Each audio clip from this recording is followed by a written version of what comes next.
Morning. So,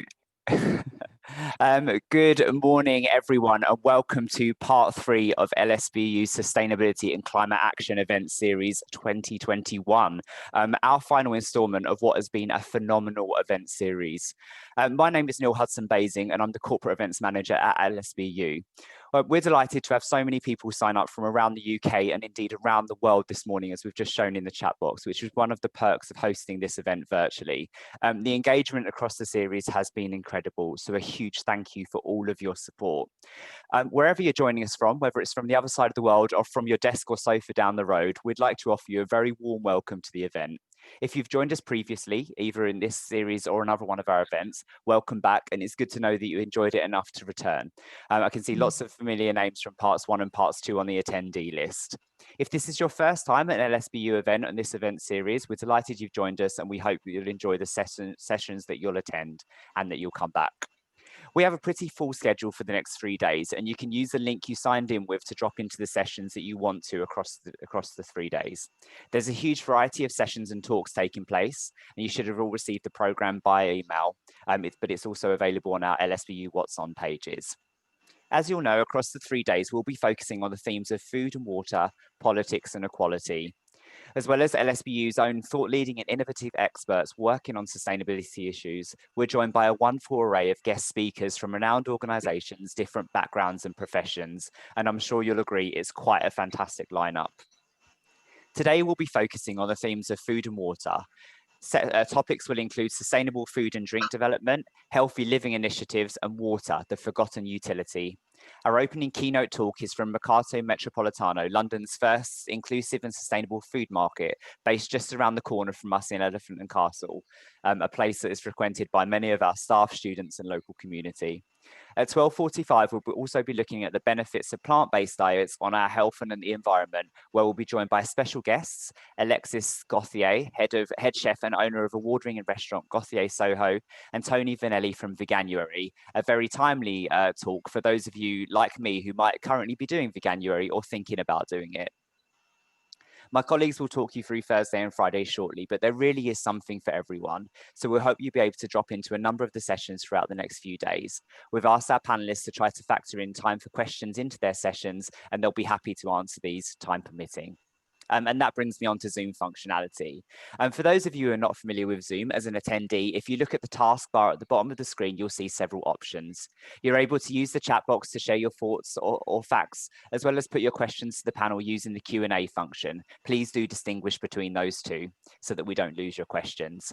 You can also upvote on the questions you most want answered in the Q&A box by clicking the thumbs up symbol. The third button along is the raise your hand function, and we won't be using that during this event.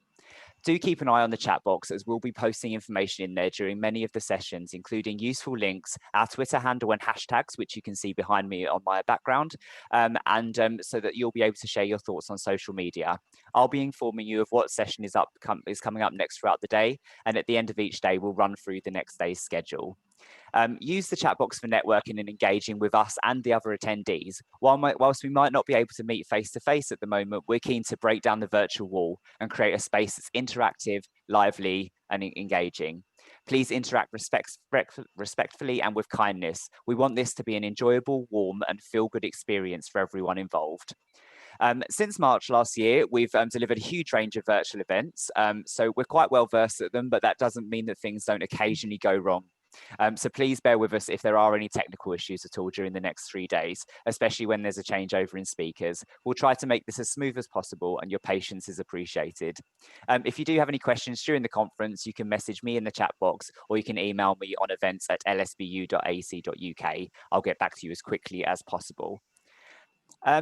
Just to summarise the event series, it's taken all of us, our audience and us at LSBU, on a bit of a journey. We've learned a lot, and it's provided a unique opportunity to showcase what we've achieved so far and what more we need to do. For part 1 back in June, we focused on the physical environment, where we tackled the vital themes of climate, carbon, energy and resources. We showcased sustainable innovation, enterprising projects and partnerships, and how we all need to be willing to make the changes needed in order to protect the physical future of the planet. In November, we focused on consumption, economics, education and well-being. We established that behaviour change in education is key in creating a more sustainable future. And for this event, we look at ourselves, the people of the planet, our needs, our struggles, our achievements, who we are, and what we should be aiming for to achieve a world based on equality, equity, and fairness. Of course, all of this is interlinked, and each event has been underpinned by our key principles of myth-busting and practical takeaways so that we all know how to make a difference, no matter how small. It's been a truly collaborative effort showcasing the amazing work that my colleagues from across LSBU and beyond do to tackle sustainability and climate issues. Along with our special guests, we've come together to deliver an action-packed programme at each event to educate, inspire, and empower all of us to make a difference to the future for our communities and our planet. I'll now hand over to one of my brilliant colleagues and co-organisers, Jaya Gajpara. We hope you'll enjoy the next few days. You'll be used to seeing me and everyone on the screen right now over the course of the event. But for now, over to you, Jaya.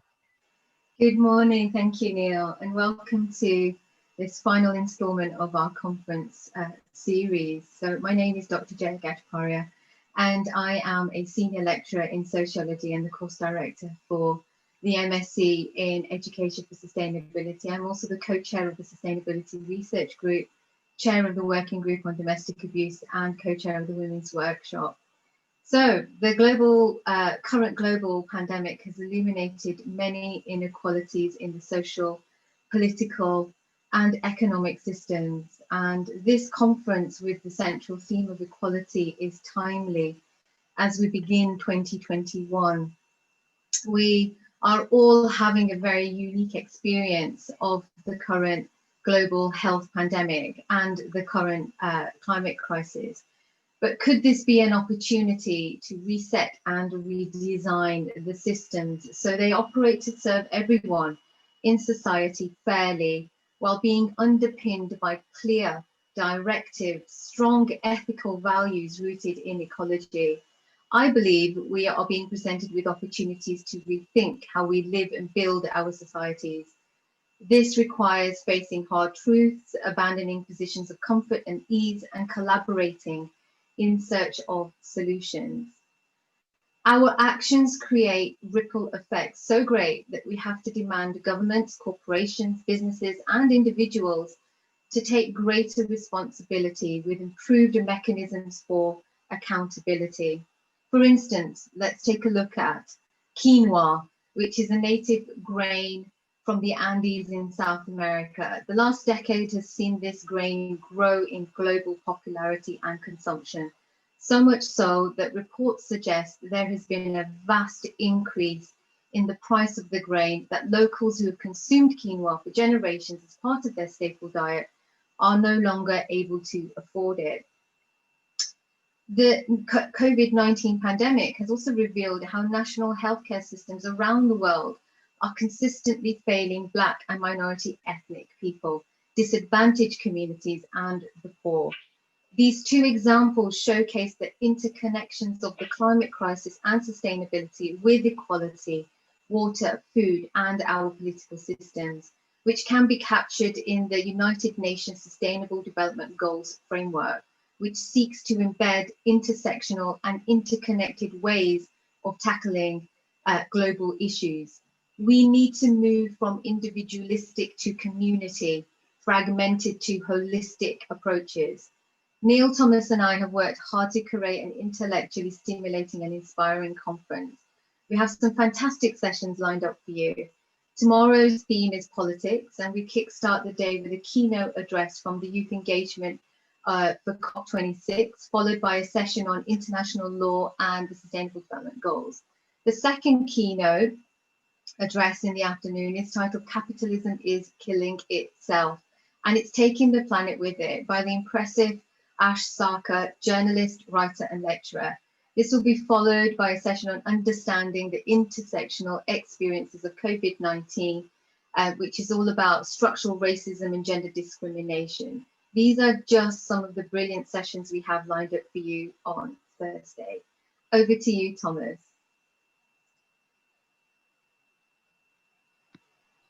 Thank you so much, Jaya. Hello everyone. My name is Thomas Empson. I'm currently a part-time sustainability project manager here at London South Bank University, and I also work on a European social fund project to upskill Londoners within the digital economy. I started my PhD here in 2017, and that's all about researching creative engineering towards a sustainable future. I'm currently in the write-up phase, so not yet a doctor, but soon, I hope. It's been a great pleasure to be involved in this event series. I was originally invited along to help curate the themes for the 3 different events, which gave an opportunity to translate the PhD research I was doing and put that into practice.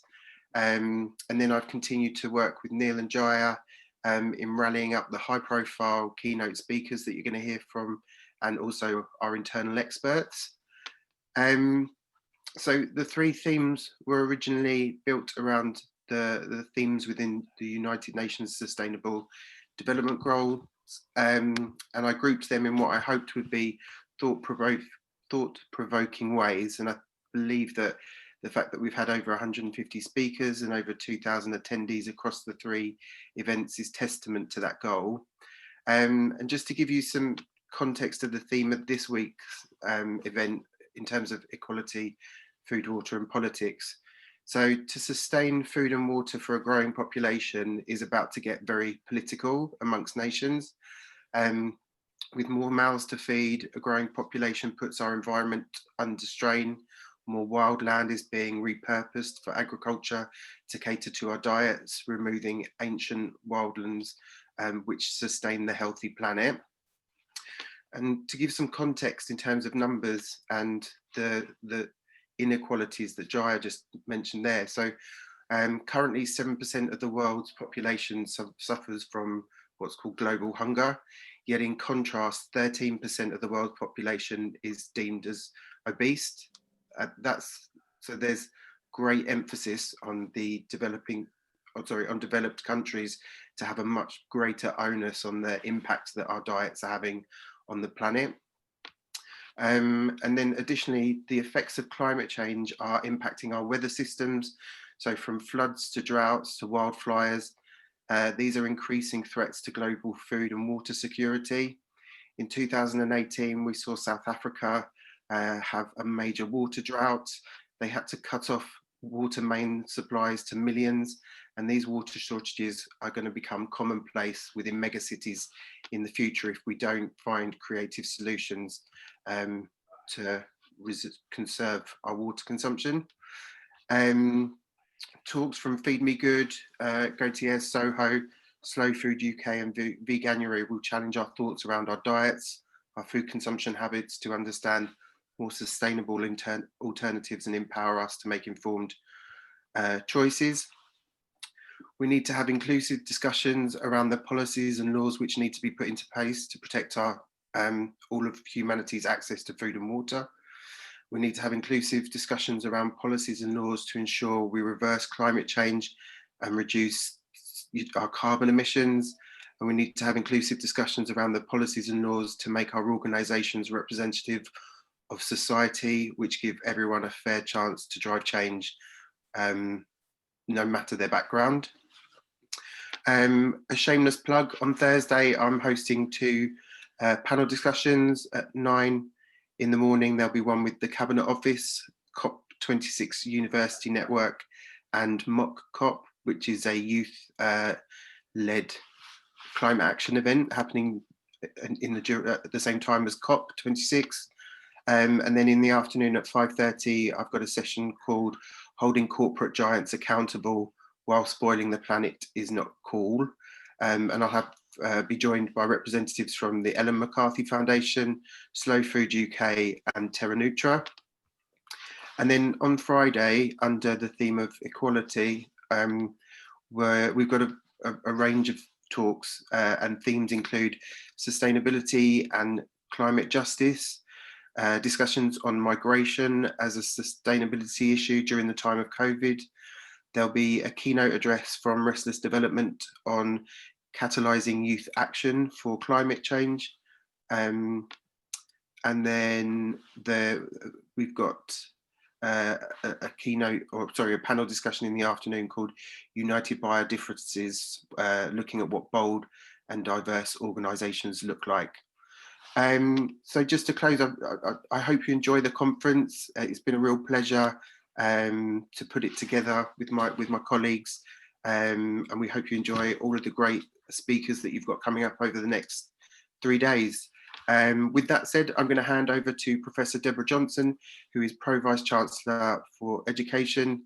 Over to you, Deborah. Thank you, Thomas. And hello, everyone. So as Thomas has said, I'm Pro Vice Chancellor for Education here at LSBU, and it's my pleasure to be part of this formal opening of the third event in this series. Whenever I give a talk to a large group of people, I do say I have got a stammer. I will get stuck on words, and it will be just fine.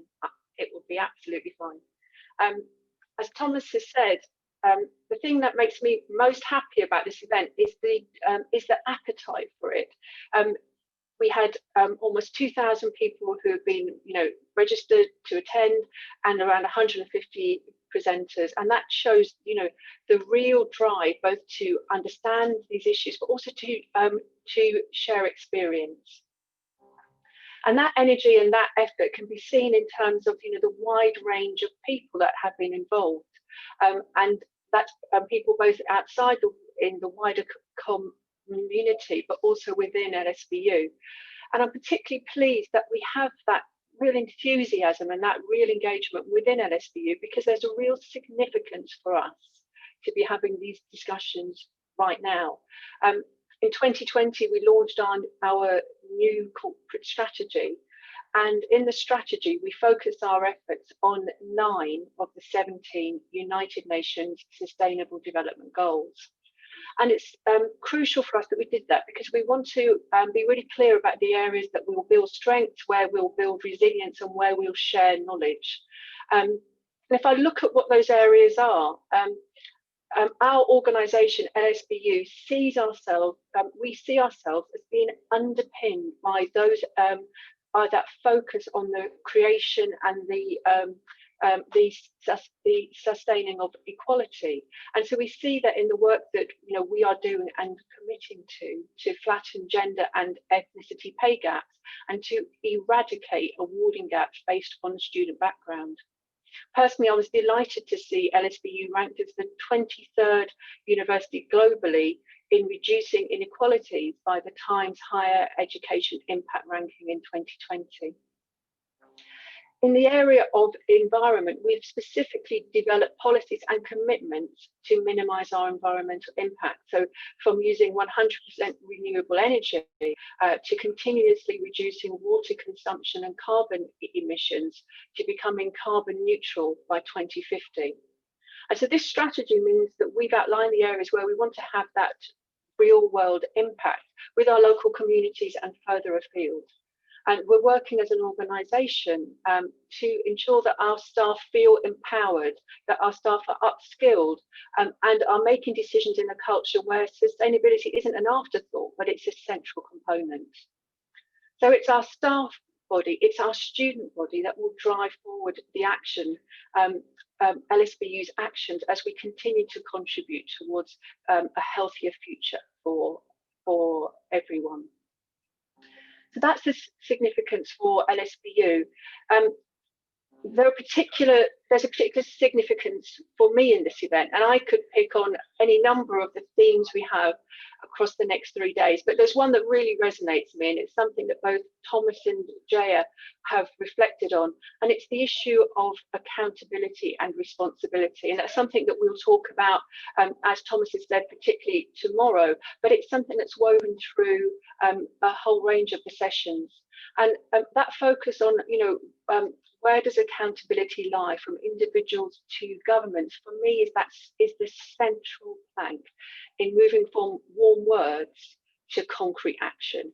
It's crucial that we understand, who is accountable, where does responsibility lie if we're truly to make climate and sustainability change. And I must put a plug for a session on Friday at 1:30, which will be looking at LSBU's approach to an inclusive and accessible education journey for South London. So 1:30 Friday, please put it in your diaries. So that said, we are delighted to be joined by an astounding number and range of guest speakers, and Neil, Jaya and Thomas have talked about the kind of the range of people joining us. I think what I'd like to do here is actually just to add my thanks, and it's to thank every keynote speaker, every panel member, every external partner, every internal staff member, every one of our alumni and every one of our students who has contributed to making this event such a rich and successful one. Yeah, we should clap. Because it just shows what a rich environment that has been created, and that's been created through all of those external speakers, those guest speakers, but also through our own experts who are working in this area. And one of the things I'm particularly pleased to see is that we have collaboration across our schools and our professional service groups. So over the next 3 days, I've got to name check the fact that you'll see colleagues from the School of Applied Sciences, School of Arts and Creative Industries, School of Business, School of Engineering, Institute of Health and Social Care, the Estate and Maintenance team, and our Equality, Diversity and Inclusion team. And it is a moment to pause and to say special thanks to my co-presenters, the colleagues you can see on the screen right now: Neil, Hudson-Basing, LSBU's Corporate Events Manager; Jaya Gajpara, Course Director for Education for Sustainability; and Thomas Empson, LSBU's Sustainability Project Manager. And to pause and to thank the three of them for conceptualising, for developing and for delivering this event. And through that, helping us at LSBU and people more widely drive change. So with that said, I want to officially open this event. I want to welcome you all, new contacts and old friends. Settle in, make yourself comfortable, and I hope you'll take away lots of inspiration to join us in taking sustainability and climate action. And with that, I'm going to hand over to Neil. Neil. Thank you so much, Deborah, Thomas and Jaya, for a brilliant opening to this final instalment of our Sustainability and Climate Action series.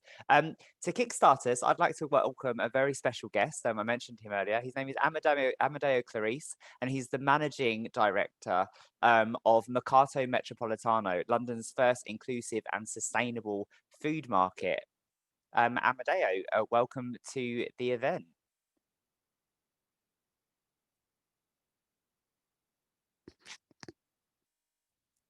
Hi there. Oh, you're just on mute. There you go. Oh, you're just on mute, Amedeo. Of course, I'm on mute. There you go. There you go. It's gonna happen over the next few days. Stereotypical, absolutely. Oh, well, thank you so much for joining us and being our opening keynote speaker for the conference. Your keynote is entitled "In Support of Artisans." Obviously, kind of, it's been a difficult time for Mercato during the pandemic, and I'm sure there'll be some questions that come up around how you've kind of navigated that and kind of moving forward. But for now, thanks for joining us, and I'll hand over to you for your keynote. Thank you, Neil, and thank you for everyone to join for joining this part 3 of the LSBU Sustainability and Climate events. I'm Amedeo Claris, as Neil was introducing very kindly. I'm the Managing Director of Mercato Metropolitano, which is the London first sustainable and inclusive food market operator. I will go through later on through and also in our Q&A session through what we believe is sustainability at our level and inclusiveness. 20 years experience in law in my previous career.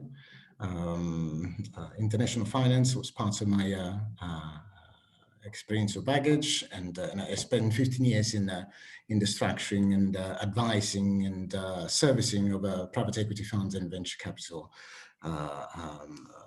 structures. Let me share my screen first of all, because I managed to put together a little bit of a presentation as well. Let's see if it works.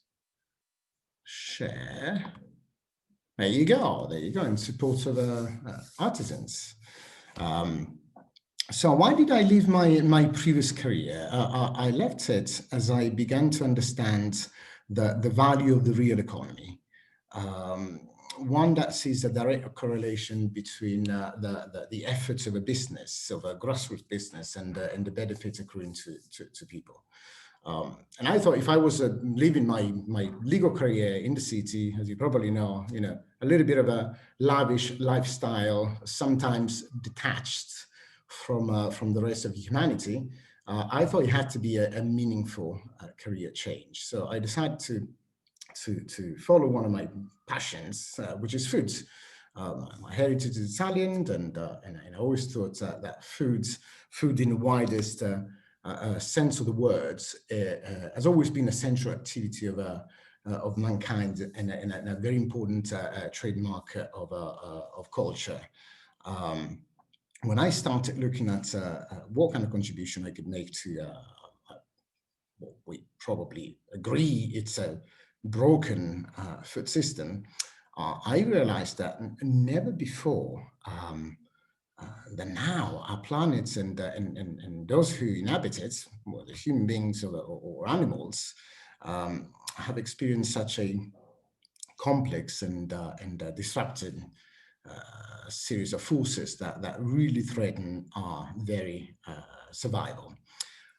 In the 1960s, in what is known as the first Green Revolution, researchers, policymakers, farmers, and by reflection, citizens believed that the miracle seeds, the industrialization of food production and the use of carefully designed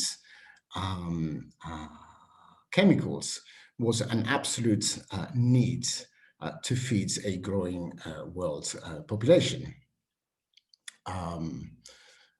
If we fast forward decades, by the 1970s, the traditional farming practices and knowledge was replaced by modified seeds, by computerized irrigation, synthetic fertilizers, huge doses of pesticides, and foods really started to become resilient to weather and pests, which in isolation wouldn't necessarily be a bad thing.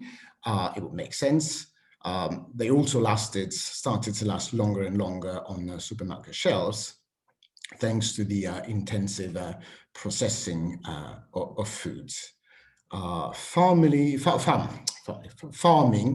really started to increase exponentially in terms of yields. In fact, if we look at cereal production from the 1960s to the noughties, we can see that in 5 decades there's been almost a threefold increase in yields. It even exceeds population growth around the world. However, the limitations of the Green Revolution promise became evident in the 80s and 90s when the world started to assess the real impact on environment, on human health, and on the very objective of the promise, nourishing the growing population. And at the time, there was a very important study from the World Bank, which concluded that a rapid increase of food production, does not necessarily result in less hunger. In fact, if we look at today's malnutrition distribution, we can probably see that more or less half of the world, in half of the world's population, between 10% and 35%, suffer from some level of malnutrition. And malnutrition is always something that coexists in undernutrition and overnutrition. The Green Revolution, one could conclude, didn't necessarily by itself improve nutrition. I don't want to make this as a world discussion of farming practices and food production. We could very easily move away from sub-Saharan Africa and go to come back to the UK when we look at statistics, and these are our pre-COVID statistics. We see that 1 in 20 adults or around about 3 million people suffer from, are affected by some level of malnutrition. The NHS, the cost that this has on the NHS alone is around about £20 billion a year. Aside from the cost, the intensive farming and the widespread use of pesticides have all but increased a number of silent killers. You know, the spread of non-communicable diseases is now reaching, by any stretch of imagination, epidemic levels. The use of glyphosate alone, what we know as Roundup, has proved to have a devastating effect on our human health. Large increase, and then there's definitely a correlating increase in the incidence of cancer.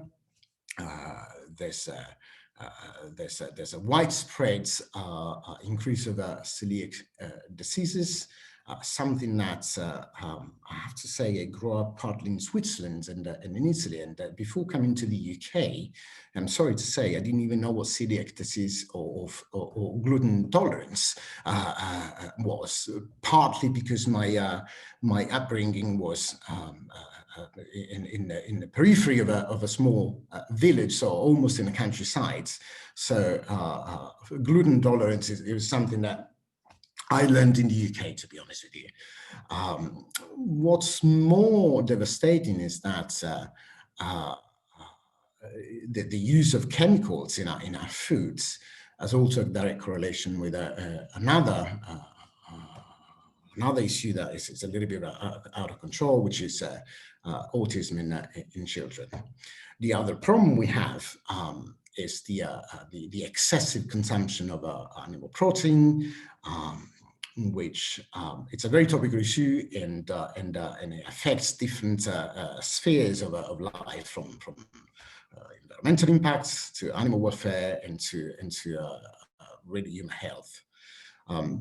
The excessive consumption of meats, particularly processed meats, which we seem to eat more and more, particularly in industrialized countries, is undeniably responsible for a number of common non-communicable diseases. In certain cases, things like diabetes and heart diseases double when we look at consumption of over-processed meats against non-processed meats.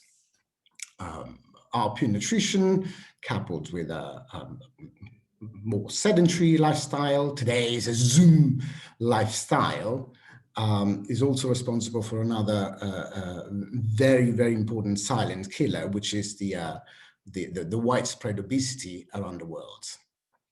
Britain, the UK, seem to be right in the middle of this very important 21st century issue. Against this background, in the UK in the 21st century, we're trying to go to Mars, but we haven't managed to address and create a viable food resilience. These days, you know, the threats of something like a no deal, a Brexit no deal, sends shivers down people's spine as we realize that we might well run out of basic food supplies because we import over 70% of our foods. We rely on industrialized production. We have a very low biodiversity, and I know it's been addressed, and I'm a keen follower of the farming industry, but regardless of what sides we want to take on Brexit, which is beyond the point of this discussion, it seems to me that the UK right now has an unprecedented opportunity to start building a very resilient food system and improve biodiversity. Signals from the government, the current government, tell a very different story for the time being. It's probably soon to assess the policies that they are they are thinking about the importation of a food that doesn't necessarily comply with a very high level of UK standards, but this is probably a discussion for another day. The food system is so over-industrialized and concerned with delivering cheap foods that today most of our food stuff that we eat and we find on supermarkets is really in the hands of 10 conglomerates and big companies. Some of them are, by all means, well-meaning in terms of trying to build a resilient chain, but the great majority of the practices are focused really on providing cheaper and cheaper foods. Cheap food is not necessarily a solution to feeding population, because what we consider filling foods and fast foods often has a very as a hidden cost. So a burger might cost 99p on the high streets, but the true cost in the long term on our health, on the environmental impacts, and on the resilience of our food system is probably more likely to be 20-30 pounds. So we are paying today, we are not paying today what we will pay tomorrow in terms of deterioration of the environment in which we live, and above all, the impact on our human health. I suspect that it takes a concerted effort between policymakers, governments, and businesses, most of all, to create a value chain and remove inefficiencies rather than reducing prices. Remove intermediaries when we can, build local capabilities, and try to source as much as possible from what we consider to be a 0 mile, which in the grand scheme of things may be different than just a mile count, food supply. I argue that a functioning, sustainable, inclusive food value chain requires a balanced investment. Perhaps more importantly, the fostering of artisan and traditional skills and trades, such as traditional agriculture, bakery, baking, butchery, fishmongery, which are trades that have been vanishing among younger generations over the last 2 or 3 decades.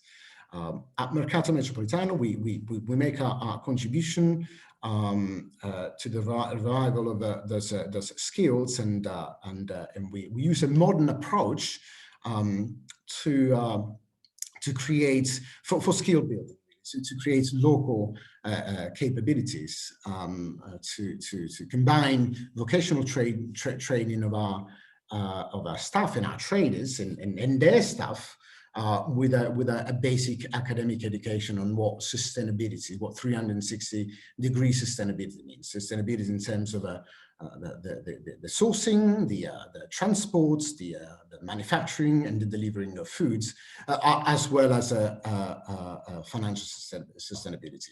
We believe that the triple bottom line approach, where people, planets, and profits are considered in a business operation, really holds the key to try to fix and to address the broken food chain. I'm not suggesting for a moment that we will feed the world population, the growing world population, from food trucks or local markets, but I'm more talking about what we believe is a movement that we are creating. Movements that sees artisans, producers, farmers, country shoppers working together and trying to revive those trades, those traditional trades that were the very fundamental parts of human evolution.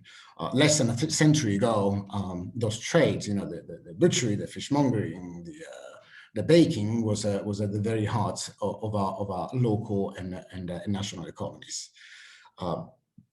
We can certainly create mega factories, but by all means to build mobile phones. I would be very surprised if my phone or Android was built in Margate, Not that that's impossible, but I accept the creation of a certain goods in our society, certain things we use in mega factories. But the production of food, the production and consumption of foods must necessarily be a return and remain at grassroots and local level. We require all our traders, as an example, to embrace our most basic values and in practices of food sourcing, manufacturing and delivering. We help them reach out to local farmers, for instance, perhaps not for everything, but we look at the impact on the environment on a global level, at a local level, if we want to use a modern term. And we definitely require them to stay away from anything that is over chemical and over processed ingredients. In the end, the food is the most important thing that we put in our body, and the most important investment we can make in the perpetuation of human life on Earth. Our approach, I believe, represents a win-win-win situation. It produces healthier food and adequate foods. It creates local resilience, skills, and economic growth, and it helps reducing the impact on the environment. Another important aspect of the business model that I'm describing and I've been working on for 4 years together with our visionary and probably crazy founder and CEO who really believes that artisans are key to the revival, to the renaissance of a food in a much better lifestyle. It's the alignment of interest across the value chain. One of the main problems that we have, particularly in big cities where 50% of the world population now lives, it's real estate speculation. In urban areas, often this excludes the presence of an artisan, whether they're farmers or corner stores or daily groceries or independent restaurants, and replaces them with chain businesses, with conglomerates often whose business model is more and more concerned with maintaining margins and creating cheaper and cheap foods and much less focused on creating real value and real foods.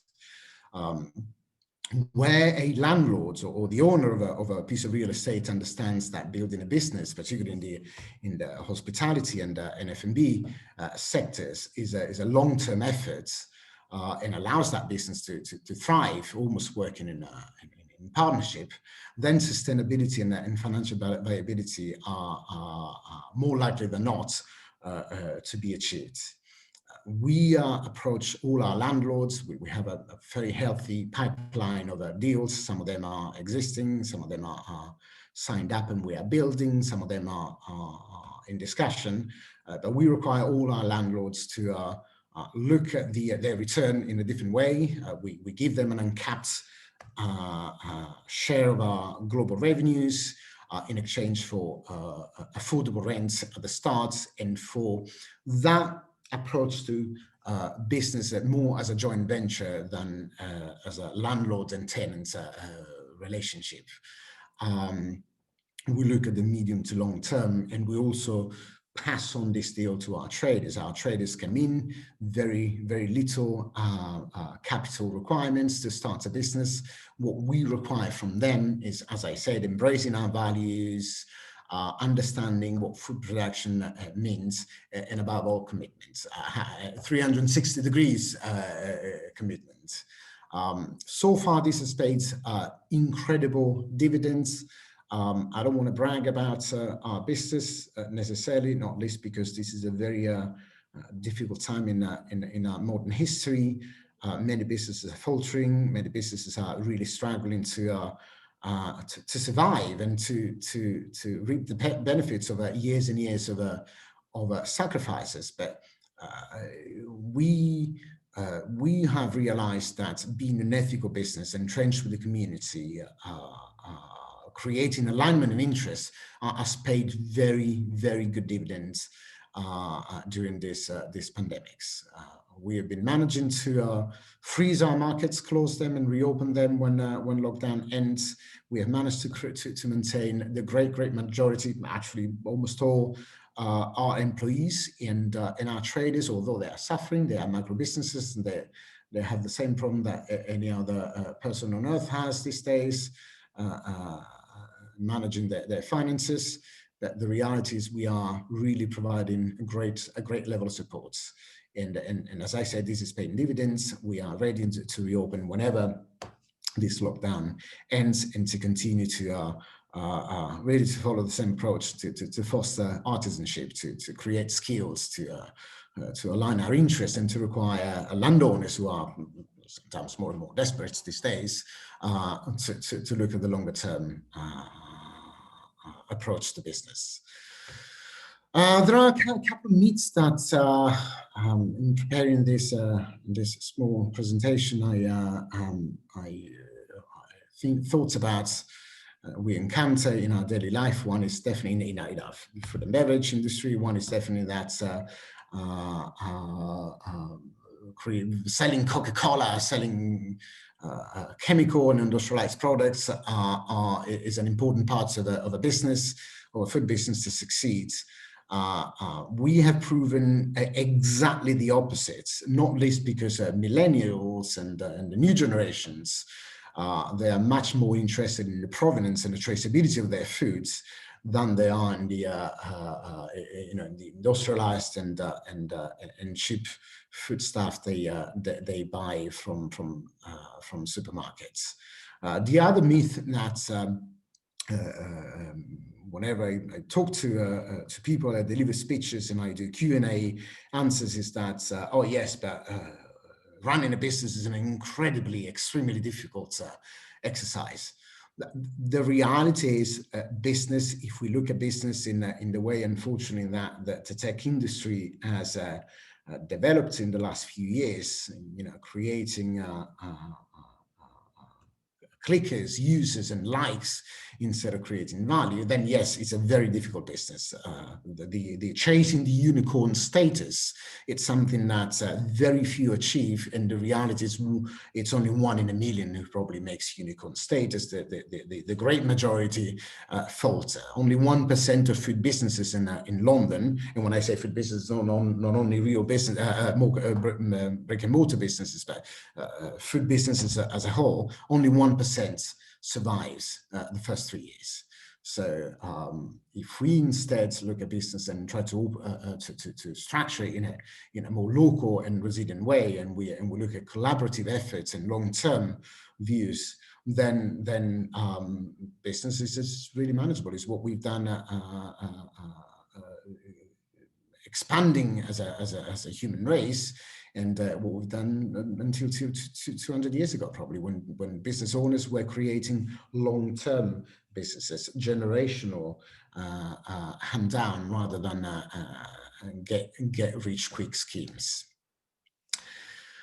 So what are the takeaways of this sermon of mine? I think one is that if we as business owners, both at local level and at a regional level or a national level, if we get much more concerned with authenticity and sustainability and engage with the local community, not in happy hours deals and discounts and cheap foods, but in involving people in food education and food production, then business can go back to being a viable enterprise. The other takeaway I suspect is that if we educate ourselves, and I don't pretend to educate people, I want people to self-educate and understand the importance of this. If we educate ourselves to spend a little, the extra minutes in learning about the sustainability, the traceability of what we shop weekly, the food we buy weekly, then the long-term results in terms of human health, environmental impact, and business sustainability will be there. And I guess that was the end of my sermon. Thank you so much, Amedeo. That's brilliant and fantastic to hear about kind of like your thoughts on what makes the model work, and the fact that you're ready to go.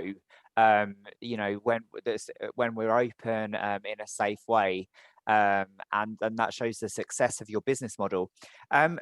We've got one question in the Q&A box, but first I just want to kind of like come over to you and say, if you had to sum up just in kind of like a few sentences as to kind of like the principles of what makes your model so successful. You know, a lot of us have been to Mercato and know about what you do. Kind of like, how would you summarize it? Well, definitely there are pillars that we have established, and as I said, our founder has spent, Andrea Rask has spent 30 years around the world in learning and applying to business. There are pillars that we've established, and they are necessarily the authenticity of foods, the creation of local capabilities, the alignment of interests, and really the engagement with the community, the resilience, the work we do with the community really pays off in terms of customer loyalty. Customers have, particularly in today's business environments, they have a shorter and shorter attention span. So the moment you bombard them with brands and logos and social media and slogans, you're just competing for that little time span of their attention. What we do instead, we map the local community needs whenever we start a new site. We look at what people are, you know, the social demographics of the area, and then we just try to address their requirements rather than push our business model. And if you see our markets, one is different from the other. I mean, the pillars are there: the sustainability, the traceability, the absence of a chemical and industrialized products is there. But if you look at what people want in different communities, there are different needs. So. And I know we've spoken, I know when we spoke before, we've spoken a lot about kind of like your passion for the community and the kind of initiatives you do. And I'm kind of gonna give you a chance to talk about some of those initiatives because they're brilliant. Yes, we have a number of initiatives. In fact, one of the most important parts of our business is not necessarily the aggregation of food traders. That's something that many businesses these days do, some with more or less success. What really sets us aside and makes us the leaders in community food markets is the initiatives that we create for local communities. Initiatives goes from, you know, they go from entertainment. So we have grassroots musicians coming to our site. We have comedians. We have orators. We have sustainability experts and so on. But we also look at the social problems. You know, how do we improve accessibility to foods, which again is not necessarily only linked to cost, to price. How do we look at every year kids in the UK who, believe it or not, in certain areas, in most areas of the UK these days, in the cities, outside the school, the food voucher system at school, in those 6 weeks between during the summer, they struggle to put 3 meals together on the table. So instead of we have our real estate a certain hour of the day is empty, like many other food places. So we use that real estate to host kids, creating activity for them, creating summer camps, not creating food banks. We don't believe in food banks. We believe that food is a dignified right, is a human right, is an absolute human right enshrined in international law. And instead of handing out food to kids who require or need it, we invite them to spend an hour, 2 hours in our site to do some social activities, some group working, and by the way, eat with us. They spend time eating with us, and we destigmatize the, we can afford food and you can't, therefore that's why you're here.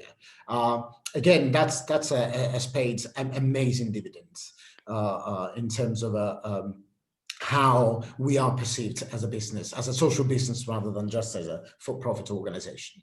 Fantastic. And like you said before, it's all about community and kind of like going out there and kind of like breaking down those barriers. And, you've got yourself organizing initiatives like this. You've got people like Mark and Rashford kind of campaigning for school lunches. And this is all very topical. And we've all seen the images of the government's, quite frankly, shocking attempt at providing lunches. What's your take on where the responsibility lies? Look, I think depending on who you talk to, I mean, if you talk to policymakers, it's absolute policy. If you talk to lobbying groups, it's absolutely lobbying for change. If you talk to mega farms, it's absolute mechanization and better production of cheap foods. If you talk to artisan, is about artisanship, and I believe it's a combination, is a concerted effort, is an education before we think about the economic aspect of providing affordable foods, accessible foods. I think we need to look at what contribution, starting at grassroots level, we can make. So part of our quest is to create and perpetuate our movements of bringing people together, not only for the financial return, but also for the social impact of our actions. And when you do that, when you couple business and financial return with a quest to create capabilities in the local community, then all of a sudden you are less and less reliant on subsidies, because there's always someone who's willing to contribute something. We have people, and we've done, I remember 2 years ago, we are almost as an experiment during our annual sustainability events that we create, which is a bunch of local community coming in and international people dedicating their time to our cause. We went out we decided to run a disco soup. I don't know if you guys know what disco soup is. It's an international movement where the organization gets local volunteers who come and peel potatoes and go around supermarkets to get wonky vegetables and so on, and then 2 or 3 chefs create a meal for the community. You can look on national press. We were the biggest. We managed to put together the biggest disco soup in the UK. We had 1,000 people coming over to help, to cook, to go around supermarkets and to provide a meal to the community. Now, that's an isolated event, but I think the message is we can do that, not necessarily only with looking at the economic aspects of it or the policy aspects of it. So the policy, we know that takes human effort to be rolled out, to be developed, to be applied. So policy is important, the economics are important, but I think education and engagements with your local community, it's much more important to achieve food sustainability. Thank you. And we have a colleague comment from Glenn in the chat box that says, I fully support Amedeo's approach, but when you see the volume of food currently consumed by the population, there is clearly a need for a cultural change. Could Amedeo say more about the role of education in bringing about the changes needed? Yeah, again, this is probably a topic. Thank you for the question. Very, very interesting. This is probably a topic for a 10 days discussion, not a 10 minutes. What's important? I mean, there are very key aspects on education. One is definitely overconsumption. We in certain parts of the world, we waste 50% of what we buy in supermarkets, and that's something that per se, if we manage to educate people on better choices in their spending patterns, and also businesses in in moving away from that, pay for one and we'll give you 7, of which 3.5 you throw away, that would be definitely a good starting point. The other, as I was mentioning during my presentation, is the overconsumption of the animal protein. We all know that animal husbandry around the world is probably contributing 30 to 40% of greenhouse gas emissions and depletion of natural resources. There is definitely an argument for lab-grown meats. I personally don't embrace it. I don't necessarily want to discard it today at the very infancy, but I think before we start creating fake foods, we need to necessarily address how we consume foods. And again, building resilience in a local farming industry, national farming industry, starting to look at a different type of protein, starting to grow more pulses, which is something that hopefully we will be moving to in the UK. That's definitely another piece of the answer. But we can go on forever. In terms of education, I think that we've lost the interest and the involvement in foods. We look at some of our kids who come for, when we're open, outside before COVID, who used to come for basic food education, and talking about kids in elementary and middle schools. Some of them, the typical, I don't know that ketchup is made of tomato, a fruit that grows on land. I don't know that bacon is part of an animal. So we definitely lost touch with the most important part of our human development, foods. Thank you. Yeah, and my co-organizer Jaya completely agree with Amedeo's point on faux food versus real food education. And I think there's something that will come up later throughout some of the sessions later today. Paul asks, during lockdown, we saw a shift towards sustainability and the environment. Do you feel this will continue? I fear this will be forgotten as time passes. I don't believe that tragedies. And by all means, I think this COVID is a tragedy on at many levels. I don't believe that tragedies live in a vacuum, live in isolation. They come and go. Eventually, we will manage. I have no doubts that resilience of mankind will manage to get rid of, or at least contain, the effects of COVID and other pandemics for which we don't have a vaccine. But I also believe that the same thing as it happened after the collapse of the financial system, with the collapse of Lehman Brothers, as the epitome of that broken system. It didn't collapse in a vacuum. It left behind some legacies and some important changes in the way we approach business. I suspect that spending the best parts of a year, and when it comes to March now, we spent a year in and out lockdowns around the world. We had time to think about what's important in terms of sustainability and social impacts. I don't think personally that we will be fixing all our problems tomorrow.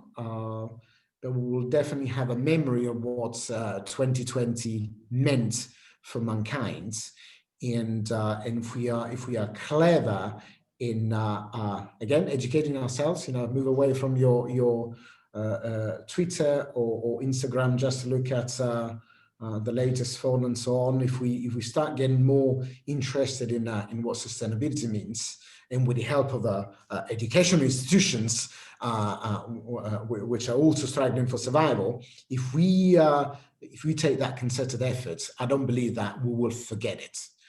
We will definitely have challenges. We will definitely need to think about the politicians we put on power, but we will definitely have some history to remember and some lessons that we would have learned. Thank you. Concerted effort, willingness, and actually taking a step back and thinking about the future rather than instant gratification, I guess, is what we're saying with absolutely. Yeah, perfect. Adri, who is giving a talk shortly after yours, it says, how do you think Brexit will affect your business? Ooh, that's another 10 days conversation. How do I think Brexit affects our business? I mean, you know, up until 2 weeks ago, no one knew how Brexit would affect the business. I would be lying if I say that we spent a huge amount of time thinking about Brexit, because we haven't. Brexit is just another daily issue we have to deal with. We've always been, in terms of our business, we've always been reliant on our local capabilities. We employ the great majority of our staff from local level, people who are living here, they're resident here. We try to source as much as we can from local farmers, from local producers. So I'm thankful in a way that we didn't go for a no deal Brexit. What this deal means, we still don't know. So I think it's very soon to even quantify how it will affect our business. And we're definitely not going to spend the hundreds of thousands of pounds other businesses who are spending consultants who are legiferating or imagining what the impact would be.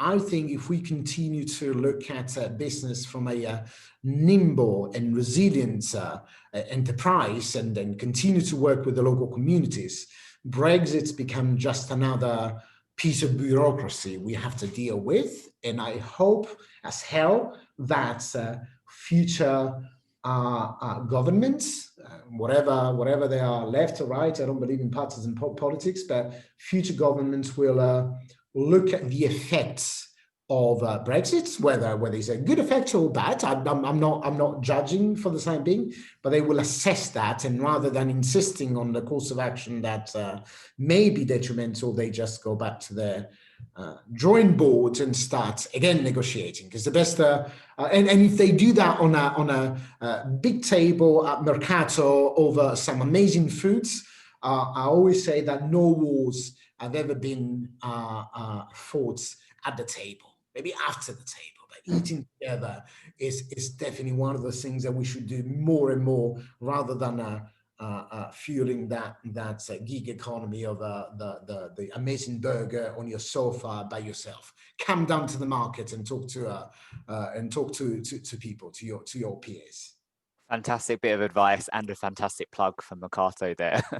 And I just love your calmness. You know, you're kind of like, you just deal with things kind of as they happen. You know, there's that kind of like oozes from you, that kind of like quite logical, very calm approach to these issues. Why panic? Why panic? And panicking is if you're out in the ocean and you fall overboard and you start panicking, you will definitely drown. Yeah. So what I advise to all our traders and people who ask for business advice, I don't necessarily have magic wands to give them, but my advice is keep swimming. Don't panic, keep swimming. You might die eventually, you might drown in any event, but why drowning when giving up and drowning immediately? Keep swimming, and chances are that someone will notice you. Fantastic, thank you. That's brilliant advice. Keep swimming. We have just one final question from Barbara. Really enjoyed this presentation. I fully support a return to artisan foods, but I'm conscious that for people on lower incomes, artisan can feel a bit beyond the reach of their available food budget. How best do you think we can make artisan foods accessible to everyone and promote a culture where there is no perceived divide between artisan and, say, the products in mainstream media, mainstream supermarkets, food outlet chains, where people have become so used to shopping? Thank you, Barbara. Again, no, these are all things that would require much longer to address. I think that, again, if we go back to the cost of foods, I don't think we are paying for the proper price for foods. Whenever we bring that parallel between artisans, people who are local level, making a business and providing for their community and their family, when we compare them with what supermarkets in all around the world and shopping centers have ended up since their creation, Today, if you look at supermarkets, you need to ask yourself not why you should pay £2.50 for a loaf of bread, of a good bread made with a non-hybrid flours, with a traditional flours, rather than a piece of foam that costs 70p in a supermarket. So you should ask yourself, why are we paying 70p for a loaf of bread? You should ask yourself, what is the effect of that cheap food on our future life? I think it's not about, there's a spectrum.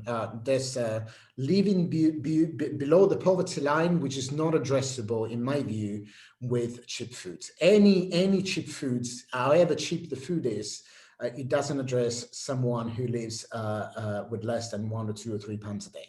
That's a different social issue. It's something that we need to think very carefully. I don't think I have an answer, whether it's a universal income, whether it's again, concerted efforts. So that's not necessarily only a question of price. We need to just educate ourselves in deciding where we want to spend our money. We definitely have more disposable income than we had in the 20s and 30s and 40s.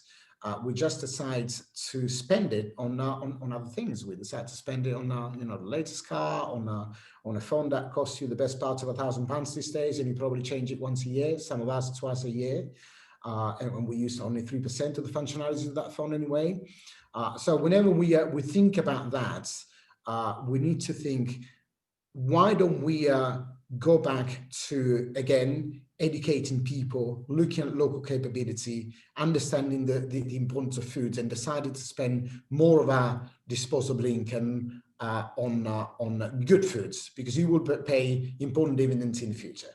The social issues that we have, the living beyond the poverty line, as I said, at Mercato, we don't necessarily make people pay for food when they can't afford it. At the same time, we don't perpetuate the food bank approach, which is only relevant in catastrophes, in earthquakes, in tsunamis, in a modern society, in an industrialized society, where we have cities and parts of the cities where on one corner we have multi-billion pound businesses, and on the other parts of the city we had malnutrition, obesity, and undernutrition in the same real estate. I think we need to think about how we spend our money and educate people on the importance of paying the right price for food. And the right price is not, it's not necessarily linked to quality. The right price is linked to removing intermediaries, removing inefficiencies, removing an industry like the supermarket industry that is controlled by big money, by big capital, with no understanding of the food value, with no understanding of the fact that the price wars we have seen in the last 10 to 15 years of our main supermarkets have driven down value for everyone, including themselves. They're putting themselves out of business, but they definitely put farmers out of business. They definitely shortchanged consumers, and we're not better off. So yes, we have cheap foods, but it hasn't addressed the very social problems we are trying to address: malnutrition, obesity, non-communicable diseases, and also isolation. If we look at Mercato as a model, we insist on people eating together rather than using the delivery services at home. In fact, other than now, now it's a necessity to have some level of delivery system. But before the COVID, we had banned the various Deliveroos and Uber Eats and so on from collecting foods. We insist in people coming down and spending time together. Not necessarily only in our markets. Go down to your local pub and give them some lifeline of a business that they now more than ever require. Thank you. Amedeo, that's all we've got time for. I think what we've established is we've definitely got more scope to work on more events together and cover a lot more topics in the future. Thank you so much for joining us this morning and for your time. And we'll touch base soon. Thank you. Thank you. All the very best. Thank you so much. Adri and Sam, would you like to join us, please, for your session? Our next session is with some of my colleagues from LSBU. We have Sam. Just hi, Sam. Good morning. Hi, how you doing? Adri joining us shortly. Adri and Sam will be talking about sustainable food and drink development with LAFIC. And if you want to know what LAFIC is, stay tuned and they'll be talking all about it. Over to you, Sam. Thank you, Neil. So let me just share my screen with you.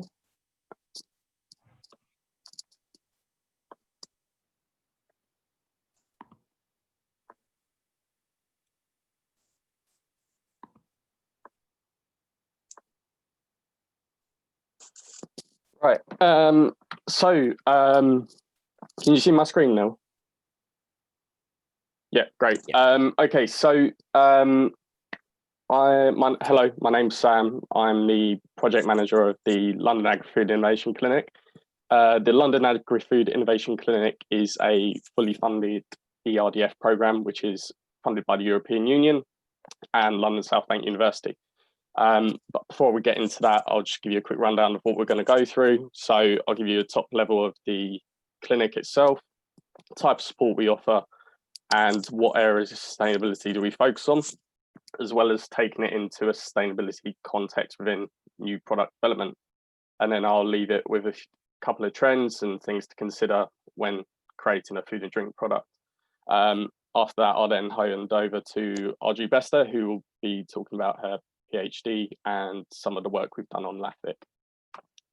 So the London Agri-Food Innovation Clinic is a £2 million project, which is funded up until June 2023. Within that time, we have the goals of supporting 160 businesses. 32 of those have to be under a year old.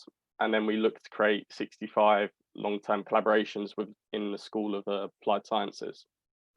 From those collaborations, we're looking to get at least 47 new to market products out into London, and then hopefully 8 new jobs created. To date, we have supported 91 businesses. 28 of those are under a year old. So we're very focused on the new businesses, the early stage startups. We've engaged in 29 collaborations, and we've also created 2 new jobs. So we're well on our way.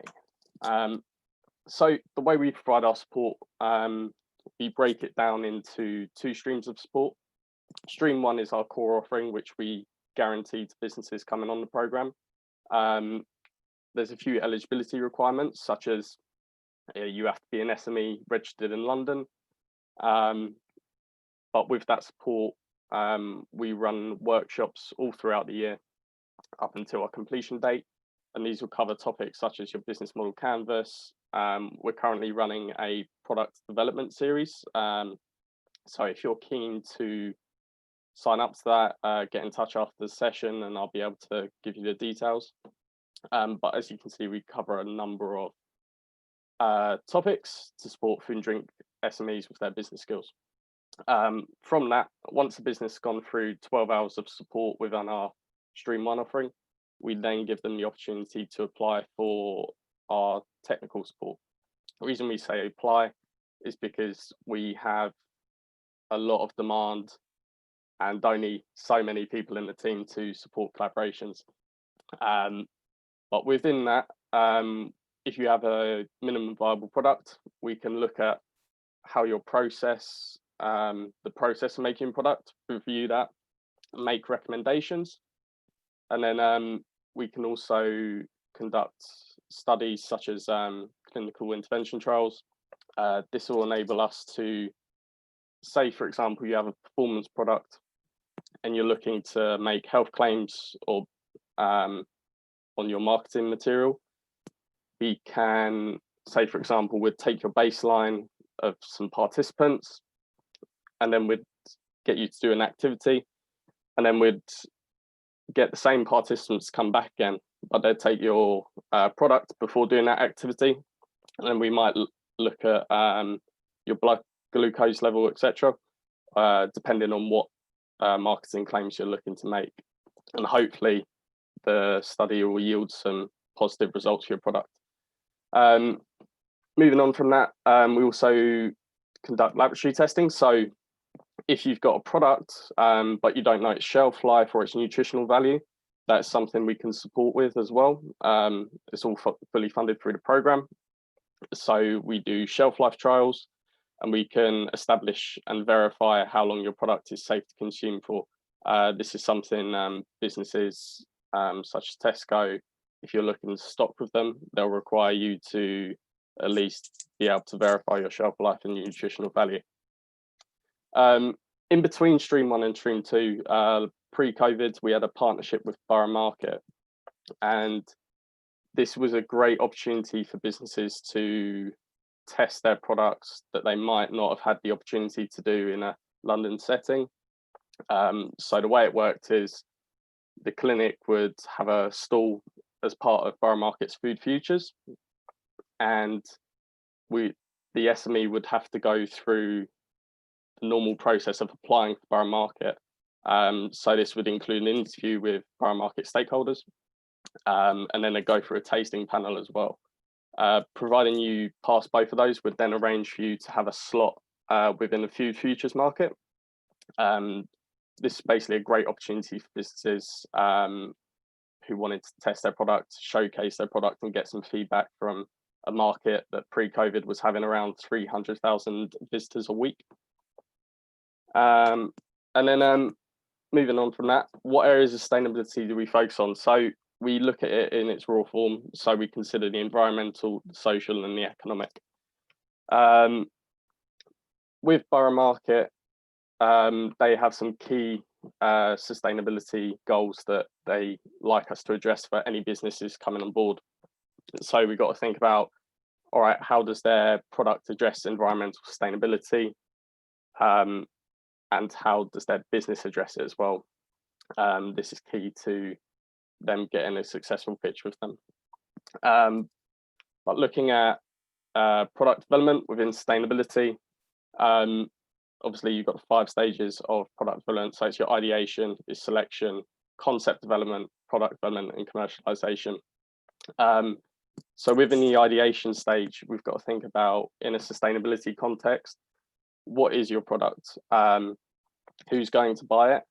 And why are they going to buy it? So your unique selling point. What we're trying to encourage on the program is to think about that in a sustainability context.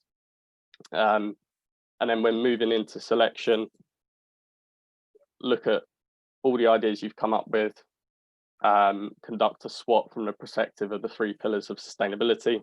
So think about the environmental factors such as your market competition, food and drink legislation, and whether there's a gap in the market.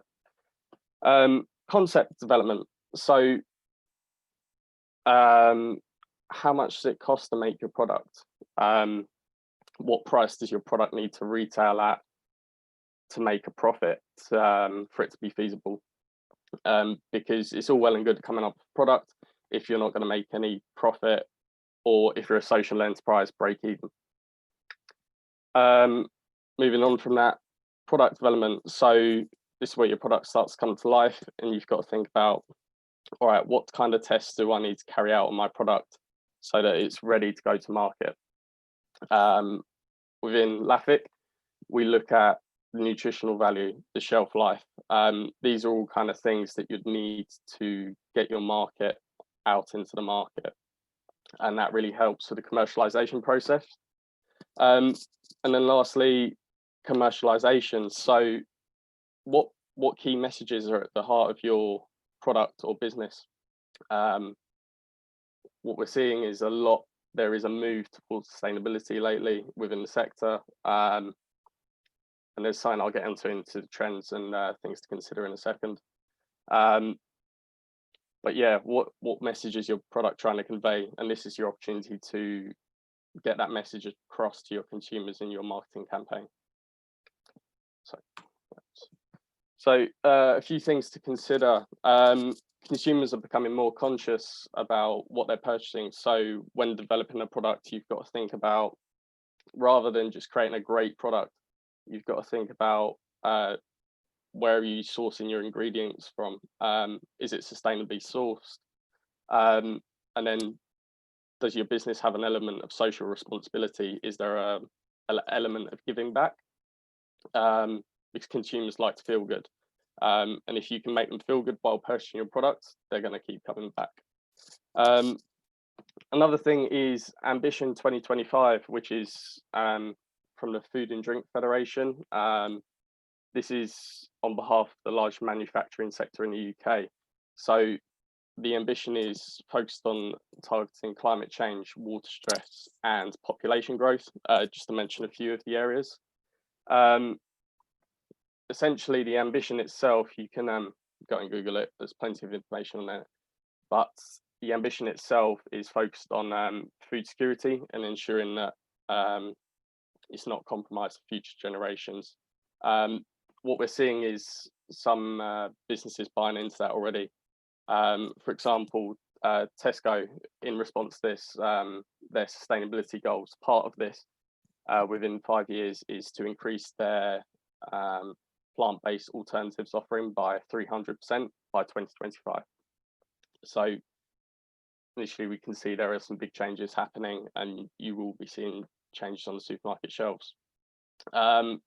Lastly, the impact of COVID on supply chains. What we've seen is that know how robust your supply chain is.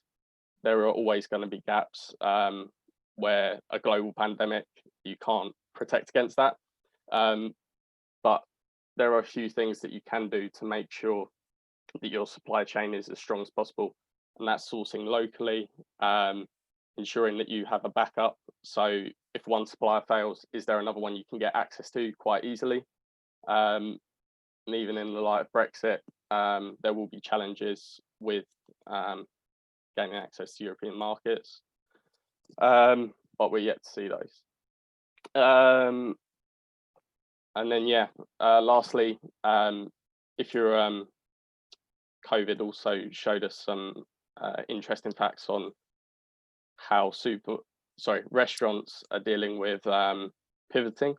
It's been a great example to see how restaurants such as Hawksmoor and Blacklock have managed to pivot their offering online and still stay open for business. But yeah, I'm going to hand over to Adri now, and she'll be running through some case studies of work conducted on LAFIC.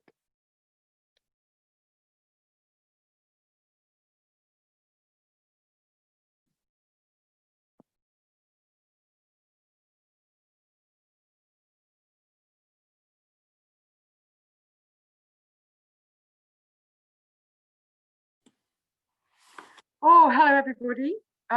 Well done, young Sam, for doing that. I could see that you were a bit nervous. Thank you, Neil, for inviting us to take part in this conference. My name is Adri, and I'm Senior Food Technologist at London South Bank University. I have quite a hybrid role.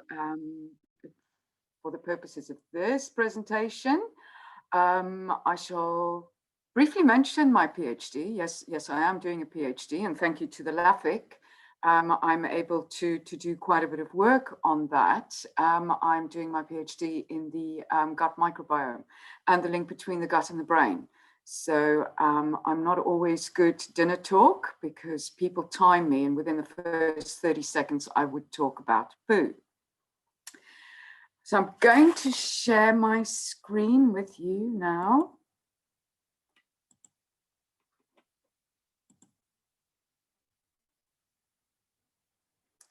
Can you see my screen, Neil? We can. Excellent. Okay. I have had to make some notes because as I'm originally from South Africa, and we have a saying, when we talk about somebody that can talk a lot, we say, the person can talk a baboon out of a bush. So if you leave me be, I will still be talking 2 hours later. So I have some guidance notes so that I don't veer off the subject. But what I'm going to do is share a couple of case studies with you, work that we've done at the LAFIC, and sustainability is at the core of the support in these case studies. And sustainability here, because as you all know, sustainability can mean a lot of things to a lot of people. So for this particular case studies, it refers to economic growth. And I've added, pandemic-wise, economic survival now. So the first one involves a supplier, a London-based supplier of handmade sandwiches and salads.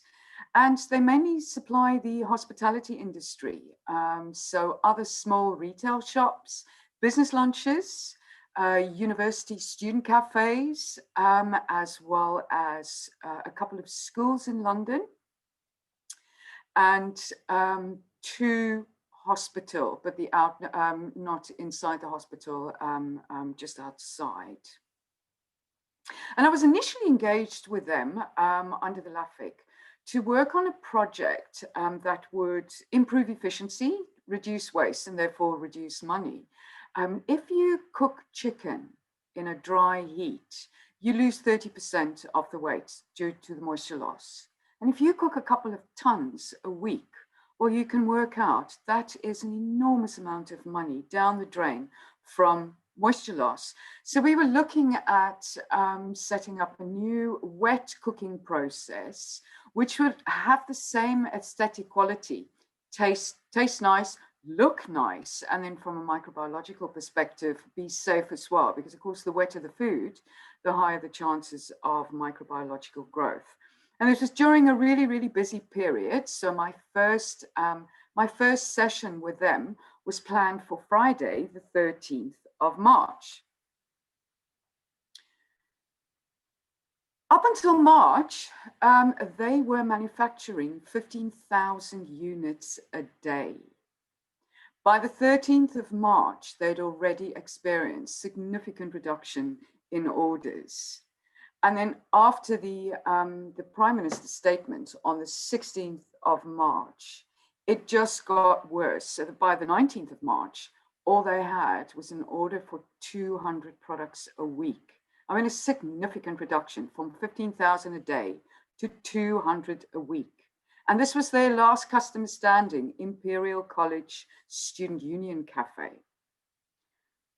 By the 20th, as you all know, school was out. The government has shut all schools. And by the 23rd, we were all in lockdown.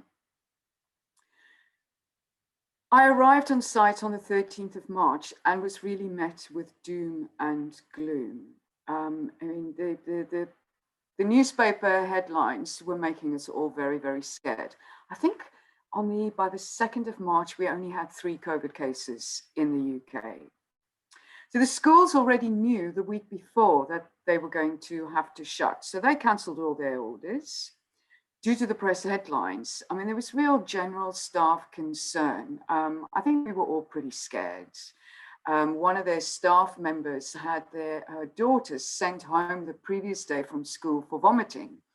And being a small staff crowd, everybody else knew this and they didn't want her to come to work.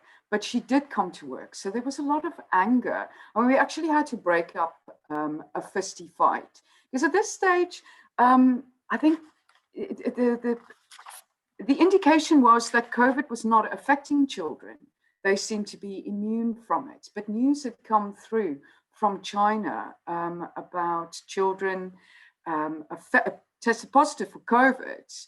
And their general symptoms were digestive upset and vomiting. So nobody knew what to do. I mean, there was no government advice at that stage other than wash your hands and stay 2 meters apart. I mean, the whole concept of face mask was not even talked about.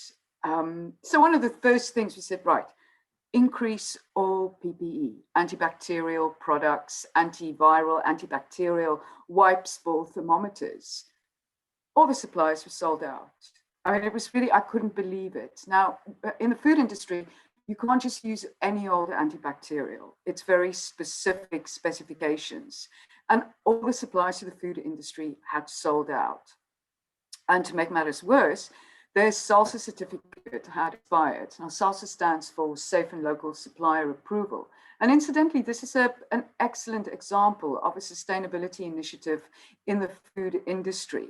This is a quality management accreditation specifically for startups, micro and SMEs. And if they pass their audit and they get the accreditation, it means that they are able to make safe food, and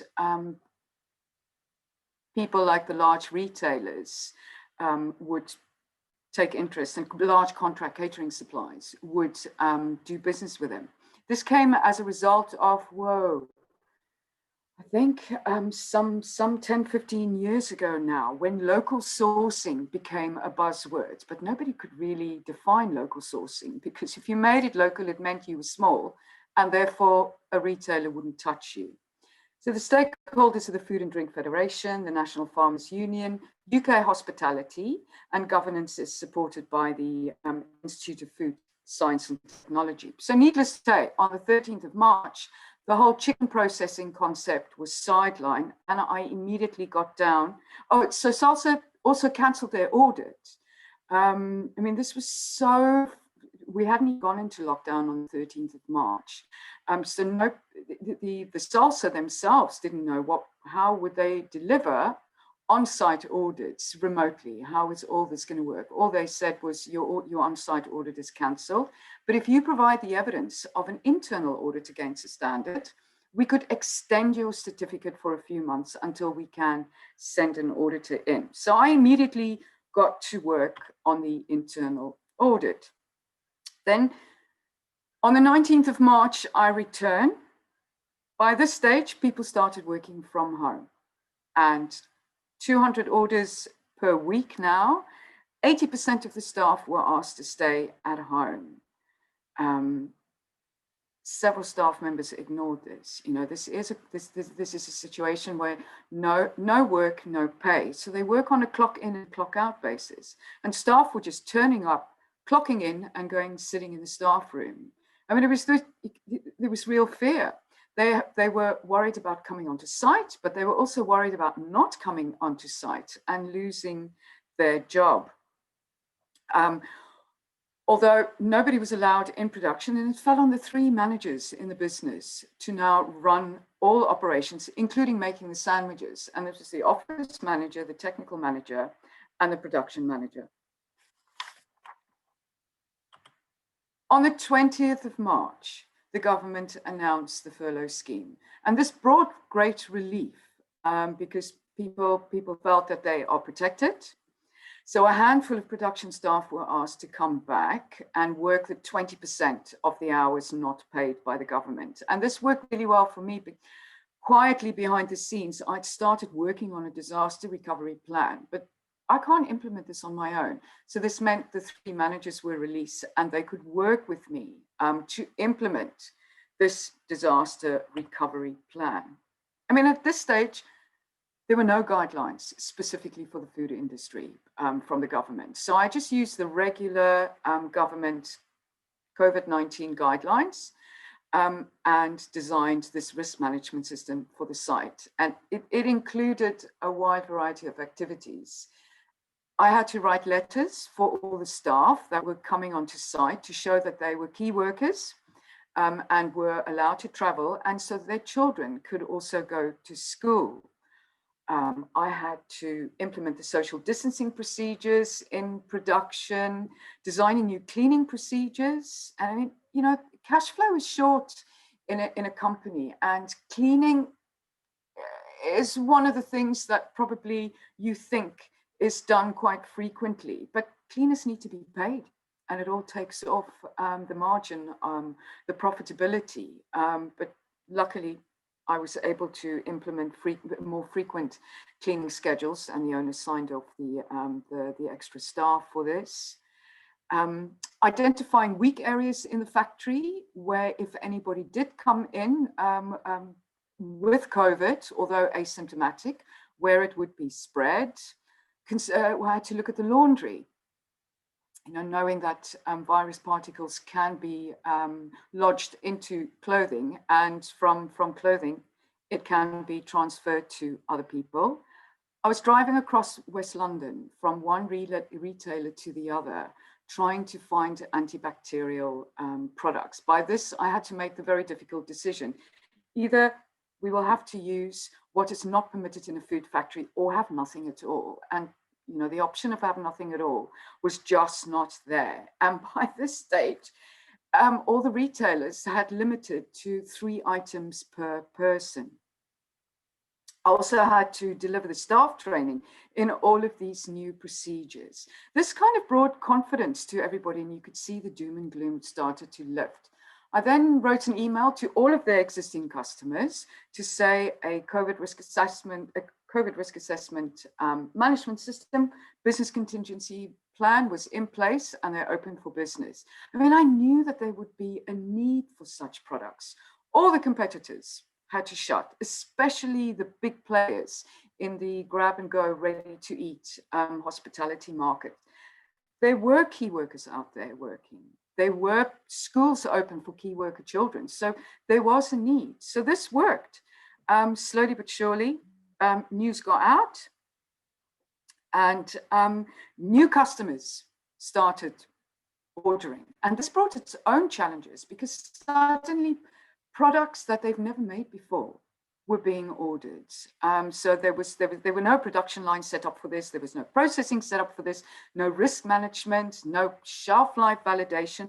So this also had to be done right on the run.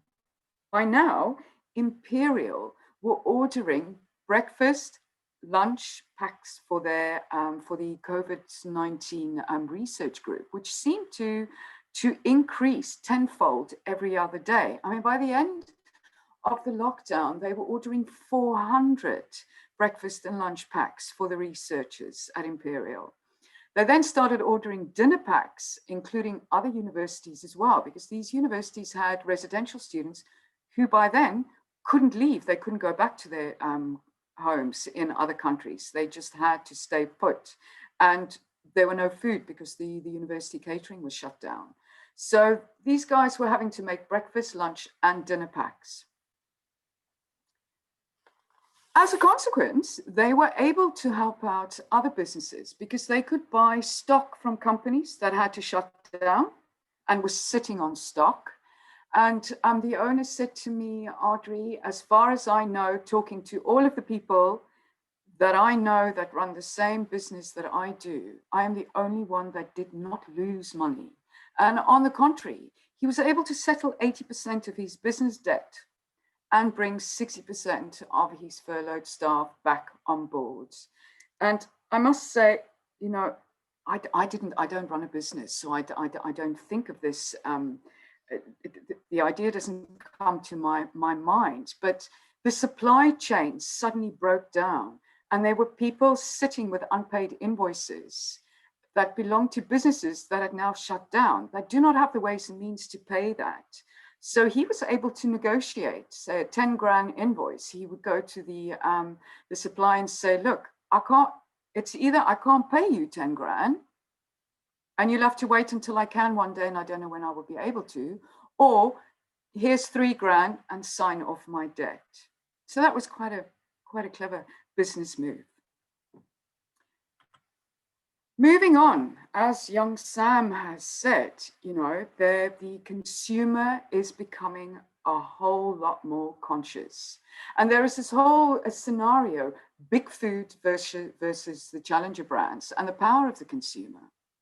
And some of the reasons why consumers are changing their buying choices is because of to smaller companies as opposed to the big food, is the perceived wholesomeness of the products, specific health claims, sustainability of the product ranges, and very much over-reliance on plastic packaging and the perceived lack of innovation to source additional alternatives. And it's much easier for a small company to try out new things than a large brand who suddenly need to change the packaging of 1 million products every day. But it is the health claims challenge that I'd like to take forward here with these case studies. Generating scientific evidence for the health benefits or the nutritional benefits of a claim is extraordinarily costly. I mean, often it's a 6-figure sum. And mainly protecting intellectual property rights to maintain a very strong product portfolio in a competitive market is the main reason why companies seek the food intervention trials. So at the LAFIC, we are able to offer small companies intervention trials to generate scientific evidence for the physiological benefit of their products. And part of my PhD was offering, we just completed a trial with 3 fermented food manufacturers. So these are fermented foods with live bacteria. And I'm sure if anybody reads about food, you will know that fermented food is a big domain. And this was quite challenging because when lockdown hit on the 23rd of March, I was halfway through an intervention trial where I had participants needing to come to the university 5 times during their month's intervention for brain measurements. So that was quite a challenge, but we managed to take everything online. We currently have an open trial.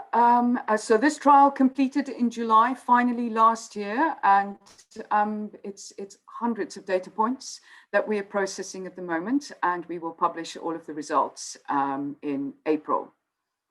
We currently have an open trial with a very young, innovative manufacturer that manufactures a healthy endurance fuel. Unfortunately, this is on hold due to the very risky nature of the measurements. We're taking VO2 max, we're taking blood of endurance athletes sitting on a stationary bicycle for 4 hours. So social distancing is not possible then. We had to sign, like, just put that on hold for the minute. Outside of the LAFIC, and obviously very topical here, I started a new intervention just this Sunday for a trial with one of the UK's biggest players in plant-based foods, one of the fastest growing product categories in the world, with constant new entries into the market. So we're looking at the impact of regular plant-based meals over a month on the gut microbiome diversity. So similar to the fermented foods trial, when we advertise for participants, I was locked down for 3 days nonstop with my emails. Hundreds of people applied to participate in this trial. So watch this space. I have to say, one of my other roles outside of South Bank is I do some work for the British Standards Institute, and we are soon to launch a standard on plant-based foods or plant-based proteins. And I'm not sure whether everybody knows this, but there is no legal definition for plant-based proteins or plant-based foods. And the industry has put forward a requirement that we should, that we should include under the legal definition for plant-based foods that it is allowed to have 5% animal ingredients. So watch this space. Do not believe that plant-based foods is 100% plant-based. So I'll end with this slide. I mean, times are tough for SMEs in any event because the big players, Me Too products coming on the market. The pandemic has brought huge challenges. And one of the scariest things right now that we see are the retailers delisting, not just deprioritizing, but delisting these small challenger brands in favor of the large businesses, obviously for their own risk assessment and to stock the essential products. So at the heart of the LAFIC's legacy sit the commitment to support sustainability-driven innovation in London's small food entrepreneurs. Entrepreneurship is dependent on innovation, and entrepreneurial activities increase competition. So thank you for listening.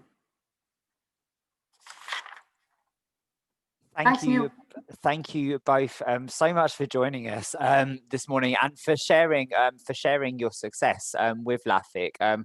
I heard about it recently, and it's just been brilliant. Adri, first question for you, if that's okay. If you do have any questions, please pop them in the Q&A box. We have got a few moments to answer them. You said that you didn't have, you don't come from a business background, but you seem to snap into a mindset quite quickly when working with people. What were some of the main lessons that you learned from that, and how you've applied that to your roles moving forward? Ask that question again, Neil. Sorry. You said that you don't have a business background, but No. you seem to snap into business mindset quite quickly when working with your clients. What were some of the main lessons that you learned that you've now kind of applied to your roles? Oh, that's secret. That's commercial secrets, Neil. I think before, I'm not a born academic. I came from industry. So obviously, and I was in food manufacturing and in retail. So yes, I was taught business skills, but short of running a small section or a small department, the challenges and awareness of running a whole business, that I've never had to deal with. And I don't think I'm too scared. I would never want to run a business. I tried to go self-employed for a while and that didn't work. So yes, it's bits and pieces of secrets that I was either taught or absorbed through the years, and I'm now able to transfer to smaller companies. But I'm still learning. I mean, I learned so much from the first case study during the pandemic. I guess we're never too old to learn, eh? Absolutely. And Sam, kind of like, since joining the LAFIC team, what are kind of some of the biggest takeaways for you as you move forward and prepare to work with new clients? I would say a lot of the businesses we're seeing join the program, they are challenger brands. They are creating new and exciting products that we don't see on the shelves in our supermarkets. You may find them in your smaller retailers, but yeah, I think it's very exciting to see the breadth and depth of product innovation that's coming through, especially within London. Thank you. Adri, you talked about health claims and kind of like, and being quite and looking at those. And one topic that comes up time and time again when we talk about kind of sustainability and climate issues, and this relates to food and drink, but also kind of like general consumption, so clothes and stuff like that, is greenwashing. How much of that do you think is prevalent in the food industry? Oh. Yeah, you see, I mean, there is a dichotomy with environmental sustainability and microbiological food safety. And the green products are not always as effective in dealing and killing microorganisms than the real chemical nasties. And in my experience, I have not come across, and I do a lot of auditing in the food industry. So, and in the 20 years I've been auditing, I've not come across a manufacturer that uses a laundry that uses green products. It's not a question that I've asked. It's not a requirement currently with any food accreditation standards, but maybe moving forward, it may become. I've certainly not seen any validation studies to show that greenwashing is as effective as chemical washing in neutralizing microorganisms. And of course, clothing is full of microorganisms. Of course. Jaya has a question for Adri. Can you confirm or clarify your point? The plant-based food currently on the market are not 100% animal-free because they include 5% animal product, and therefore the industry is developing a standard for customers to identify this on the products. So yes, there's no legal definition for what is plant-based foods, and it's not the industry that is making the standards. It's the British Standards Institute, And this is a standard that has actually been pushed forward quite speedily, because we can see from an industry perspective that there are plant-based products out there that contains animal-derived ingredients. And with any standard, it has to go out for consultation. And industry has come back commenting on the draft standard and said that they would not accept it unless we include a definition in there to say that plant-based foods may contain up to 5% ingredients derived from animal products. And for the non-food technologists, that may be, oh my God, that is horrible. But from a scientific perspective, I understand why it's needed. And so at the moment, that definition is in there. It is in there. Thank you. And just finally, we're just running to time. Sam, what would you say to any clients thinking about any new clients thinking about getting in touch with you? I would say it's always worth having a conversation. One thing we do see with food and drink businesses that are going into the market and looking for support with product development, if you're going down the consultancy route, the things I've heard from SMEs is that they spent a lot of money on consultants trying to deliver something and not got very far. I would say see what support programs are out there first, build your own knowledge, and then go forward once you feel comfortable talking to consultants, and you can really hone in on what support you need. Thank you. And Adri, would you like to add to that at all? I'm afraid, Neil, I was too worried about my guinea fowl that right under the window making a noise that I didn't listen to the question. Do you want to ask that quickly again? Sure. I'm sorry, guys. That's a guinea fowl right under my window. I have a flock of free-range birds. No problem at all. What kind of when kind of like what would you say to people that are thinking about getting in touch with LAFIC to kind of get on board with you guys? Wow. Okay, so I was employed at the university for just this reason some 20 years ago, to sit at the interface between the food industry and the university. There is always financial support for food manufacturers. And in my 2 decades at the university, the pendulum has swung. Sometimes it's for SMEs and startups, and sometimes the money is only available for very high innovation projects. So the LAFIC is certainly one of the best projects that I have engaged in, and it is a fantastic opportunity for a food business just to support them for that exponential growth. Financial support right now to help them get new products on the market if they are challenger brands.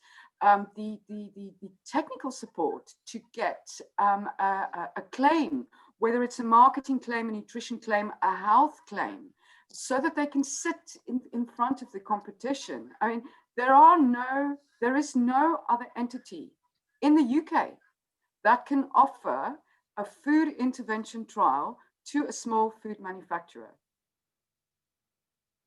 There isn't, not for free. If you've got, I think the closest competitor will charge you £60,000 for a 10-person intervention trial. So that I can't jump up and down and shout louder about the fantastic opportunity for that. I think companies are scared to engage with universities. And this is why we've got this great, here's the first step. Come and have a date with us and see what it's like to engage with a university. And then if you like the date, then you can take me out to dinner again.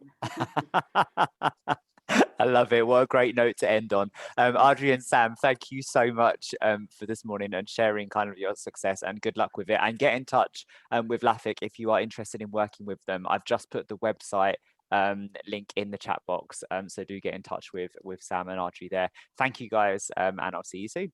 Thank you very much. Thanks, Neil. Thank you. Bye. We are going to have just a quick comfort break. So come back.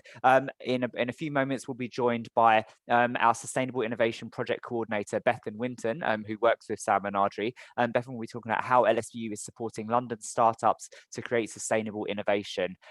Shortly after that, we'll be joined by LSBU alumni Nureen Glaves, talking about her healthy living initiative, Feed Me Good. And then we'll break for lunch. So we will see you very shortly. Thank you.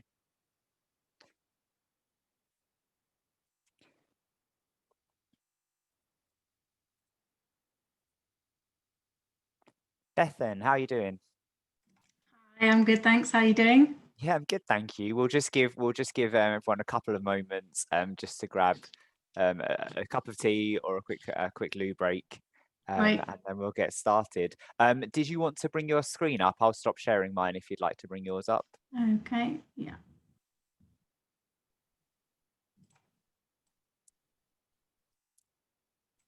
It was a fantastic session, wasn't it? Yeah, I caught probably most of it actually. It was really good. And Adri's a really good fun person to follow. Always a pleasure. It's yeah. Sure. Brilliant. Nice. So you should be able to see that now. We can see your screen. I will just for our audience, I will be sharing the link again to LAFIC for anyone who wants it, but I'll also be sharing Bethan's contact details as well for anyone who is looking to work with our sustainable innovation team. So I think we're probably good to go. So Bethan, I will hand over to you. Okay, great. Thanks very much. So thank you, Neil, for the introduction, and good morning to everyone online today. I'm Bethan Wynton, and I'm the project coordinator for the Sustainable Innovation Programme at London South Bank University. I work closely with the Sustainable Innovation Working Group with my colleagues, Ellen South, who some of you may know, the project manager, and many leading research academics. One of my main roles is linking up businesses with academics, and today I'll be discussing the ways in which the programme supports startups to create sustainable innovation and build on the sustainability that they already have existing. The programme covers many aspects of low carbon technology and sustainable innovation, but for today I'll focus on the key themes of food and water as much as possible. So the Sustainable Innovation Programme, for those of you that have never heard of it, it is a similar programme to LAFIC, which you may have just heard about from Sam and Adri.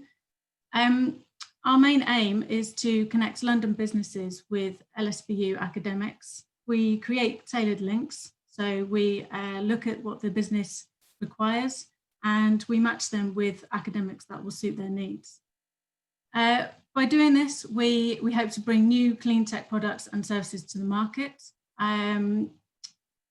We have £3.8 million of funding. This is provided by London South Bank University and the European Regional Development Fund. So this really shows the commitment that we have to sustainability at South Bank University. So the overall aims, we have funding secured until 2023. We've been running for a few years already, and overall we expect to support around 260 businesses. 110 of those will be supported through academic research collaborations, and 50 of those we expect to deliver new products, processes or services. So you can see the range of support that we're expecting to provide to businesses. The overall aim, the overarching aim for this programme is to reduce carbon dioxide through the development of these new innovations.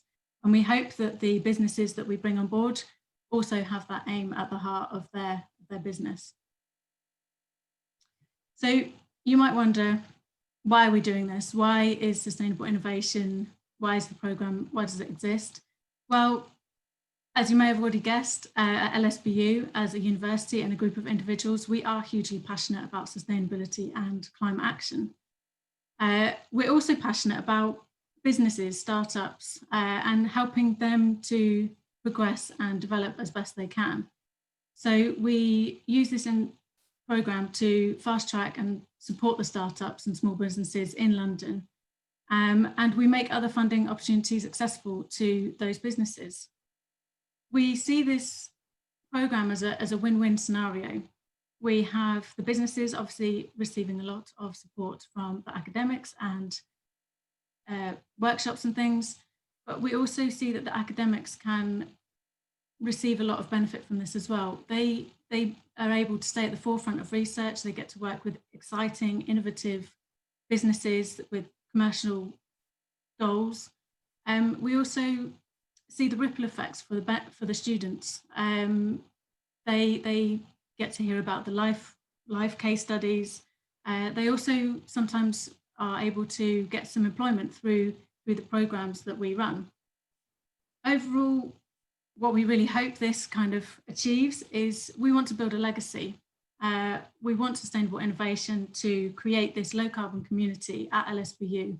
We want it to be made up of enthusiastic academics, innovative businesses, and exciting students that want to come along for the journey. So as I mentioned, we work closely with academics, and the two schools that we work the closest with are the School of Engineering and the School of Built Environment. You can see on the screen here, there's a list of the areas of expertise that we provide. These are probably the most relevant to the current situation that we're in with climate action. You can see there's sustainable materials, smart sensors, Internet of Things, communications. All these things are very much, I don't want to say trending, but they're very important at the moment with everything that's going on. This list is not exhaustive by any stretch of the imagination, but it's a good idea of what we have on offer. So if you're a business and you are interested in joining the programme, you might wonder what the programme looks like. So we have two stages to the programme. We have the first stage, which is much more about building the foundations of your business and understanding the basic skills that you need to run a business. This comes in training and industry expertise. Then we move on to stage 2, which is much more in depth. That's when we start to offer things like academic research, lab and facilities, and also some R&D support. I just want to note at this point as well, every business that we have coming onto the programme is completely different. They all come to us at different stages. And that's why we tailor our programme to each business. Going back to the two stages that we offer for the businesses, we have stage 1, which consists of workshops, expert talks, and networking with peers. The workshops that we offer quite often are around things like business and financial modelling, marketing, fundraising, pitching, intellectual property, and the list continues. These things are obviously vital for you to be able to build the foundation of your business, but it also allows you a chance to get to know peers that are working in a similar sphere as you, and you can knowledge share with those peers. On the right there, you can see a photo from when we were actually allowed to meet in person. This was our Women in Clean Tech event last year, and we identified a gap. We realised that women weren't always coming through to stage 2, and we wanted to really encourage the female population to, and there are a lot of women in clean tech that are doing great things, but they don't always have the confidence to really push themselves out there. So we held this pitching event for them so that they had a safe space to work on their pitches and pitch to an investment panel. This was probably one of my best days while I've been at LSBU. It was really exciting, and for me, obviously, I'm hugely passionate about this. Fantastically, quite a few of these women have actually come on to stage 2 of the programme. Obviously, it's not just all about the women. We have all kinds of people coming on to the programme. So for stage 2, we offer in-depth tailored support. This is when we really get down to the nitty-gritty of what a business needs, what they require. It can be anything from prototyping, proving a concept that they already have in mind, general academic expertise, lab testing, and we also offer 40% R&D grants, which is where a business can come to us when they want to employ a new research and development employee, and we support them with 40% of that salary for a year.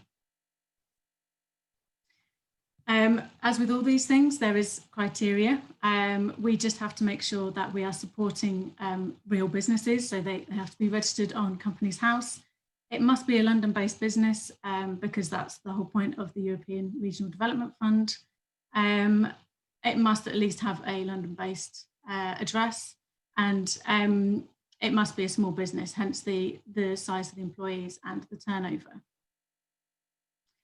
So onto the exciting stuff, the people that we've worked with. Nopla is one of the first businesses that we worked with a few years ago, and we worked with them to create an edible capsule that could contain liquid. This doesn't sound particularly exciting to start with, perhaps, for some of you, but it actually meant that in Marathon 2019, they were able to hand out Lucozade that was in edible capsules. So instead of thousands and thousands of little plastic bottles being thrown away at the end of the race, everything is fully edible and no waste at all. So that was kind of a great achievement. We're also working with these other companies at the moment, as well as many others. Lation are working on cycling technology to keep cyclists safer on roads, and Climate Invest are creating an app with one of our academics at the moment, which encourages customers to invest more ethically and socially. I could go on about all the fantastic businesses that we work with, but I'm going to focus more on Waze, which is one of the most recent success stories on the Sustainable Innovation Programme. Waze have just completed their collaboration with us, and they have been focusing on water waste in developing countries. So to give the project with Waze a bit of context, some of you may already know this, but 1/3 of the world are currently living under water stress conditions. This shockingly means that 2.4 billion people have no safe sanitation facilities or access to latrines. This also means that 785 million have no access to clean water, and 42% of healthcare facilities in Africa also don't have access to safe water. This has a much wider impact on people's day-to-day lives. So the problem the problems existed for a long time, but the problem was identified when the founders of Waze were in Ghana in 2010. And they were actually visiting some schools, and they began to dig a little bit deeper, and they found out that primary schools' enrolment rates are at 76%. Which might not sound awful, but that's just the enrolment rate. Actually, many of these children dropped out due to sickness and poor sanitation. So Waze began to dig a little bit deeper. They researched into the infrastructure around the world and began to realize that many global water treatments they're old, they're costly, and they have huge environmental impacts. So Waze began to look into new approaches to sustainable wastewater treatment and energy management. And fast forward a few years, and they then came onto the Sustainable Innovation Programme. So they joined us at a workshop, which is quite often how many of our businesses approach us. And we identified with them that they need additional resource on their team so that they could create their innovation. They already had an idea in mind to filter water, wastewater, to make it safe to drink. And they just needed the additional resource to make that come to life. So we offered them a grant, a 40% grant to hire Kyle, who is a bioelectrochemical engineer. And with that extra capacity, they were then able to redevelop existing designs and to build much more efficient systems for water waste management. They really took, they already had a good idea and they really ran with it. Once they had the money and the funding behind them, they just went with it.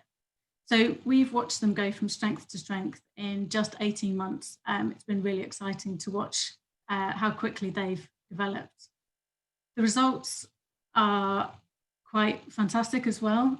They have developed a technology that not only filters water, but it also generates electricity from wastewater and food waste. So it's a double-pronged approach. This provides treatment of on-site sewage in urban communities. Now, I know this is perhaps not a glamorous aspect of water or food or anything else, but it is something that is vital. They've also managed to receive an Innovate UK grant, which helps them also set up a partnership with the World Food Programme.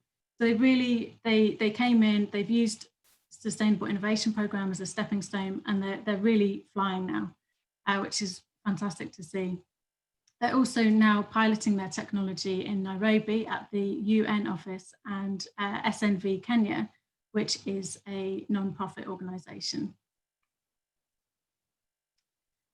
So they haven't stopped there. They've achieved all this in the last 18 months, and they're going to continue developing their technology, and they've got 2 more tech products that they are going to create, one for agricultural waste and one for food and drink manufacturers. We're really pleased as well. So our grant has now come to an end with them. They've had a year of us supporting them to hire Kyle, but they will be actually keeping him on because they've gained so much from him. And they're also seeking seed investment to launch their product in more locations. So just really exciting to see how well they've done. And we've discussed all the business side, and I thought I'd also share a few clips from some academics that have been working with us for the last few years. So I'm just going to play this.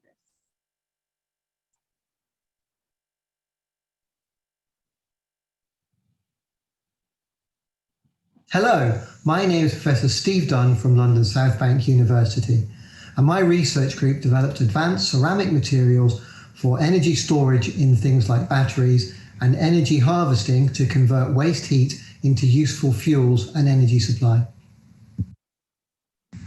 My name is Ben Clark and I'm the course director for engineering product design. I worked with IF Vehicles, and with them I created my first piece of IP. As a design engineer, this has always been a goal of mine, and in fact led to a £1.5 million investment commitment for the company. Hi, I'm Finian McCann. I found working on the Settle project to build sustainable modular housing for the homeless very rewarding because of its mission, very innovative in the technology that was developed, and ultimately a great opportunity to liaise with experts in the industry. So as you can see, we've had some fantastic businesses on board. We've also got some wonderful academics working with us. It's been a pleasure. I've been here for 18 months. It's been a pleasure working with both the businesses and the academics so far. If you are a business and you're interested in looking, you're looking for innovation support, and any of this has intrigued you, then we do have applications for our next cohort in May or June this year. And feel free to check on our website. We've got many more case studies on there and a bit more information about the team. I couldn't pack it all into the 15 minutes that I had. And if you're interested in the programme at all, then feel free to register your interest with the email address there, si@lsbu.ac.uk, or feel free to get in touch with me. That's all from me at the moment. If there's any questions, then I'm happy to stick around and answer them. But thank you very much for your time. Thank you for listening. Thanks, Bethan. There are no questions coming, but I mean, I've shared the link in the chat box so that people can kind of get in touch with you if they'd like to. And what an epic case study. I mean, that's It's absolutely brilliant. When you think about kind of like, you know, local businesses and stuff, what do you think that some of the barriers, or why people, they might not think that they can have such an impact on such a large scale as Waste have? Yeah, so Waze are a London-based business, despite the fact that they've gone on to, they're going international. They're looking at India, they're looking at other countries in Africa. It's really exciting to see what they're doing. And I think that is possible for any London-based business. I think if you've got the drive, if you've got a good idea, then you can just go for it. And we're there to hopefully support you in that mission. That's it. I just sometimes think that big picture thinking is sometimes a little bit outside people's scale, but you know, with support from people like you know, bringing academics, you know, that industry plus the academia, the creativity, the innovation together really makes a massive difference to the world. Yeah.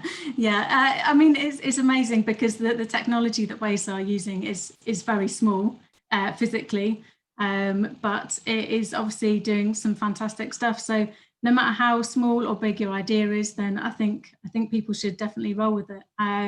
And it's been fantastic working with the academics that are getting on board as well. So yeah, it's been a great program so far. Oh, thank you. Well, your passion for it certainly comes through.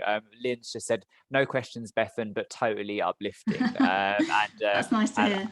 I absolutely agree. Thank you so much for joining us this morning, and I'm sure we'll speak soon. No worries. Thank you very much for listening. Bethan. Cheers. Thanks. Bye. Thanks, bye. Everyone. I would like to welcome Nureen to join me this morning. Nureen is LSBU Alumni. Nureen is CEO of Feed Me Good, and you're going to hear about that shortly. Nureen, how are you? Good morning, Neil. Thank you for having me. I'm well, thank you. Well, it's a pleasure to have you. And I will say this, Nureen has been a part of part 1, part 2, and now part 3 of the Sustainability and Climate Action event series at LSBU. Nureen is a fantastic, inspirational alumni that we love working with. So thanks for joining us. I'm going to hand over to you, Nureen, and I'll see you shortly for the Q&A afterwards. Brilliant. Thank you, Neil. Let me just share my screen. Make presentation view. 1 second.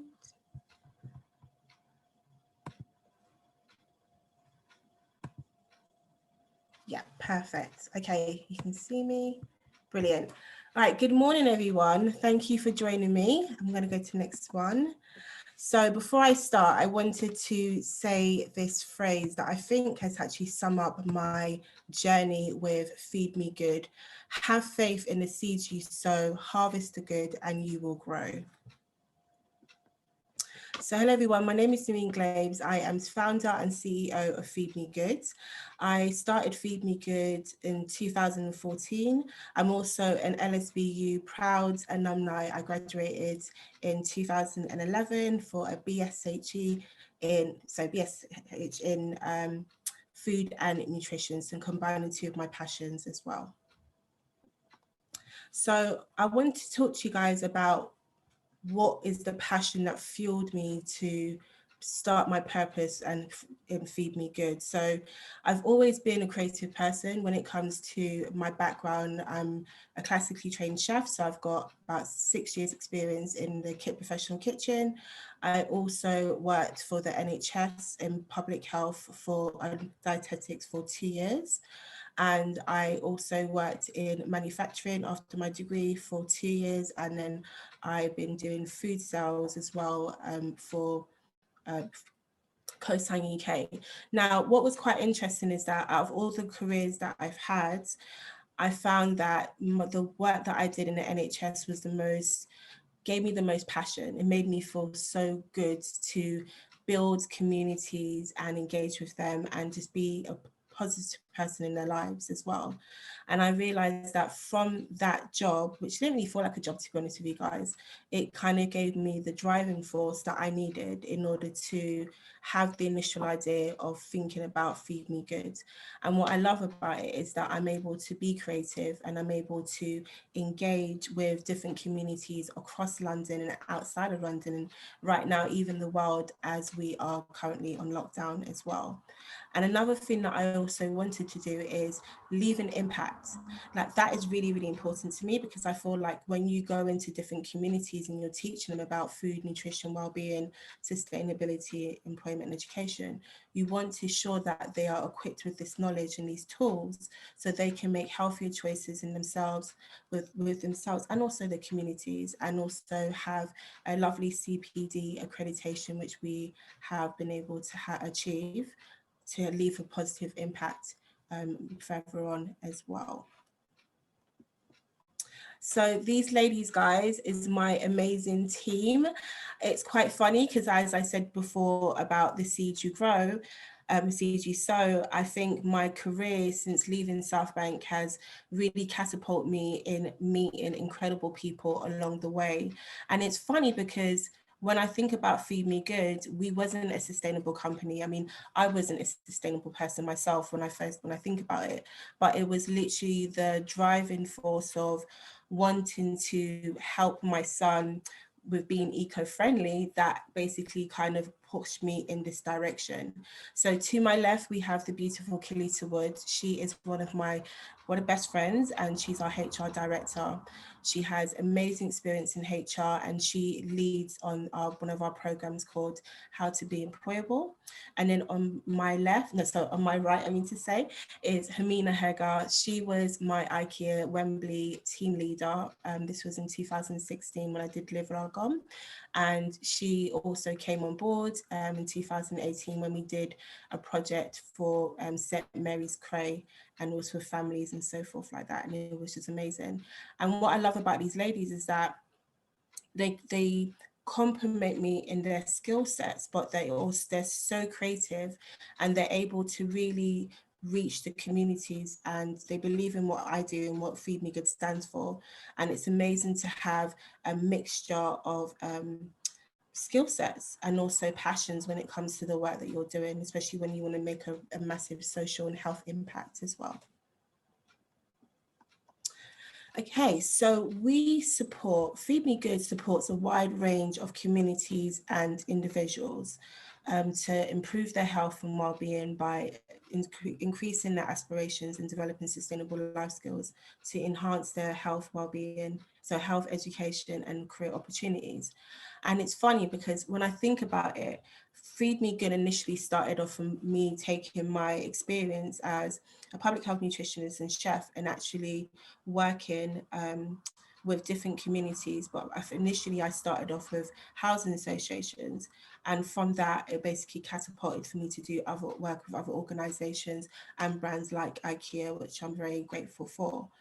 And what I found is when you're working with different demographic as well, it's really important to learn from them as much as you are teaching. And I think with sustainability in food, because food really fits into sustainability as well as one of the key components, is that you can learn so much from the communities that you serve. And I realized another thing, that with our different communities, what will happen as well is that you are able to learn from them. So when they come from different countries, like say they come from India or other parts of the world, they might have sustainable practices that they may do at home. But when they come to the UK, it may be that they want to integrate into the community, or they want their children to learn more of the Western stuff. And then basically what happens is that sometimes those traditions are not always upheld, or they're lost. So what I found from working with the different demographics, and what excites me as well, guys, I'll be honest with you, is when I go into a community, I'm literally able to bring everyone together that I've never met before. My team are able to do the same.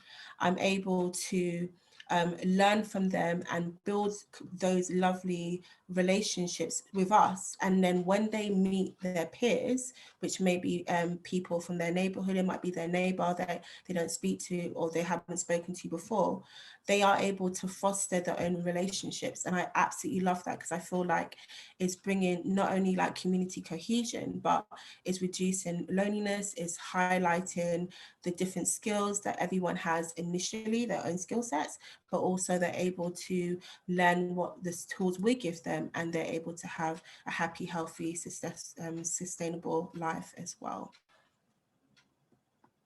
So our amazing partners and supporters. It's been so funny when I look at all these beautiful logos and I think about the journey of Feed Me Good, and I think of my initial passion was just to teach. It was just literally to learn as much as I can in my own craft of health or food and nutrition and well-being, and basically teach it. And then from me wanting to learn, I've worked with amazing housing associations like L&Q, which just funded us again to do one of our chats programs, which I will talk about with you shortly.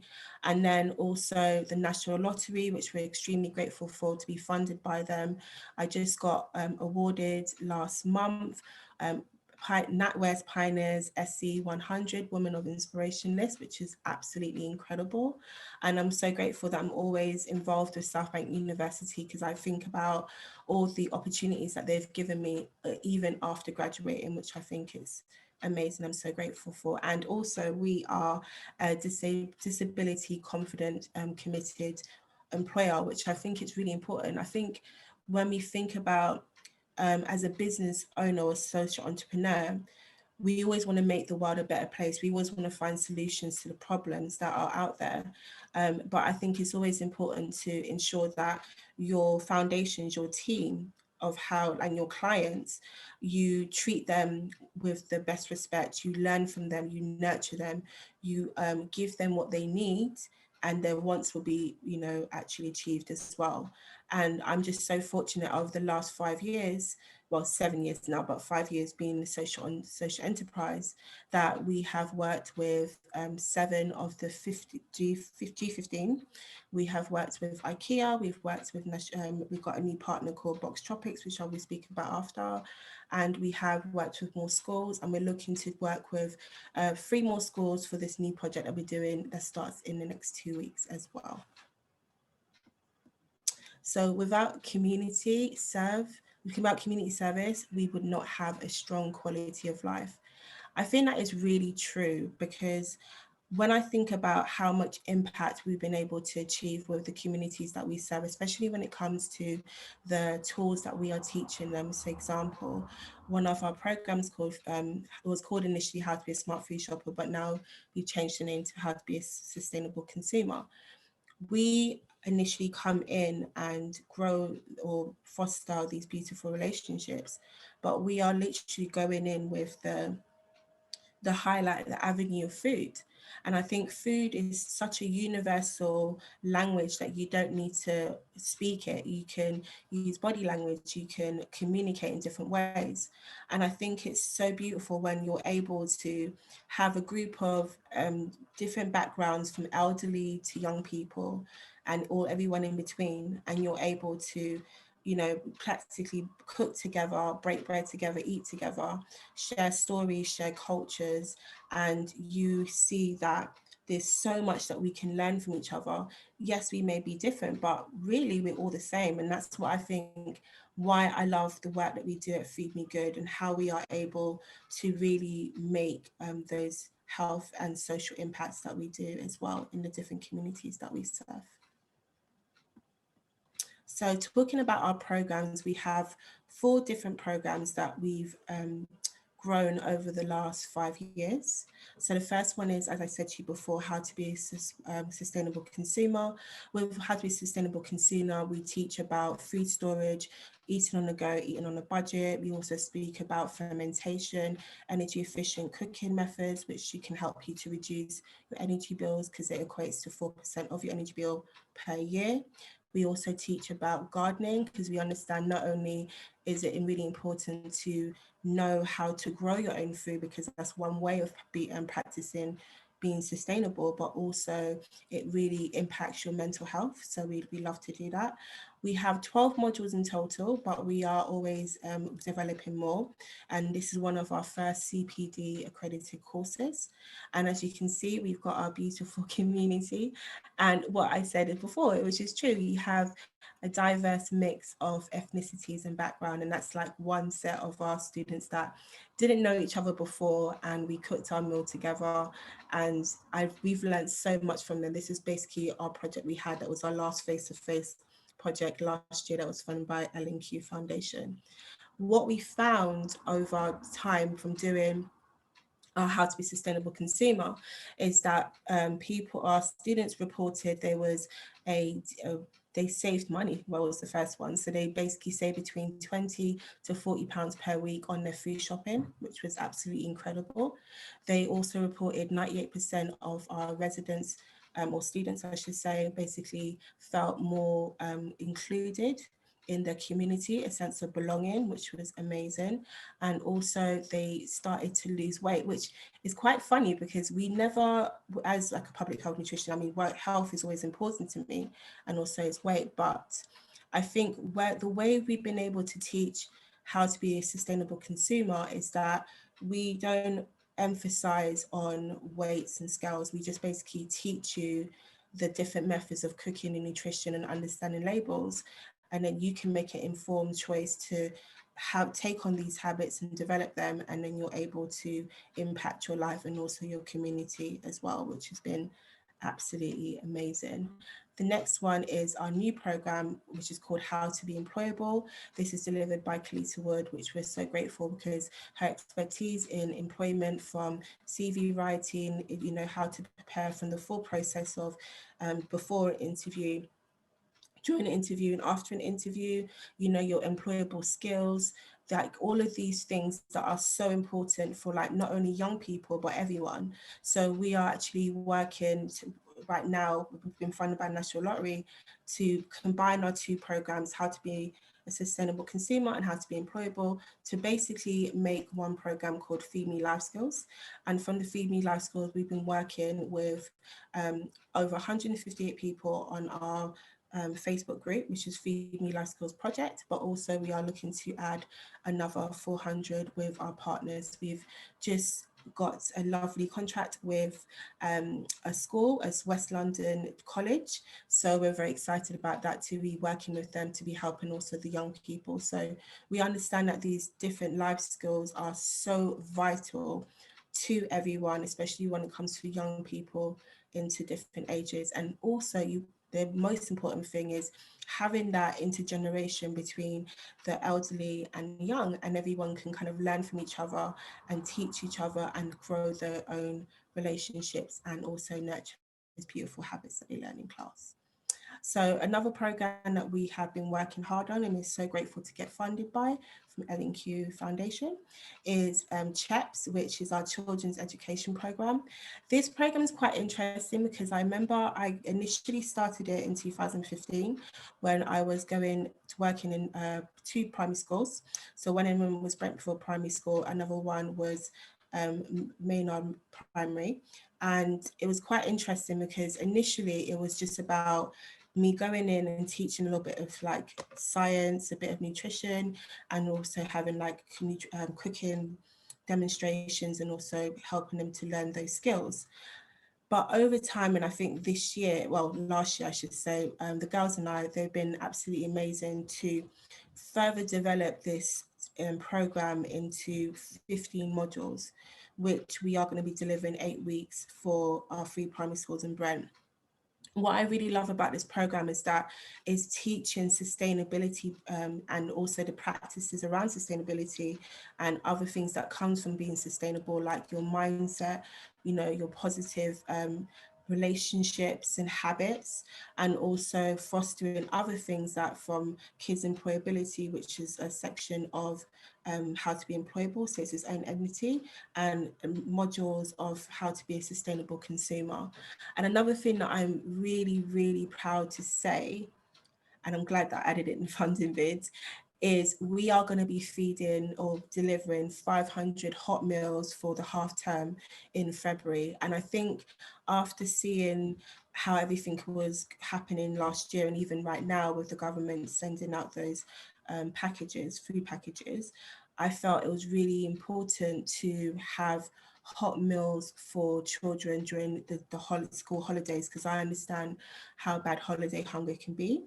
And I understand how important it is to ensure that every child is fed well, especially, you know, be living in the UK as well, because we have a huge childhood poverty. And right now with COVID, we have lots of different type of poverties, from like multi-dimensional poverties. It's quite difficult, but we work through it. And the other one as well that kind of came out from one of our projects we did 2 years ago is our YEP project, which is our youth education project. We're still currently developing this one, but it's basically going to be talking about it's going to be talking about money management. It's also going to be speaking about nutrition and food, and also is going to be speaking a little bit about employability as well and confidence building. So just to I've kind of gone a little bit in this. So this one's basically how to understand your eating habits and the benefits of cooking and being sustainable. This is a bit more of our communities. And as you can see, we're highlighting a lot when it comes to the food, the having our 5 a day. We're really big on having more fruit and vegetables, and that kind of also has inspired me to have my role when it came to working with the Food Foundation, which I'm going to be soon to be a veg advocate for, which I will talk about a bit more in general. And also, just to kind of go right here, actually, I wanted to show you guys this picture a bit more in detail, because you can't see all of it because it's quite big, but our community that we've just been serving, we've actually been helping them 9 months after the project has ended because of COVID, but also we always like to stay with our communities after the life of the project. We don't get funded for that. It's something that we like to do in-house because we understand the importance of, once you are building the community, it's not a thing that because the funding is finished that the work is done. You have to nurture and stay with them in order to not only reinforce those habits that they've learned, but also see the progression of how far they've come as well.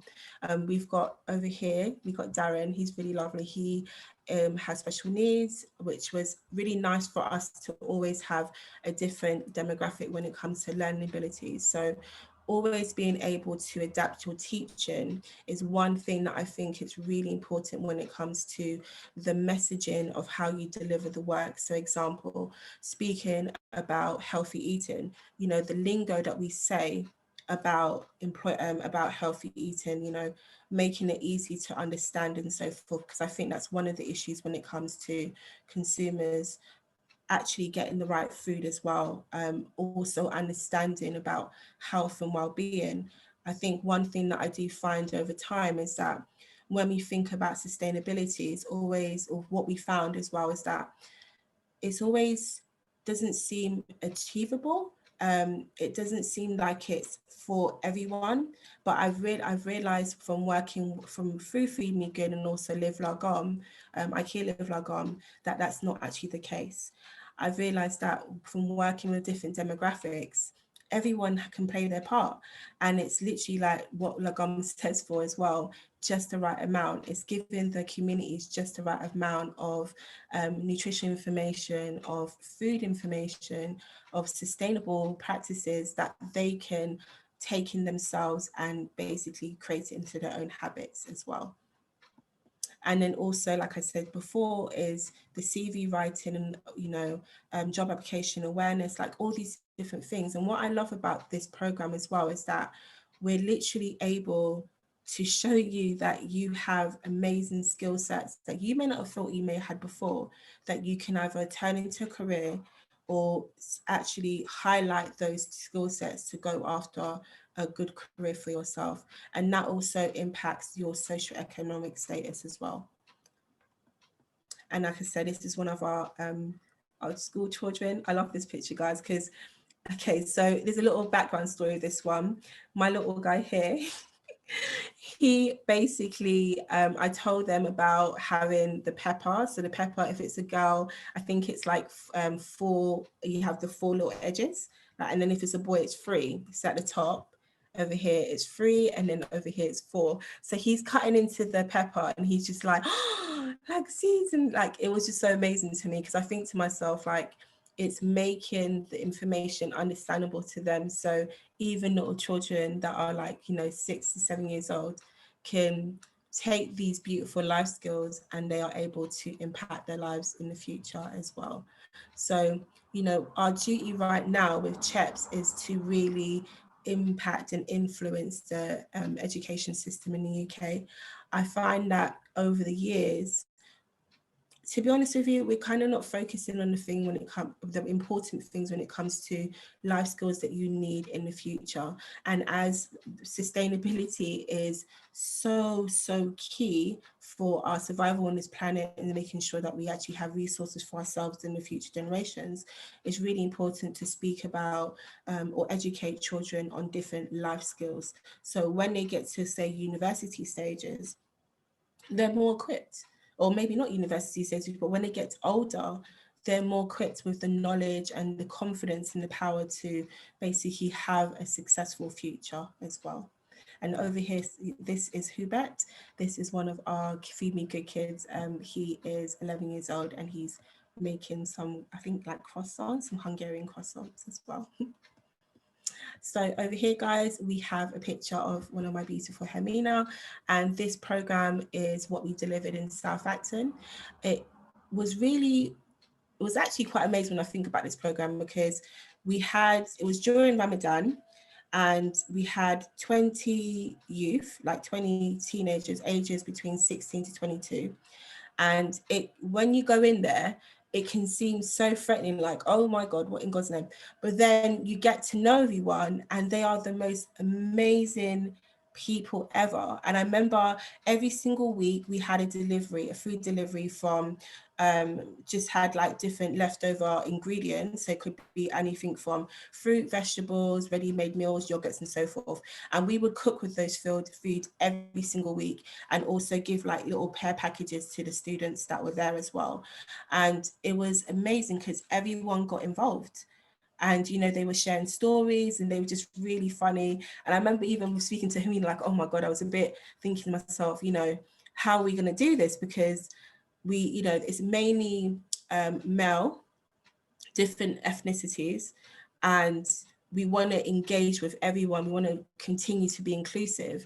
But, you know, and what I realized is that it was just about being yourself. It's about, you know, kind of being your mummy self. Like me and Hermina's both mums. We kind of like looking after everyone, you know, disciplining if we need to, giving life advice. But that was the beauty of it. And, you know, our students were able to learn so much and obviously be fed every week with like surplus food, which was absolutely amazing. And then we just added on like little condiments and so forth like that. So that was like really, really cool. And they were very excited and proud of themselves. And the other one over here is my lovely, amazing South Bank team. We did a corporate event for them, and we was doing cooking sessions, and it was amazing at Mercato Metropolitano as well. So like I said, these are our beautiful partners. I'm just going to go down. Okay, guys, so let's talk about my journey. So it's so funny because I was even thinking like, Neil, I'm so not used to like talking about myself and my successes, but I was like, right, girl, got to get this done and have fun with it. Okay, so the first thing that I was able to achieve was being in a Spotlight magazine for different programs that we did. I think one of them was How to Be a Smart Food Shopper, and the other one was called Cooking for Success, which we was funded for. And that one was quite amazing because I was working with 39 homeless people all over Essex. It was quite interesting. I literally was started from Harlow and went all the way to Clacton on Sea. And it was quite amazing because I got to learn from my students as much as they got to learn from me. I got to share stories with them. They were learning sustainable practices. They were homeless before for many years and not really, you know, kind of shut off from society, but they were able to have the property, like have shared housing, and then also learn from us. So it was like a really beautiful impact that we were able to achieve with them, and we still talk to them today. And to be honest with you, one of the guys called Gavin, he actually was the reason why I got into IKEA, and which you can see over here, which is my IKEA Live Lagom. So IKEA one was quite interesting because what happened is that I applied for this program called Live Lagom, and Aileen was kind enough to be a part of the presentation last November. And it was amazing because it was like, what would you do if you had £300? And I said, well, if I had £300, then what I would do is I would learn and teach. So the areas that I was focusing on was reducing my food waste, reducing my energy bills, recycling, because God knows I was looking at that blue bin like, what is it for? And the other one was to grow my own food. And it's funny because my mum and my sister have green fingers and I literally didn't. I killed everything. I think, to be honest with you, I kind of killed a few. I went through like, 4 basil plants and 3 mint plants, but I was determined. I'm determined to kind of like, grow my green fingers, so to speak. And with Gavin, what it was with him is that he said to me, I would listen to you if you, show me basically the money. Like if you was to live off, say £60 for 3 weeks, because that's basically like his benefit money, then I will, pay attention to what you've got to say. And I said, you know what? I love the challenge. Yeah. So you know what I'm going to do? I'm going to live off £60 for 3 weeks based on a family of 4. And I bought all my food shopping, and I bought, I did basically show the receipt on Live Logom Facebook group. And after that, I basically was like, right, I'm going to do my breakfast, lunch, dinner, snacks, drinks, teas, coffees, you name it. I made it within the 3 weeks. But what happened was I beat my target. I did 25 days. Based on a family of 4 for £60, and I knew that there's something in this, and it was a part of that food, and it was like a part of our how to be a sustainable consumer was kind of growing in that direction as well. So I was able to have a page or 2 pages, well 3 pages I should say, in the Live Logom brochure, and also I was able to have my name and information on the IKEA website as well. So if you literally put Nureen in, they will actually see me. And I was also able, which I'm so grateful for, to have other successes that came along from Live Logom, which I'm going to be speaking about in the next slide.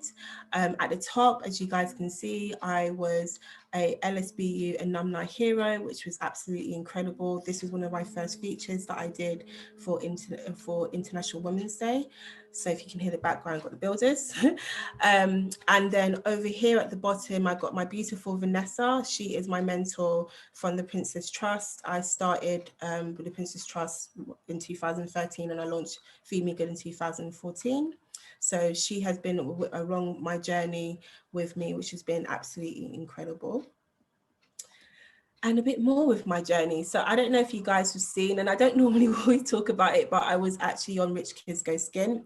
And the reason why I did Rich Kids Go Skin is because I wanted to talk about community and basically showcase what we do in the community. And funny enough, I still talk to Becca to this day. She's a bit of a mad hatter, but she makes me laugh. And it was a really beautiful experience. We got a lot of views, but I think for me, it was more about showing the community-based work that we do. And also we was making, I think, mochi donuts at the time, which was really cool. Over here, we have a picture of Dumplings and Bows, which is a restaurant that I literally was doing a workshop, a young girls workshop called Imperial Queens. And it was quite interesting because I was really hungry, and I was like, oh girl, Tia, let's go and get something to eat. And then we went to this incredible restaurant, and using the different skill sets like my chefing and taking pictures, I basically fell in love with the restaurant, and I said to them, if they can teach me how to make some bows and some dumplings, then I will revamp their menu, because I was like, we need to make it to showcase the beauty of this food. I still talk to them to this day. They're actually one of my favorite restaurants to go to, and I just took lots of professional pictures, and they were able to, and I made a full menu for them, which they use today, which is very exciting. So what I love with Feed Me Good is that all the different skill sets that we have, we're able to utilize and use in different ways as well. Over here, we have the lovely Nice and Serious and Hermina and Aileen in the background. It was quite funny, this workshop. We had it, I think it was 2 years ago in April, and we was giving back. So we was doing like a sensory workshop, and I was teaching them how to make the mochi donuts, and also I think I was showing them how to make gimbap, if I remember correctly. Nice and Serious are amazing. Tom, he is the CEO and one of the co-CEO, and Duncan over here, he actually recognized me. I was like, oh, okay.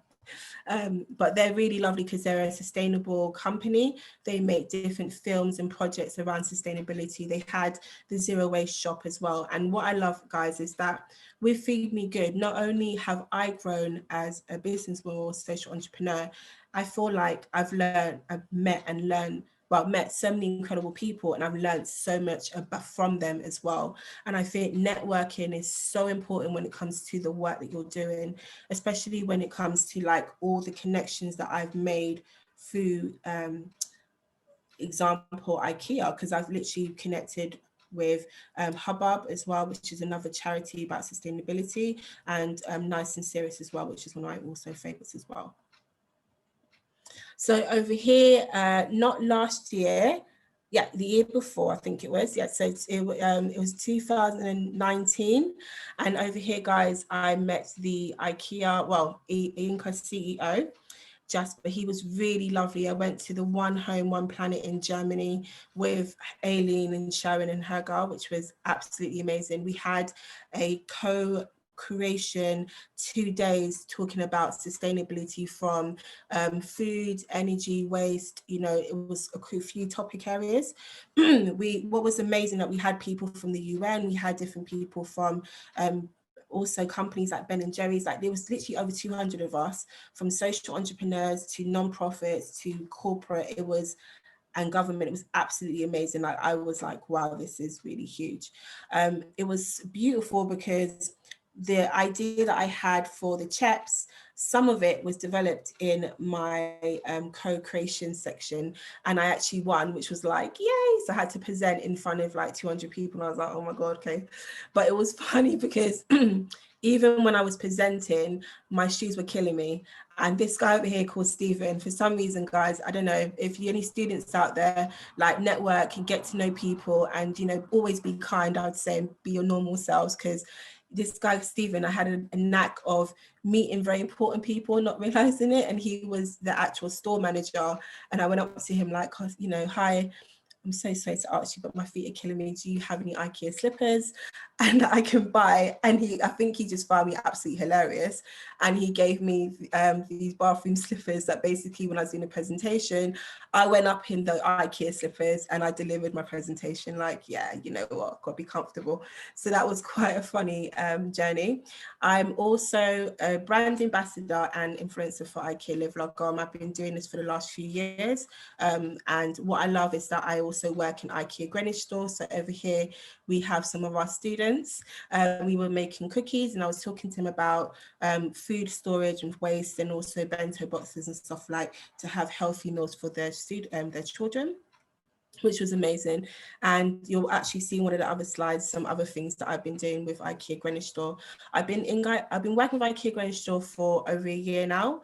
It's been absolutely amazing. I love that I'm able to take a lot of the IKEA food products or just different types of methods that I can bring in when it comes to food waste and food storage, where I developed a lovely booklet of 10 commonly thrown away foods, from breads to eggs, and how to store it, and also thinking about how you can make delicious meals as well before they go off as well. One other thing that I'm super grateful and proud of is working or being enrolled or completing my health and wellbeing program with Guys in St. Thomas's and School of Social Entrepreneurs. I'm so grateful to be a fellow of them. I've learned so much over the year of being on their program.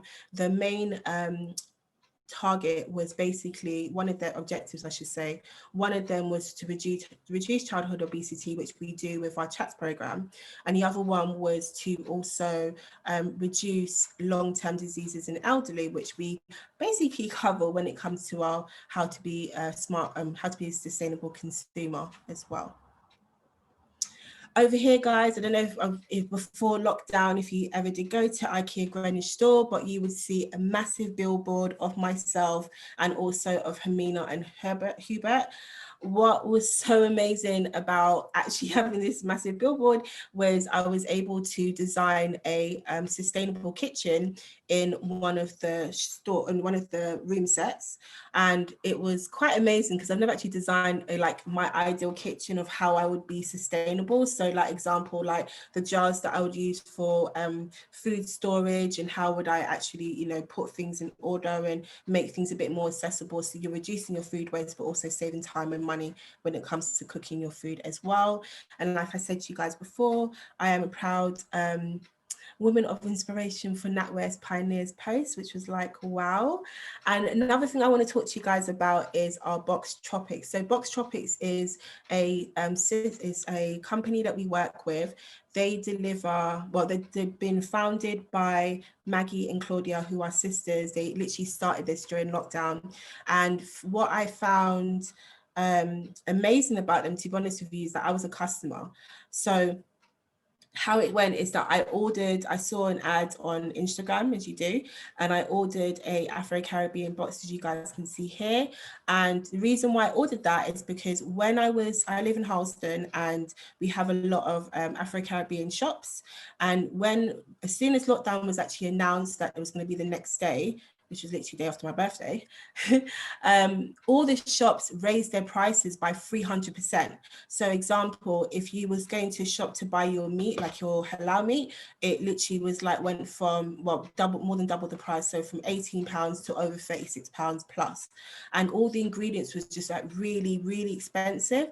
And it just infuriated me because I'm always thinking about the health inequalities of the Black and ethnic community and communities that are low income, and how can we make food more accessible for them? You know, so for the food prices to go so, you know, through the roof, I just needed to find a solution. And they have been such an amazing company to work with. We provide them recipes based on the ingredients that they provide us, and we promote them, and you also get a 10% discount with our code as well, FeedMeGood10. And what I love about them is that, especially for the communities that are shielding, it's really important to be able to access them, to be able to provide food for them that they're not going to, like they can have the traditional Afro-Caribbean or African meals, or even Latin meals, because, you know, different ingredients come from different parts of the world, and we can, you know, collectively use them. And, you know, that was really important to me, and they have been amazing to work with. So we got some information that I can give if you guys want to order from them as well. And the last thing to also talk about is the Food Foundation Veg Advocate. Please, to 2020. Okay, so this program, I'm very excited to start this journey with the Food Foundation. And the reason why I'm actually going to be working with them as a veg advocate is because the research that I'm finding when it comes to children accessing fruit and vegetables is quite alarming. So one of them is that children ages from 5 to 10 are basically between 1 in 5 children are actually accessing their five a day, 1 in 5. So, you know, and there's also 2 in 5 when it comes to older. So there is a huge problem when it comes to accessibility of fruit and vegetables. And I want to change that by, one, developing our own Eat Well plate that is basically Black and ethnic focus. So we have the different food groups as well. That's going to be incredible. I don't think I've seen anything with the NHS actually doing that, which would be good to develop that.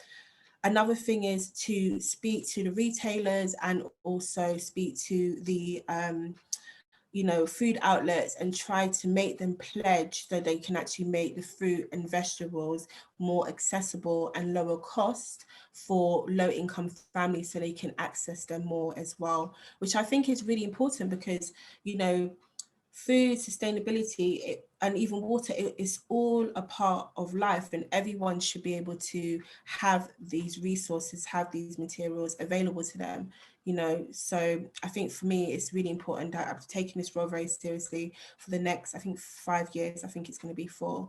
So yes, that's my piece. Please, you'll be seeing me, well, within reason after lockdown, it seems like, but I will be contacting a lot of the retailers and asking them to pledge as well.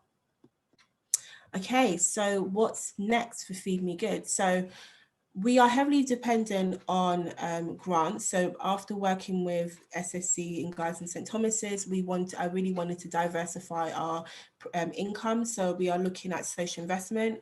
We are looking to launch our merchandise, which a profit of it will be going back into the community. We are also launching our YEP program, which is going to be working with colleges, universities to really give students more sustainable practices, employment, health and wellbeing, and money management with confidence building as well. We will be doing more of our CHEP program. I'm very excited about the CHEP program as well, because I think, you know, before we would never really think about Feed Me Good actually feeding people, even though it's Feed Me Good, but it's something nice that we were able to take our chef, our catering background, and actually provide hot meals to children in need, which is really important. And another, we're going to be doing another program for Feed Me Life Skills, which starts on the 1st of February. Actually, to be honest with you, most of our project starts around that week, and it's free to join. So if you guys actually want to get involved and learn a beautiful program that you'll get a CPD accreditation at the end, feel free to drop me a message and I will be happy to enroll you on as well. And yeah, I think the next few things is just like developing our marketing and also our social impact. So we just got some funding right now to basically improve, like combined our social impact for the last 5 years. We've done it for the last 4, and also to publish a few more articles of our findings, because we had quite a lot of findings over COVID, especially with everyone's eating habits changing as well. So it'd be nice to actually include that as well. And any Q&As, I'm just going to kind of like, if just some information. So if you can find us on Feed Me Good, or my LinkedIn is Nureen Glaves, and our Feed Me group in Facebook, we are Feed Me Good Community. On Instagram, we are also Feed Me Good. So let me stop sharing. Perfect. Nureen, thank you so much. And you know what? I am really, really, like, I remember that conversation, and I'm so glad. I'm so glad to hear you talking about all of your achievements, because your drive is absolutely incredible, and it's just so amazing when you kind of like put all that together. It's really inspirational. And I'd just like to go to something that Jaya said in the chat box. Kind of about yourself. Jaya said, I'm so very impressed with Nureen. She illustrates so beautifully the interconnections between education, community, sustainability, collective action, care for our children, food and nutrition. And that is so true, because your passion comes through, you know, in the wording you use. You talk about beautiful relationships, togetherness and stuff. And that really comes through. And I think that you capture how crucial that is as part of sustainability. Thank you. Oh, thank you so much. You know what, it's funny because, like I said to you, like I never used my blue bin. That's like a prime example, you know, the blue bin was just out there collecting dust. And I think through my journey on Feed Me Good, it has grown me as a woman, but also, you know, as a mother, as a social entrepreneur, and also a leader, you know, because I even when I think about Feed Me Good has literally grown me into the woman that I am today. And I think about all the incredible people like yourselves, like IB, like, you know, Olivia, like all my LSBU team that I love working with, but also all the clients and my incredible team as well. And I think to myself that sustainability is for all. It's not a cookie cutter, like, you know, all these fancy words. It's life skills. That's literally it. And I think the more life skills that we have, the more sustainable we'll be for the future. And I think with Live Lagan, what I love about it is that it's the small things, you know, it's the small actions that, you know, all come together collectively, and it makes a huge impact as well. Thank you. It's an incredible journey, but what was the original kind of like, what made you think of the business idea, and what or who were your main inspirations? Oh, okay. So initially when I first started out, guys, I was doing like weight management. So I was doing like, you know, weight management for like Yummy Mummies, and I was doing like food delivery and catering. So it was completely different. But when I think back to my career, there was only like one job that I really loved, which was working at NHS. And that one was basically what I'm doing now. So it was Brent Health and Wellbeing. It was what was the project called? Yeah, Health and Wellbeing Renewal Project. And it was literally to do with like health, you know, healthy cooking, eat on the budget. And he was doing it all over Brent. But it was so amazing because I got to like work with people with like HIV, which I never did before. I got to work with like young mums, single mums, young dads as well, Somali group. That was quite interesting because I can't speak Somali, but communication by hands was quite helpful and everyone was very like willing to learn. But it was just, when I think about even that early stages, I was doing things that was kind of preparing me for the role that I'm in now. And when I think about who inspires me, there's so many amazing women in this world, but I think it's my future self, because I haven't, you know, when I think about what I'm going to be able to achieve in the future, it scares the living crap out of me. But it inspires me so much because I think to myself, how can I give up? Even with COVID, like we could have closed our doors. Thank God we wasn't. I mean, to be honest with you, I wouldn't be able to, because I've been able to build such a beautiful audience and all the work we've been able to do. But the National Lottery was able to give us funding. But when I think about all the people we're going to be connecting with, like all the new communities that we haven't met yet, that inspires me. You know, when I think about my team and how we're going to grow into the amazing team that we are, but even more in the future, and being a global organization, that inspires me. So it's just making sure that we just continue to be inclusive and also reevaluate what do we mean by being inclusive. And that was something that I was talking to you before Christmas, like how inclusive am I? You know, and also challenge myself in order to make sure that no community is left untouched. Like we are helping everyone, you know, we welcome everyone. And I think that always inspires me as well. And, you know, sustainability is a part of life. Like when I look at my flat, it's a very sustainable flat. It never used to be before, but now it is, because all the practices that I've learned and have been able to embed into the communities that we serve. And learning is just a continual, it Yeah. never stops. It never stops. No, What you've spoken about a lot about community. What are the challenges that you've faced in achieving your impact in the community? So thank you for that. So initially, when we first started, I was like a one-woman band, so I was more or less doing things on my own before the girls like officially become Feed Me Good employees, which is amazing, thank God. But I think the first one is building trust.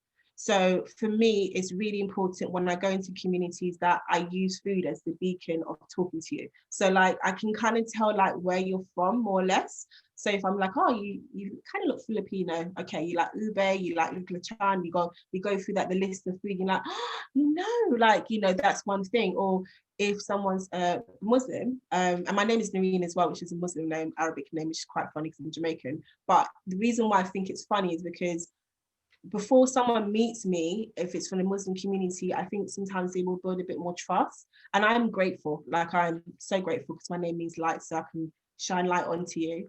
But I think it's literally having those communities and building those relationships, but also relationships with your clients. Like they are so important. They are able to give you funding, to give you resources that you need to make an impact. So for me, it's really important to be an easy to work person. Like, you know, they'll come to me, they'll have a question, I'll try and work hard on it, and then, you know, bring that solution and just continue to make that impact. And I think because we've worked with our clients for the last 5 years and we've built those relationships with them, we're always able to continue our work with them, which I really appreciate, and impact a lot of people. Over the last 5 years, we've literally engaged through either our services or top public speaking nearly over 3,000 people, and that's like crazy, especially for the last like 4 years. I'd say that's almost like massive impact, and our social impact value is way more than like 30 million, which is funny because even when I think about how much our work or like our income, we was able to generate about £90,000 last year, which was incredible, especially from everything that was happening. So I think it's ensuring that we can keep those relationships with not only our students, because they are our relationships the most important, but also our clients, so we're able to make further impact wider feed. And that commitment shows, in your holistic approach to it, and your commitment to kind of carry on serving their needs kind of throughout COVID as well. We've got time for one more question. What advice do you have for anyone that wants to start their own business and be more sustainable in doing so? I think if you're going to start your own business, you need to take risks. You need to believe in yourself. I've always been like an entrepreneur. I didn't even know what the word was, to be honest with you. I was like, what does that entrepreneurial skills, what? But I think if you have like a purpose and that drive is more than anything else, you will be successful. I think when it comes to being sustainable, I think you need to break down the word into life skills. Think about what life skills you already have and then what you want to bring into the business. So example, our merchandise that we're bringing at the moment, Hamina's blown my mind away. I'm like, oh my God, what do you mean? They've got pencils that are made out of newspaper. Seriously? Or, they've got like bamboo pens or other things. And I'm like, how? What? And you have to continue to learn. And I think that's basically when you think about sustainability, is that continue to learn, continue to grow, continue to like enrich the skills you already have, and take risks, like be ballsy. Even the photo that you guys saw of like me and Hamina and Kalita, I did a presentation in IKEA, and then afterwards I was a bit naughty and I was like, I need to take some professional pictures. So I was like, but that's what I'm saying. You have to be innovative in your approach, and don't apologize, just go for it. And you definitely do that, and I have to say, you are such a professional networker. Like, it's brilliant. Nureen, thank you so much for sharing kind of your journey, your expertise, your experience, your knowledge, your mission. It's been an absolute pleasure to have you on board for this whole series, not just today. I love working with you, and I think there's lots of positive comments as well. Adri commented in the chat. Oh my God, Adri! about supervising you, and Sam also said that we're very proud to have you in the LSBU alumni. But thanks for joining us, and we'll be in touch soon. Yes, thank you guys. Oh my God, my old teacher, that's so proud of her. Brilliant, thanks, Nureen. So we are now going to break for lunch. I am just going to share my screen. This is what we have coming up after lunch. So come back at 12:45. Sorry, we've overrun slightly. We're talking about the planet and plant-based diets, behaviour change, benefits and barriers. And we're joined by special guests, Veganuary and award-winning restaurant Gauthier Soho. At 2 p.m. we'll grab a quick comfort break, and then we'll be talking about the mystery of sourdough, case closed, and water, the forgotten utility. We'll be back shortly. Thank you.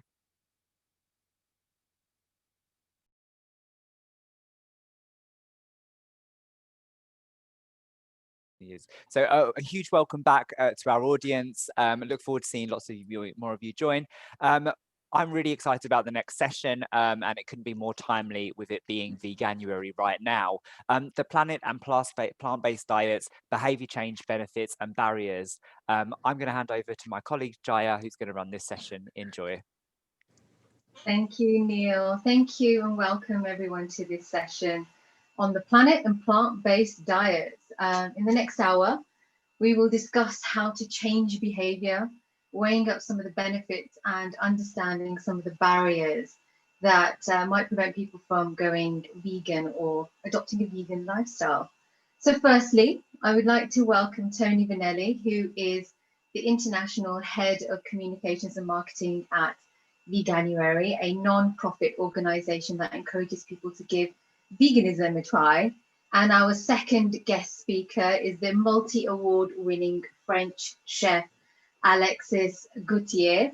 So much to say, but firstly, thank you and welcome to both of you. So ahead of today's session, I checked my emails to kind of like have a look at the first year I came across Veganuary, and it was in 2016. I have been vegetarian all my life and on a vegan lifestyle on and off since the early 2000s. So I'm really excited about sharing this session. And back then, as we just said, there were only 2 types of non-dairy alternative milk to choose from. and that was soya and rice. And I didn't really like either of them, I recall. And veganism was an inconvenience to most people I met. And then there were also some that made fun of me for my food choices. So fast forward a decade or two, and it has been really interesting to observe the explosion of products in the mainstream supermarkets today. Alexis, I am particularly amazed by the French going vegan. You recently turned vegan. I lived in Paris for 8 years, from 2013 to end of last year. And in that time, I have observed quite a big shift towards veganism in the capital city. The number of vegan restaurants, patisseries, cafes, even French wine. It's been quite spectacular to see French cuisine and culture embrace veganism, or at the very least to be open to the idea of a meat-free or a dairy-free diet. So, Toni and Alexis, you will both have about 15 minutes to deliver your presentation, after which we will move on to some questions. Toni, are you ready? And then we'll move on to Alexis after. I am ready, yes. I will just share my screen. Oh, I think you need to stop sharing your screen for me to share my screen. Here we go. Right, everyone can see that. Brilliant. Okay, so yes, I'm Toni Vernelli. I'm the head of communications at Veganuary. And Veganuary is, there we go. Veganuary is a UK-based charity. We were founded here in 2014 by a husband and wife team who had recently gone vegan themselves. And they recognized that for most people, the idea of overhauling their diet overnight is quite a daunting task. So they thought, let's set up a 31-day challenge at the time of year when most people are, taking out New Year's resolutions and wanting to make positive changes to their life. So they set up Veganuary, and the very first year they thought they'd be really excited if they got 1,000 people to sign up, and they had 3,000 people sign up. But since then, we've had more than 1 million people take part from 192 countries. And this year alone, we've had another 550,000 people sign up so far. So we're actually past 1.5 million now since we were started. We also, on top of the pledge series that we run that supports people making this journey, we also work with a lot of businesses to help drive up the amount of vegan food available in shops and restaurants. And then we also try and make veganism more visible and more mainstream by working with celebrities and national and international media. In 2019, we commissioned some research, and Kantar found that actually 10 times more people take part in or give up animal products in January than officially register with us through our website. So they estimated that in that year, 1.3 million people in the UK had actually given up animal products in January. So it is absolutely massive and growing all of the time. And people often ask why Veganuary has been so successful. And obviously the name's quite catchy and quirky. It's a good time of year when people want to make changes to their life. But I really believe that the main reason why we've been so successful at engaging, with masses of the public is our approach to vegan advocacy. We're not the angry vegans. We're not shouting at people. We are very friendly. We try to put a bit of fun into everything that we do, and we're really supportive. So this is just an example of something that we put out on social media quite regularly. What happens if you slip up? Absolutely nothing. We're not here to judge you. There is no such thing as the vegan police who are going to come knocking on your door. Chalk it up to experience and, start again. Tomorrow's a new day. And I think that approach makes it much less intimidating for people to dip their toe in the water. We do a survey when people sign up with us to ask why they're taking part. And these are the results from last year's campaign. So we had 400,000 people take part last year. 38% said health was their main motivator, 37% animals. And this is pretty consistent. They kind of swap places every year, but it's usually, health and animals very close, neck and neck is the top reason. And then the environment is always usually the third one. 18% last year said the environment was the number one reason. The year before that, it was 12%. So it is gaining as one of the reasons, because we know a lot more now about the environmental impacts of animal agriculture. And that's primarily what I'm going to focus on now, because, you know, we all know about the animals. We've all seen the footage. There's no need to go over that. And the health benefits, again, are quite well recognized, that vegans tend to suffer from fewer incidences of heart disease, type 2 diabetes, morbid obesity, and certain forms of cancer, particularly bowel cancer. The environment, it's a bit less clear-cut as to why animal agriculture has such a damaging impact. So one of the main areas where animal farming is a big problem is for climate change.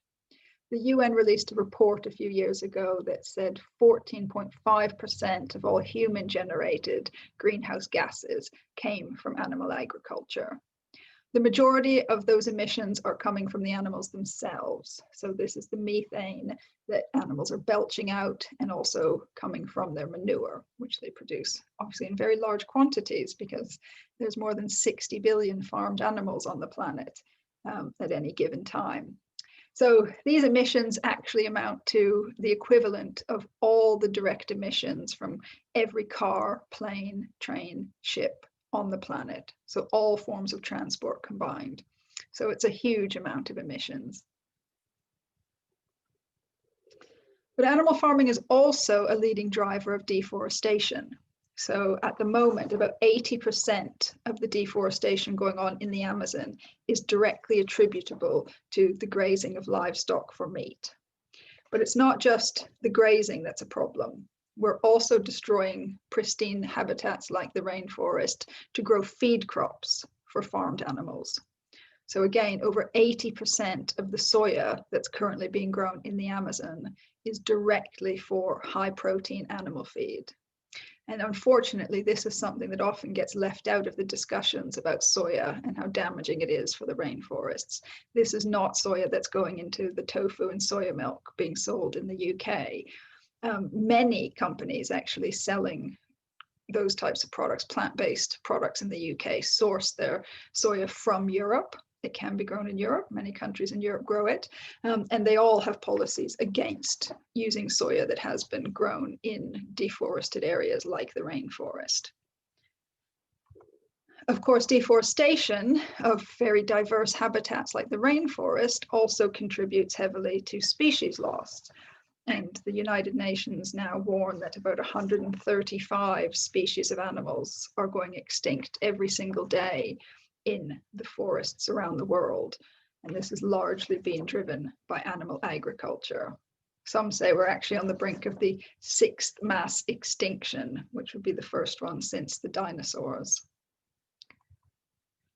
And animal farming is a huge contributor to pollution. So again, we have 60 billion farmed animals producing waste, and that waste has to go somewhere. So it pollutes our groundwater through being spread onto soil to help fertilize plants that are growing. It seeps through into the groundwater.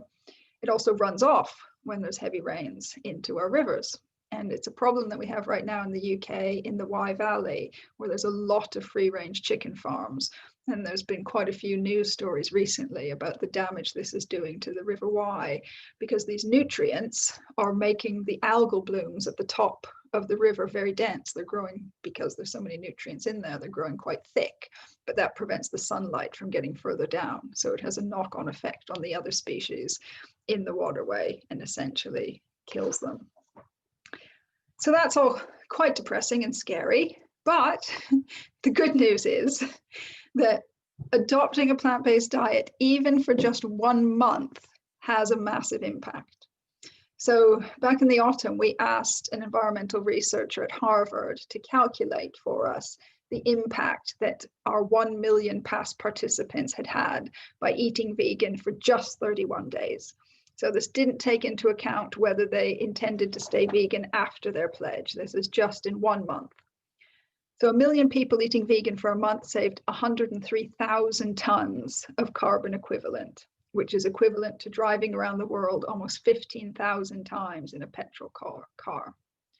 They saved 405 tons of phosphorus equivalent, which is the same as sparing 1,645 tons of sewage from our waterways. They also saved 6.2 million litres of water, which is the same as flushing the toilet almost 500,000 times. And of course, they spared many animals' lives, because farming, like any other industry, is about supply and demand. So as the supply goes down, farmers breed fewer animals. Or sorry, as the demand goes down, farmers breed fewer animals. And we know that most people now, certainly in the UK, do want to cut back. You know, most people have recognized that we simply cannot continue on our heavy meat and dairy based diet, that it is unsustainable and the planet can't support it. But it's hard. You know, eating animal products is something most of us are brought up doing, and we do it 3 times a day. So it's a big change, and we recognize that. So at Veganuary, our job is to help people make the change that they want to make. So some of the barriers that people encounter: they think eating plant-based is going to be hard because they don't know where to start. You know, it's a huge change to their lifestyle. So when they sign up with us through our website, the first thing they receive is our official Veganuary starter kit that gives them all the shopping lists that they need, tells them all the alternative products that are available out there that are the equivalent to the animal-based products they're eating, all the accidentally vegan products that are out there, like pasta and baked beans and Marmite and peanut butter, and all the nutritional info they need to make sure that they're still getting all of their nutrients. We also send them a free celebrity cookbook. And throughout the course of their pledge, the 31 days, they get sent loads of meal plans. They can join our Facebook group to share information and support each other. They get sent special offers from businesses and things like that. So we try and make it as easy for them as possible. And our end of pledge survey shows that most people, last year it was over 60% of people, said that it was actually much easier than they expected to be vegan for the month. Eating plant-based is a lot more expensive. I have heard this for the last 30 years that I've been vegan, and it's always struck me as surprising because most of what you eat as a vegan is quite inexpensive. Some of the niche products or the alternatives, the meat and dairy alternatives individually are quite expensive, but your bases of your meal, your pastas and your beans and your vegetables are very inexpensive. So this year we commissioned some research through Kantar, and we asked them to actually investigate this. And using their consumer panels, they calculated that the average plant-based meal eaten inside the home cost 40% less than a meat or fish-based meal. And it also took 1/3 less time to prepare, because some people also worry that a vegan meal is going to require lots of preparation and, you know, cooking from scratch and soaking beans and things that will take a really long time. But these days you can get tinned beans, so soaking isn't really that necessary.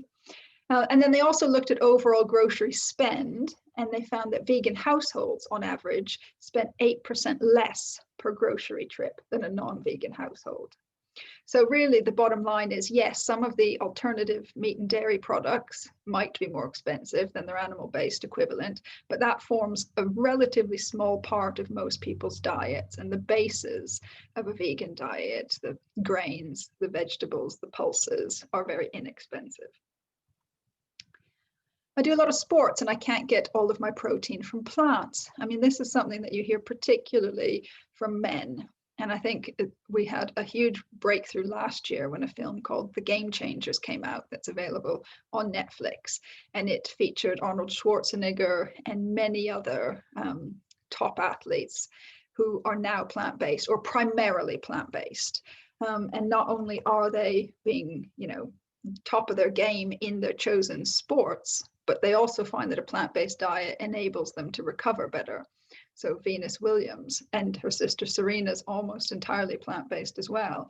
Kuntal Joshua in front of the mountains, he's climbed Everest twice, totally on a plant-based diet. Patrick Baboumian in the bottom center, he's been Germany's strongest man several years in a row. Fiona Oakes in the top left, she's a British ultra runner. She's run marathons on every continent on the planet and holds several world records. She's been vegan since she was 5 years old.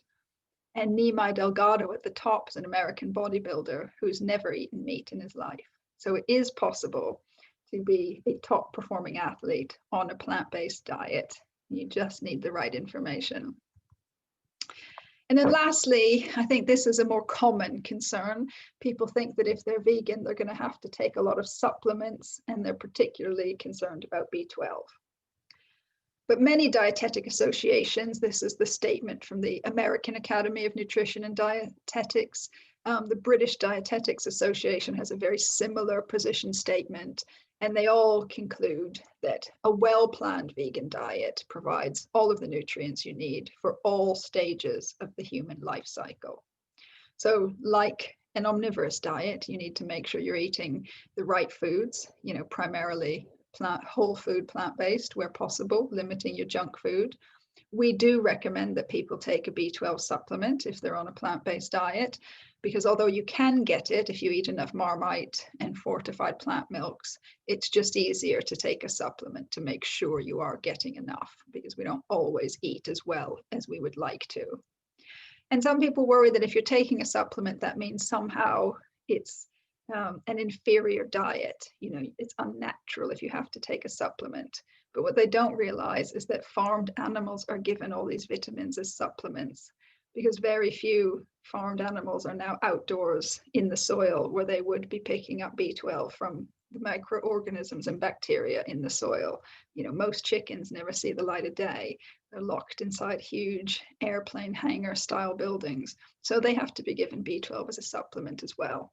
So when we take it as a tablet, we're simply cutting out the middle chicken, as it were, and taking the vitamin directly ourselves. And then lastly, these are our top 10 tips for success when you want to try a plant-based diet. I think the key ones really are to try a variety of alternative products. So don't try one type of soya milk and decide that all plant milks are disgusting, because they're very, very different. Oat is a different consistency to soya. Sweetened is very different to unsweetened. So keep trying until you find one you like. There will be one out there. Start by veganizing the food that you love. If you like a shepherd's pie, make a shepherd's pie with lentils or with vegan mince. Don't suddenly go from eating something that is, even a junk food, meat-based diet to eating kale and quinoa, because it's going to be a massive change for you and you're probably not going to find it very satisfying. So start by just finding the vegan alternatives to the foods you already eat. And then I think for Veganuary, the most important tip is to aim for progress, not perfection. Be kind to yourself, be kind to those around you. We are all human. There's no such thing as a perfect vegan. If you make a mistake, you have a slip up, or you just give in to temptation, that doesn't mean you write it all off and just go back to your old habits. You just think, well, tomorrow's another day. I'll try and do better. Thank you. Thank you, Toni. That was really excellent and so much information to take in. I really liked you ending with your point about trying but not trying to achieve perfection. I was vegan when I fell pregnant, and in my first trimester, all I wanted was some of my childhood foods, and that included the Indian lassi, which is not the fancy lassi, but and some homemade yogurt, cow's milk yogurt. And so I abandoned my vegan diet and did what I needed to do throughout my pregnancy. And I think that is an example of being a little bit flexible when you need to, and there's nothing wrong with that. So, right, Alexis, you're up next. Yes. Do I need to do anything, or am I on now? You are on, you are live, you can start when you're ready. Thank you very much. Sorry, I'm not very good with this technology, but thanks for having me, and I'm really glad to be part of this wonderful thing you are doing, and especially glad to be talking after Toni. I mean, I think Veganuary is one of the best things that's ever been created in order for people to look at some very important change they can do in their life, and perhaps one of the most important change they are going to be inflicting to themselves, their body, the planet, the connection with animals, and the reason ultimately why are you here? You know, why there is so many questions that actually can be answered by starting to look at Veganuary. So Toni, wonderful things to have created that so many years ago. And I know that as a daughter of a butcher, it must not have been quite easy to turn into vegan world and embracing it and becoming really a leader. So I'm really glad to be talking after Toni, and thanks again for inviting me. Obviously, for me, it's a little bit different. I come from another. I've got another journey. Obviously, as you said, you have been living in Paris, and the French gastronomy has been as the basis of my childhood and the basis of my training. And when I decided to become a chef when I was 16 years old, the idea of veganism was impossible. Impossible to imagine, impossible to incorporate in the classic French repertoire. And obviously, anybody who has taught me how to cook and how to become a chef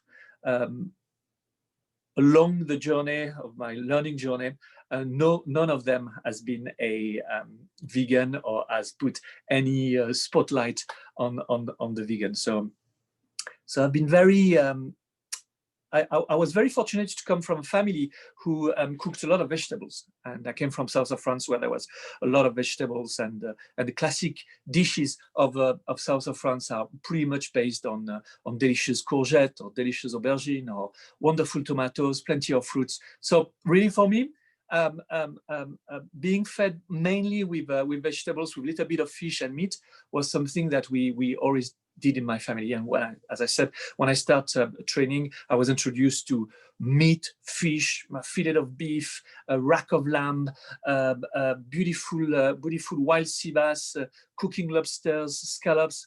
Anyway, fast forward, me opening my first restaurant in London, having a Michelin star in 2000, running my restaurant for 10 years, really being into French food, classic. And one day, I read a book called Antispéciste by a French author. And this book was all about, obviously, a relationship with animals. And obviously, there are books that when you start, you read them, you close them, and then your life is going to be changed forever. Well, this was one of the books, because when I closed this book, I said, with what I've read, with what I know, it is absolutely impossible that as a human being, I'm going to spend the rest of my life abusing animals in order for me to make money. So I said, whoa. Am I gonna go bankrupt because I'm gonna take this journey and I'm gonna stop? So I said, no. I've got a restaurant. I'm a chef, and before anything, I'm a creative chef. So perhaps my duty, perhaps what I should be doing now, is to put all of my creative effort into creating some amazing vegan creations, while using everything I've known before. My French techniques, my understanding, there is an understanding, but I think there is over the years, understanding of flavor, texture, combination of flavors, in order for me to create some amazing vegan creation that I can actually sell to my customers, and obviously run my restaurant, but also convince children that you can have delicious food purely plant-based, convinced my chefs who work with me that you can have delicious food plant-based, convince really everybody I meet that whether you have a lot of money or whether you don't have a lot of money, it doesn't really matter. If you put your creative juice into this, you're going to be able to entice people to go for a more plant-based diet. And really, the main reason for me to do that is my relationship with animals. I feel total guilt. I mean, I can tell you how the amount of guilt I felt the day I realized, the day I was made to, the light came up, and I was told, I read that a pig, when he's ready to be slaughtered, has the same IQ as a 3-year-old child. And how on earth can I accept that as a chef, as a human being, as a father, as a belong to this planet? I belong to this planet, and how on earth, knowing that, I can carry on doing what I was doing? Impossible. In the past, I used to see, as I said, racks of lamb, and they were just a tool for me to be able to express my creativity and express my skill. Now, when I see in the supermarket a rack of lamb, I see a hopeful, loving animal who obviously wanted to live, obviously wanted to love, obviously wanted to be loved, and obviously did not want to be ending its life on the supermarket shelves in front of me at Sainsbury's and that's really traumatic for me, because I used to cook lobsters, crabs without guilt. Obviously, I didn't know what I would, maybe I didn't know, maybe I didn't want to know, maybe I never thought about this. So this is really the driving force behind behind the reason why today I only want to create plant-based food. I only want to create delicious plant-based food to entice as many people as possible to go for a plant-based diet for as long as possible, and hopefully for the rest of their lives, because with what we know now, there had been a declaration, the Cambridge Declaration on consciousness is so important, and everybody should read it, because on this day it was irrevocably proved that animals, they have feelings. Animals, they want to live. Animals, they want to love. We need to stop. We need to stop using them as. We need to stop feeding ourselves with death. I mean, the crisis we are living now is somehow the results of us human beings deciding to be at the top of the food chain, where naturally we are not. We are not meant to eat animals, just like we are not meant to eat other human beings. I don't want to eat my dog. I don't want to eat anybody else who I love. And so really that's the reason that drives me to today be as creative as possible, designing some delicious food with my staff, convincing my staff every day that it's so important to think plant creativity, and to spread the word. And there isn't a day where I don't remind people that we have a duty is not to eat another living space that live with us on this planet. So that's where I come from, and coming from a classically French trained chef, it's very rare, but hopefully all the chefs that come into my kitchen now turn towards a plant-based diet. Obviously they cook plant-based dishes every day, and hopefully they are going to be the one in the future who are going to taught other chefs to be creative with plant-based ingredients, who will teach other, and within 2, 3, 4 generations, there will be no creativity with animals, and I'm certain of that. And so we are on the right track. I'd like it to be faster, but I realize also the reality, and but hopefully one day, eating animals will be seen as something totally crazy, and I know it's not far. It's not far. So that was my introduction. I hope you liked it. Thank you. No, it was wonderful, really insightful. Thank you so much for sharing your story, your journey as a chef, and where you are at right now. One thing that struck me, which you came across saying it so passionately, was abusing animals for profit. It just didn't sit well with you, and I think that's such a strong thing to say. And then you talked about the guilt and the trauma of having done so in previous years. I'm glad you're on the journey with us. I have some questions for you both.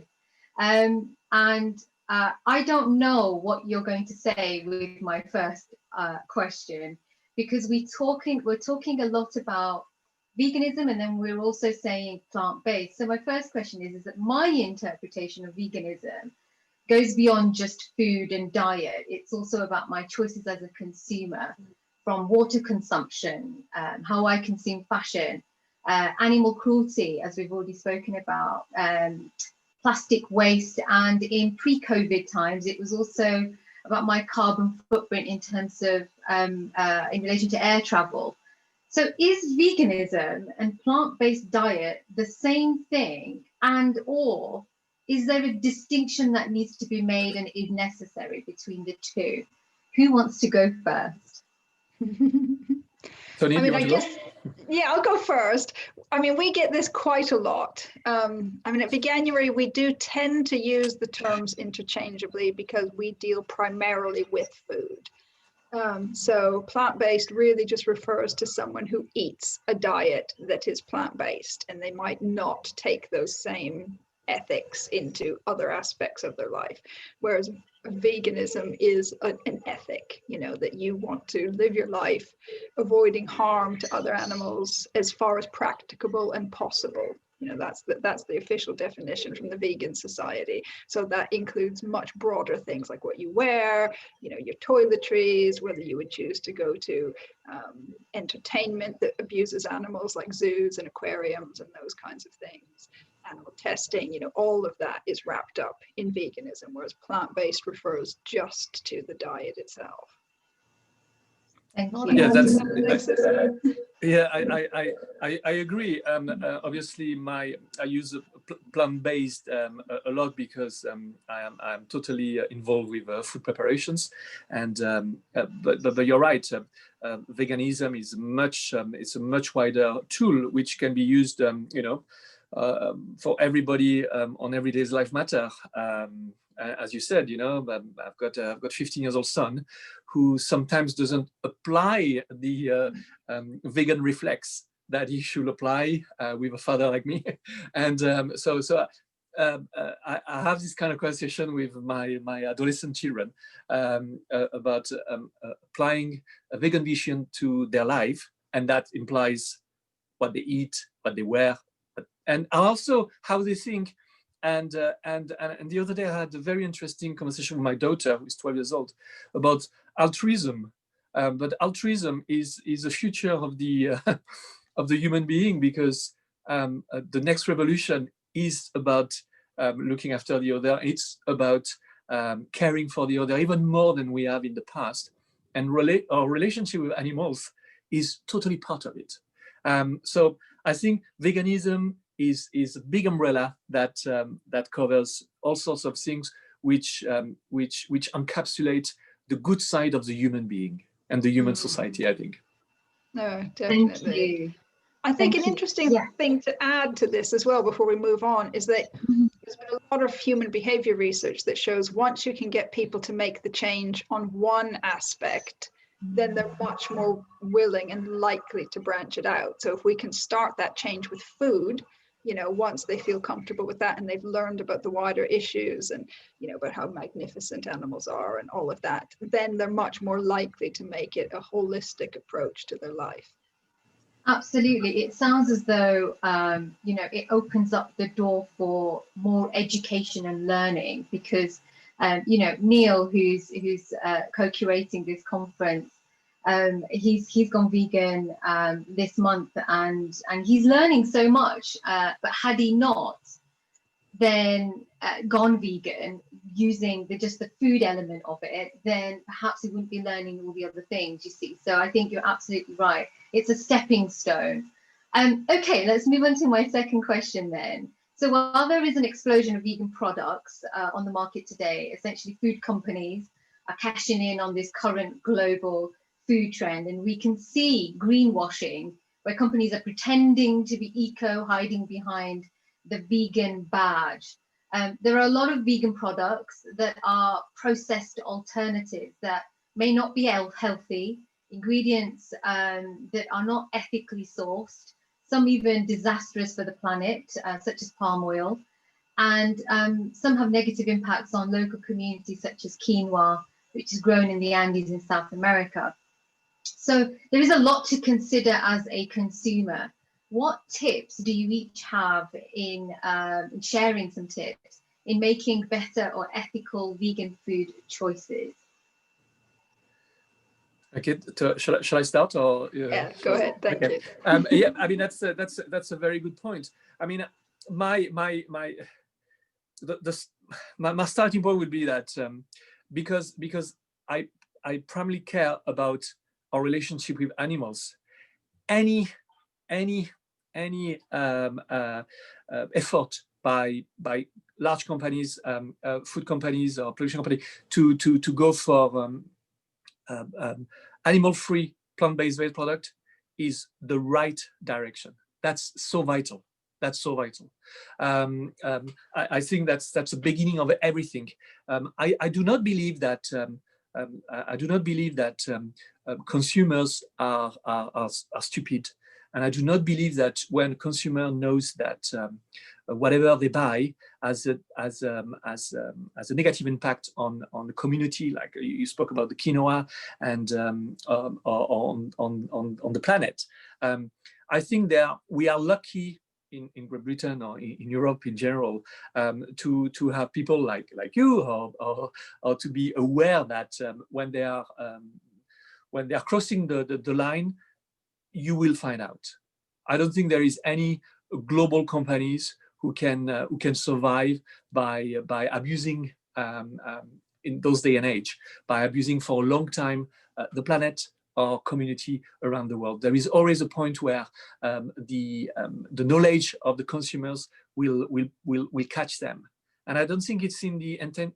It's not at all the future that I can see. I can see, as I said earlier on about altruism, I can see a future where even big corporates, big companies, and I know one which I know really wants to change the way they produce food. And this big company is called McDonald's. McDonald's, they are waiting to have the perfect product where they are going to say, we stop animal, okay? And it's just a matter of time when they do that. And this is going to be such a wonderful step. You know, we are going to go into the future so fast, and so it's going to be so beautiful that it's going to take a while. But I think big corporate, they don't get into the plant-based just to make money quickly and just say, okay, that's it. No. I think they go for the long term, and they're as intelligent as you and me. They can see what the future is, and they can see how consumers are changing, and they are preparing products which are going to respond the need of the consumer, not only in terms of flavors, but in terms of provenance, in terms of respect to the environment, respect to the communities. I really do believe that the future is good. What I'm hearing you say, Alexis, is that the consumer has a lot more power collectively to steer companies and food companies and corporations to demand better quality, even whether that means the quality of the produce to the ethics behind it and how it's sourced. Toni, yes. Did you want to come in? Yeah, I mean, I guess I would echo everything that Alexis just said. Certainly my primary motivation for being vegan for 30 years is 100% to stop causing animal suffering. But also, if you are doing it for environmental reasons, you know, every single plant-based product has a smaller environmental impact than every single animal-based product. So whether it's an unhealthy junk food vegan burger, it's still better for the planet. So really, the only motivator that you'd want to be considerate of with the junk food is health. And even then, some of the aspects they look at, you know, they look at singular things like, oh, a vegan burger has more salt. You know, some brands of vegan burger have more salt than the average beef burger. They look at that in isolation, but they don't point out that it has no cholesterol, it's probably lower in saturated fat, and it's almost definitely higher in fiber than the meat-based version. So you can't just look at one nutritional aspect in and of itself. I mean, obviously it's common sense that if you want a healthy diet, you're not going to live on highly processed foods. You should be eating more whole food, plant-based. But also, we know that the environmental impact of plants are lower no matter where they're grown. So this is another argument quite often people have, that a lot of the plant-based products have to be imported or the ingredients are grown abroad. And if I buy meat from around the beef farm around the corner, that's better for the planet. But again, it's simply not true. The transport element of food production is such a small part of the emissions that you can buy a banana that's been flown around the world 4 times and it would still have less of an impact than the beef or dairy from around the corner. So I think a lot of the time people really just don't understand just how big the impact of animal farming is, and that the impact of plant-based products almost virtually entirely will be less than animal-based products. Thank you. I'm going to switch gears a bit. So some people may argue, and this is in relation to a question or comment that's been posted in the chat as well.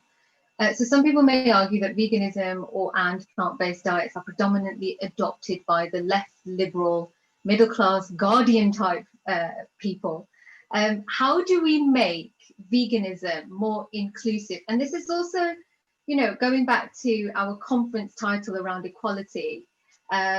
So really thinking about that, how do we make veganism more inclusive? Oh, can I just start on this one, because I think I'm the perfect example that what you just said is probably passé. My restaurant is a French gastronomic restaurant where you will not spend less than 100, 125, 150 pounds per person. You will imagine big bankers from the city sitting and eating foie gras and drinking expensive Bordeaux wine. But times are changing, and I think my restaurant is a perfect example of that. I've got people coming, yes, from the city, 50 years old, who perhaps for the last 20 years have been ultra-capitalist and they don't feel any guilt in buying a bottle of wine at 2,000 pounds. Well, you know what? They are vegan now. They don't read The Guardian. They probably, they don't support Jeremy Corbyn.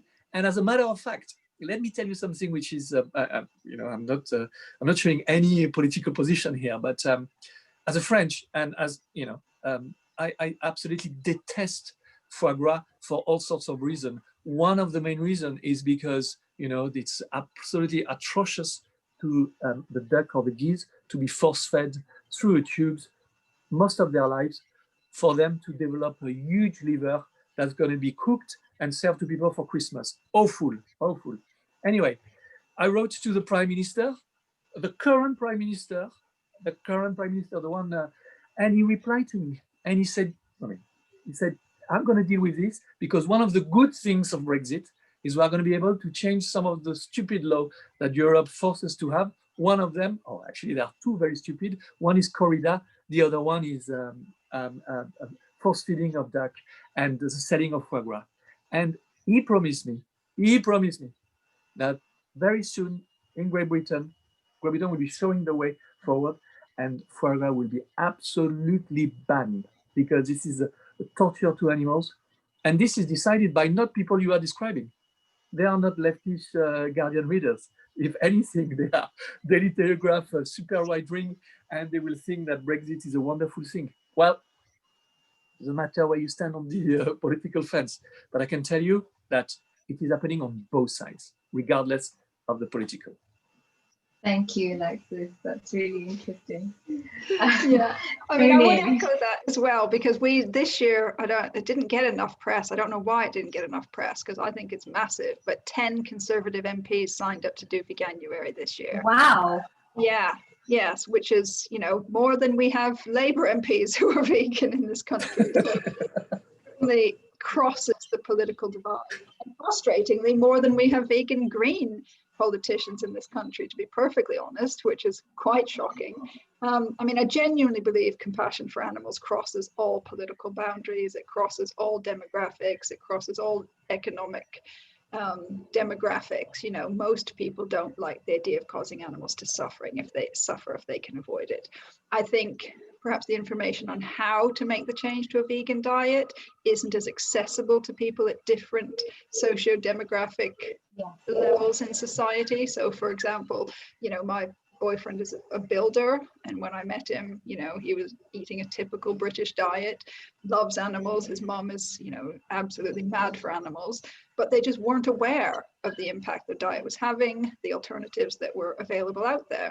And it's just reaching those different levels of people and perhaps countering some of the different barriers that they have. So you walk onto a building site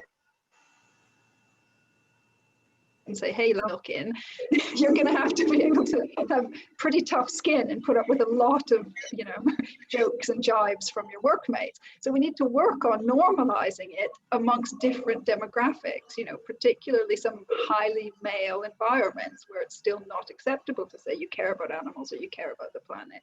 So I think the fundamental nature is the same in all people. It's just making it accessible for them and practical and socially acceptable as well is what we need to work on. Thank you. Now I'm going to go to my last question, and then I'm going to go to the Q&A.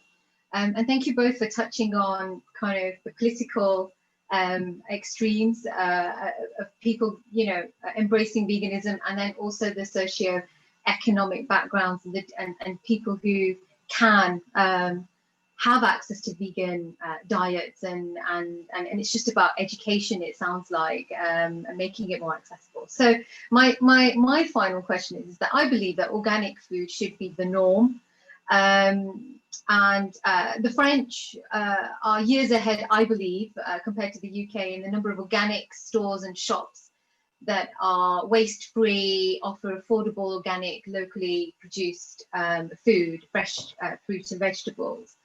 And it can be argued that veganism is political. So is there a way that we can harness this to demand supermarkets and food companies to move towards 100% towards affordable, waste-free, locally, regionally produced, organic, fresh fruit and vegetables that everybody can consume, right? Like affordable, I think, is the key word here. Alexis. Yeah, I mean, this is. I mean, is it already happening? Because you were talking about France, which where you lived, and is years ahead of UK. I don't think. I mean, forcing supermarket, forcing distributors to push for organic ingredients and to make it more affordable. Of course, we are all for it. And I think, again, the market demand, and the more consumers are aware of the impact of non-organic food on their health, should be strong enough for supermarkets to promote. I mean, if you go to Lidl, for example, you are going to buy, you know, aubergine at 69p each, or turnips at 40p each. This is what I call a very affordable, good food. It's not organic. You will have to go to Waitrose to get an organic aubergine, but this is going to cost you double the price probably. So I can understand that at the moment, cheap food is not necessarily organic, and I'm not sure that France is offering organic and cheap as well. I don't think that's yet compatible, because obviously there is a lot more waste in growing organic crops and everything. So I think we need to inform people about the benefit of organic product, and these market forces will very soon, one day, move into the much wider offering, and a supermarket like Lidl, which is really, you know, offering you know, good value ingredients for people who don't want to spend or can't spend a lot of money. It would be there for them. So I think it's just a matter of time, and it's on the right direction. After the close like there is in France, I know they are really obsessed with being in a closed circuit, being able to buy from a farmer which is local, which respect the environment. There is a lot of marketing in this, sadly. It's not always the case that this small producers is doing the thing correctly and he's selling at the right price. He's not making a lot of profit. You are profiting from it, and this is not always like that. And perhaps with the current political thing that's happening in UK, perhaps there will be less choice coming from abroad. So people will be forced to consume things that are produced here in UK, obviously more seasonal. They will ask for more better quality, organic, and therefore again, the forces of the market will push people towards that. So I think it's going to happen.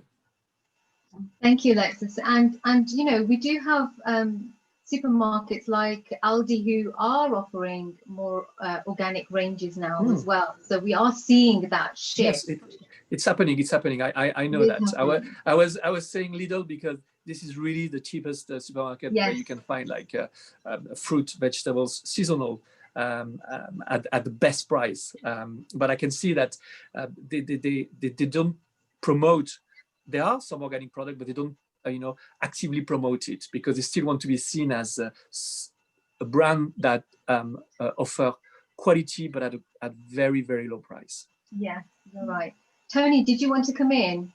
I mean, I was only going to say that I think part of the barrier to this is just the actual consumption of vegetables in the UK.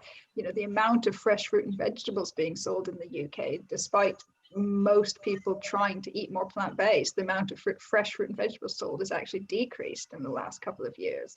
And I think possibly we need to really fall in love with vegetables on their own again. You know, that buying organic is not only a health benefit to you, but they're going to taste better.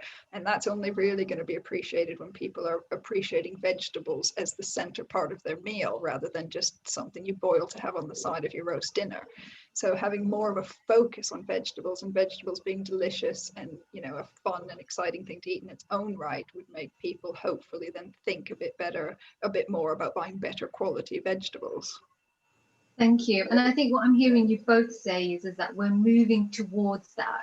And it is this kind of journey. It's not going to happen overnight, but we're in the right direction. So I'm going to go to a question from Mimi Durham, and she asks, what would you recommend to people who have struggled with eating disorders, who may find changing their diet triggering?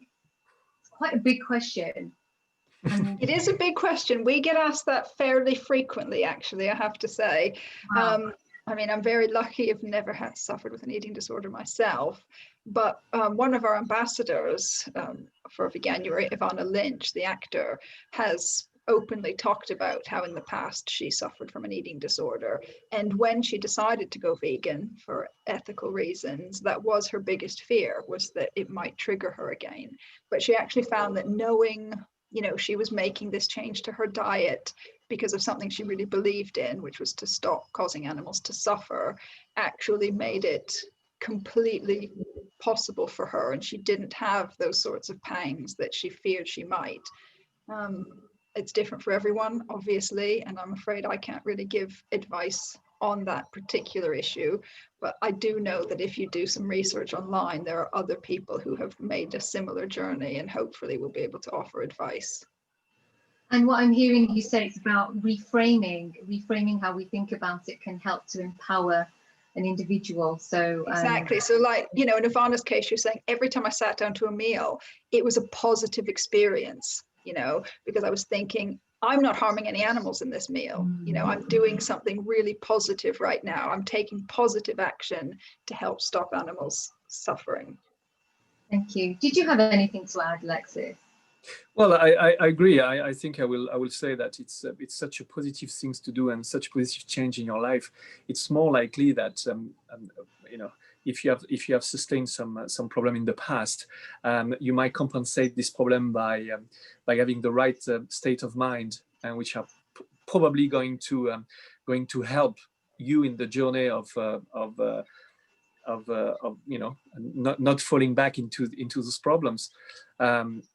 How human we are all we are strange species, and I think very often the right state of mind enlighten your life, and I think veganism and turning on a plant-based is really a wonderful tool to look at with a bright future and not think about the past as well. Thank you. So my next question is from my colleague Thomas. And he says, I have a 95% plant-based diet. The one thing I would love advice on is cheese. where should I start with vegan cheese? If I buy cheese, I go organic, but I'd really appreciate some points on where to start. So, Toni, do you want to start? Because I've got quite a strong point of view, but I think you should start, Toni, on this one. Okay. Yes, vegan cheese. Well, it's come a long way. I'll start by saying that. And I mean, I went vegan 30 years ago. So you just had to abandon the idea of cheese. You know, there was no such thing as vegan cheese available. And what was really surprising to me was how quickly my taste buds changed. And then I worked for an animal rights group, and I had to go to Russia to do a protest, and went into a restaurant and explained to the waiter I didn't want cheese on my pizza over and over again. And obviously it came with cheese. So my options are either they throw this pizza away and start again. This poor waiter is going to get in trouble, you know, very different culture. I thought, wow, oh, I'm going to have to eat this cheesy pizza. What a shame. And I literally got through half a piece of pizza and thought, I can't eat any more of this. Like, my stomach hurt, you know, it was so heavy and greasy in my stomach. So for me, you know, it was just easiest to cut it out completely and not try not try replacing it in my diet. And then my taste buds changed and I didn't want it anymore. But I know now, you know, there are some that melt. So if you're just looking for something that melts but doesn't really have a lot of flavor, you'd never want to eat it on its own. You know, there are ones that do that. There are some that make, you know, relatively okay sandwich fillings, but you wouldn't want to slice it and have it on a cracker. And then there are the really nice ones, which are made from nuts and tend to be quite artisanal and expensive. And, you know, from someone who hasn't eaten cheese in 30 years, I think they taste pretty good on a cracker. So it's not cheap. Yeah, it's not really that helpful, but that's my observation of vegan cheese. Thank you, Toni. You described my experiences entirely. I can't stand the smell of it anymore, or grilled cheese or anything like that. So eventually, over time, your taste buds do change. But can I just add that there is one thing that I use, it's brewer's yeast, and I think there's a nice little, it's got a cheesy taste to it, it's full of B vitamins, and it's actually good for you. And I just put that on a slice of toast, and actually it does the job for me. And as for nut-based faux cheeses, they are very nice, but they are very expensive. And I think that's where, Alexis, you can come in at this point, because I think I know what you're going to say. No, you probably don't. Oh, maybe you do. I don't know. But we do develop a lot of cheeses here at the restaurant, because as being a French restaurant, people expect us to be as creative as possible. And especially someone who has just changed their diet, or someone who is thinking about changing their diet and want to have a little view of what the future is gonna. We need to entice them, and we need to make sure that what they try, if it's obviously not animal-based, is as good or almost as good. We have all sorts of different kind of cheese with spice, with herb, soaked in olive oil, stuffed with olives, and they are very reminiscent to the kind of texture you will have had, you know, if you eat cheese. But I would say that perhaps in the future, perhaps in our relationship with animals, and not because it's not that we are going to stop eating animals, that the animals will not. Are not going to need us, perhaps. And a cow, for example, will not be able to survive by just living outdoor in the wild. They will still need a human to live alongside, just like dogs.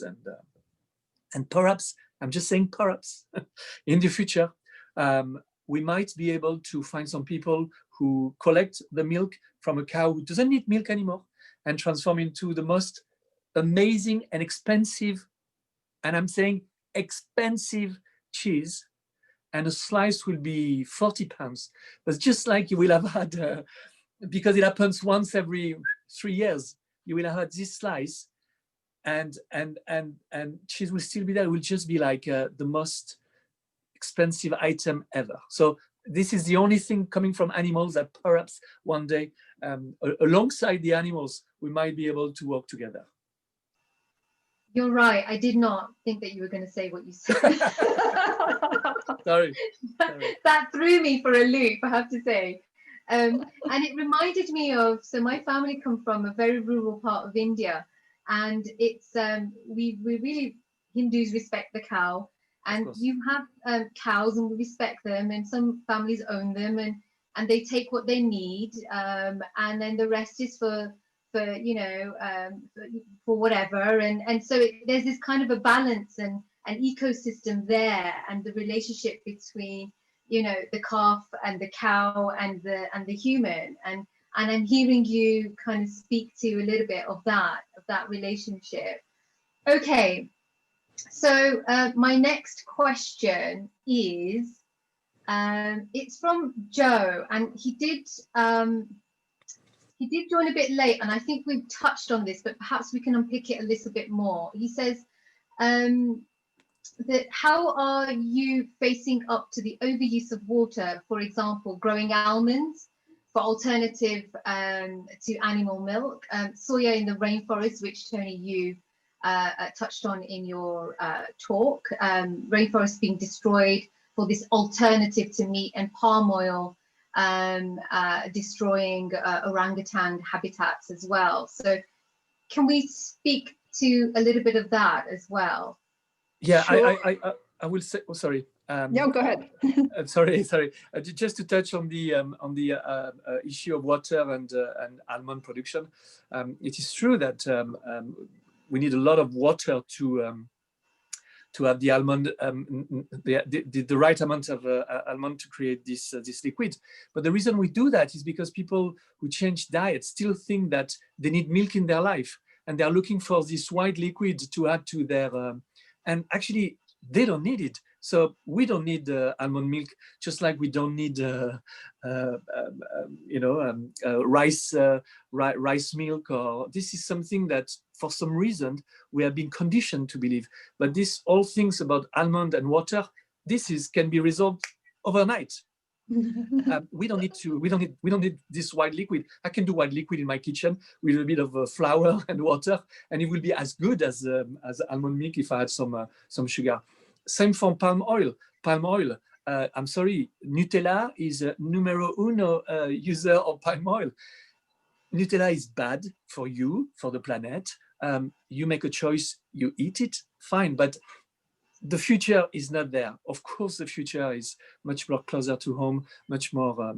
So I think these are the kind of little problems that are going to be ironed out in the future when more and more people are aware about plant-based diet, and they decide to have a real vegan lifestyle. Thank you, Alexis. I think you said something really interesting there. And actually, when I was living in France, a couple of people said to me that milk, vegetable milk is juice. You're basically talking about juice. It is not milk. So, Toni, did you want to come into that?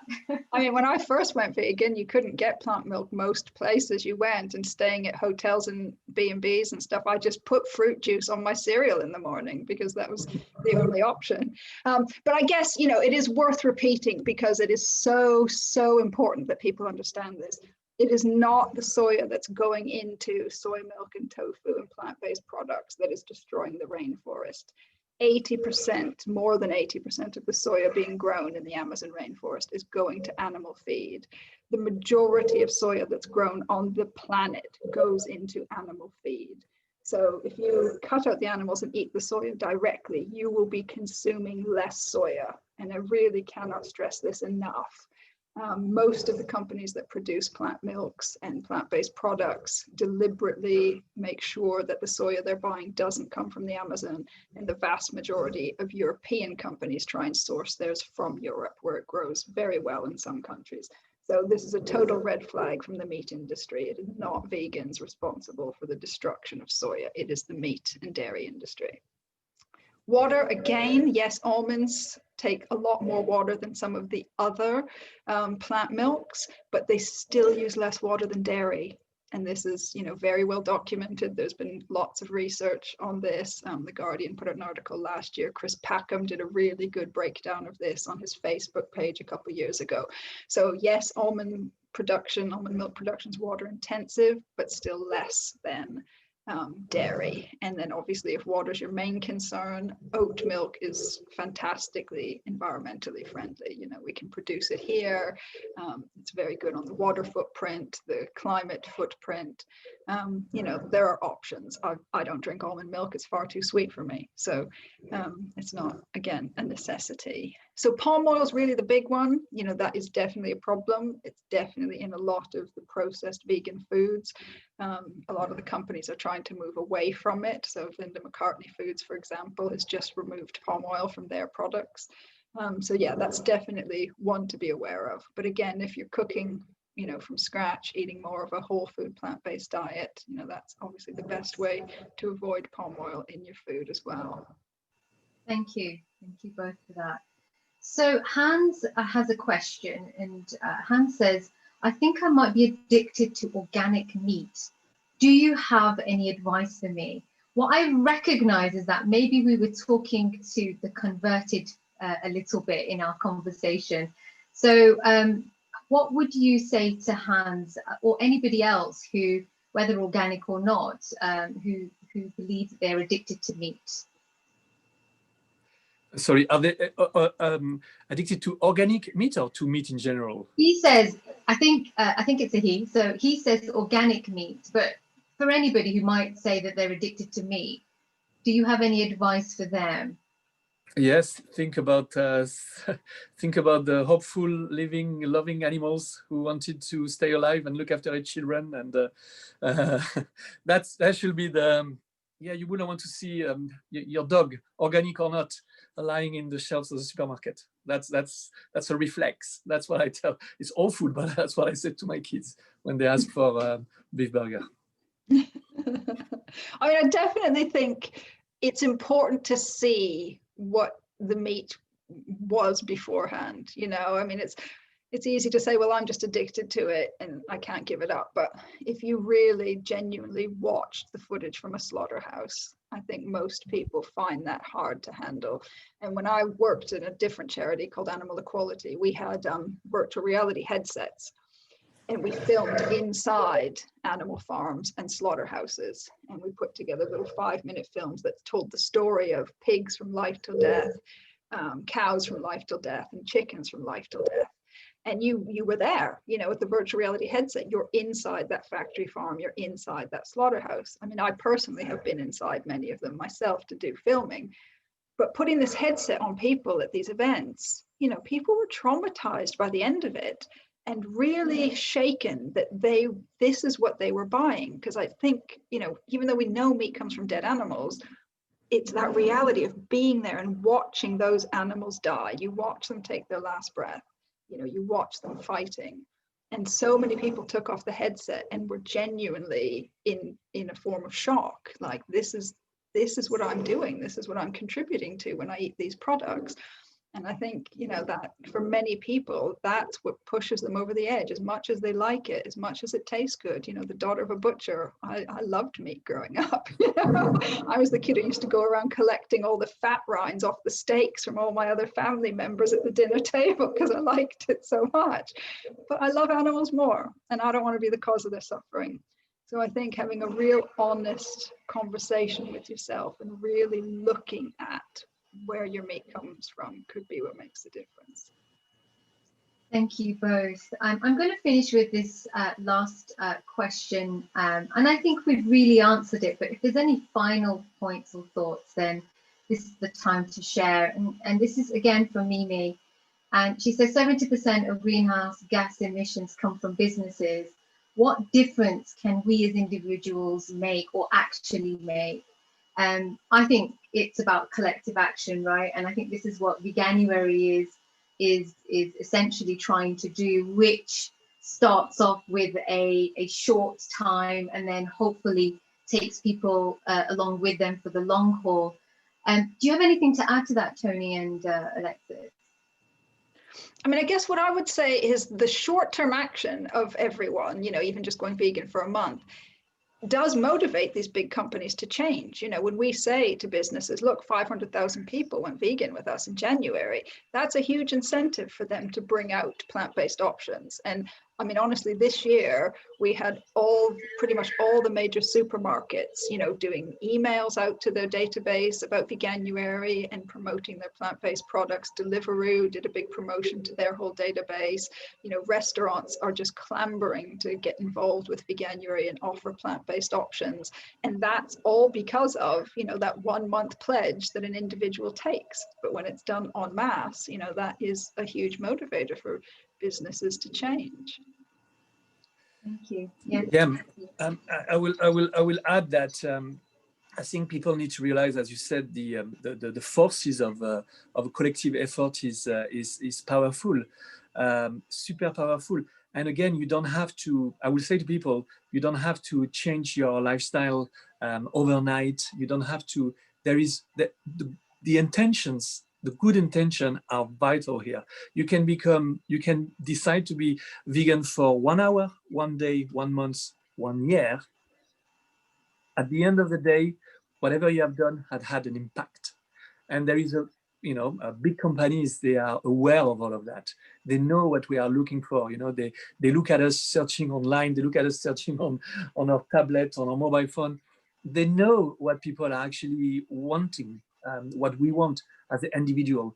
And the more we look into it, the more we're interested about this issue, the more big companies will adapt their product, because it's in their interest anyway to provide, to offer a product that we want to buy, not something we don't want to buy. I'm sure in 100 years' time, as I said, McDonald's will think about the past and say, oh my God, can you believe we were selling real meats, you know, like real living meat that we killed them to put in burgers? That would be unthinkable then. Well, this is the direction we are going, and every little help will make that happen.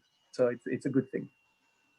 Wow, thank you so much to both of you for joining us today on this panel. It's been superb. The conversation has just been really great and full of learning, education and sharing. Neil. Oh, you're on mute. I suddenly feel really different about Veganuary, having, I'm halfway through, and I said before, loving it, but having listened to that, I feel different about it already. So on another level from what I already did. So thank you for sharing. I think that two of the principles that underpinned this whole event series is practical takeaways, knowing how to make small differences ourselves, and myth busting.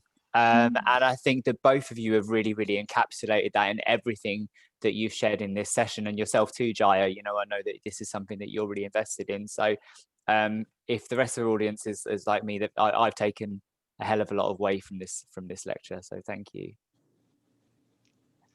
We are almost ready for our next session, but we're going to go for a quick comfort break. Toni and Alexis and Jaya, thank you so much. Thank you both for joining us. Thank you. Have a good rest of the day. Thank you. Thank you. And I have shared I've shared the Veganuary links and Alexis's menus in the chat box. So do check those out. Lots of really, really useful tips and tools. We're going to grab a 10-minute break, and then when we come back at 2:10, we are going to talk about sourdough. And it's something that probably many people have tried making in lockdown. But we're going to look at the mystery of sourdough. So we'll be with you shortly. Thank you.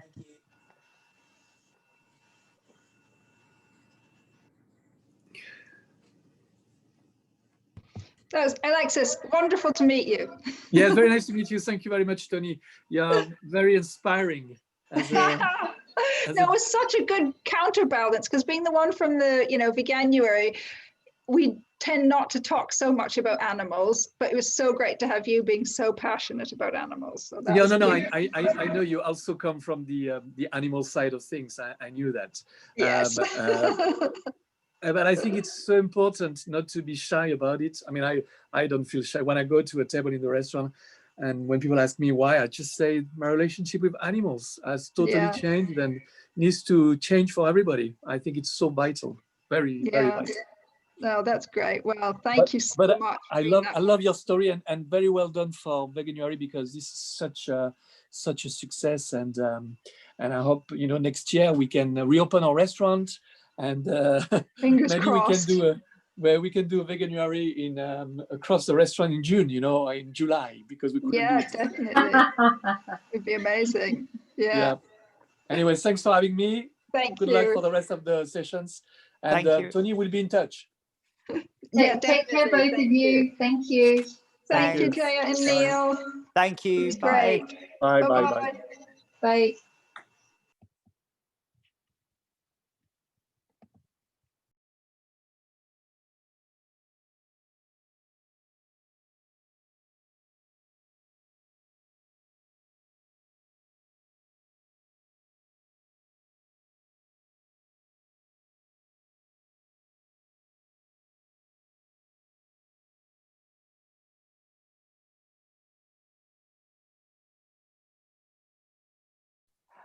Welcome back, everyone, from that short break. I'm delighted to be joined by my amazing colleague, Cristiano Solinas. Cristiano is going to be looking at the mystery of sourdough, case closed. Cristiano, I guess, have you heard of many people kind of making sourdough while they've been in lockdown? Many. And I also actually had to, you know, I'm Italian, so most of my friends live in Italy. And the unfortunate side of this is that I've learned all my baking skills in English. So every time I have to translate for them, it's a real big deal. But I managed to send them a few, you know, instructions and things to follow. So now everybody in my hometown, they have a small, you know, tub of sourdough. They keep using it. It's mostly about making clarity on how it is and how to use it, because it's really confusing. And then have they shared all their pictures and success stories with you? Of course, and names, because we always get to name our natural starter, right? So there is a friend of mine, we were growing up together, and she called it Cristiana. And say, no, you know, it needs to be a male name. No, my sourdough name is Cristiana. Say, okay, whatever, you know, it was really nice. Yeah, it was good. It was good. That's brilliant. That's brilliant. Brilliant. Well, I'll hand over to you, and I'll be with you shortly to support with the Q&A. Okay, that's good. Thanks, Cristiano. Yes, cheers. Thank you. Cheers. Okay, good day, all of you. You know, I hope you're keeping, you know, I cannot see your lovely faces, but I hope you are keeping, you know, well and safe in these weird times where actually everybody's making sourdough. But anyways, thank you for being here. My name is Cristiana, as Neil was saying, and I am a lecturer at the National Bakery School with the School of Applied Science at LSBU. They call me the bread teacher, but I'm actually a lecturer in baking technology and pastry technology as well, being bread my elective. So I'm Italian, but I've lived in Canada my last 15 years, and I trained both in Canada and in the States, San Francisco and Chicago first. Okay, so what are we going to talk about today is the mystery of sourdough. I say case closed because for me now it's really a done deal. I would like to point out everything that they say that it's not true about sourdough. So to give you also a few tips on what you buy for when you go out. I want to tell you where the lies are. It's funny how where the truth lie, like a pun, but still there is some truth about it and many lies. And maybe just go through what are the benefits of sourdough, right? And, you know, just what do you need to watch out for when you are out there buying for it. We're going to have a session of answer questions. So just maybe take notes if you have. And if I go too technical, just don't worry about it, you know, just technical and scientific.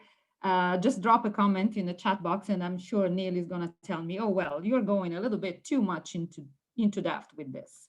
Okay, let's start with why everybody loves bread, first of all. And I'm not talking about the nice smell that comes out of the oven when it's warm, because of course, everybody loves that, right? There's more about it.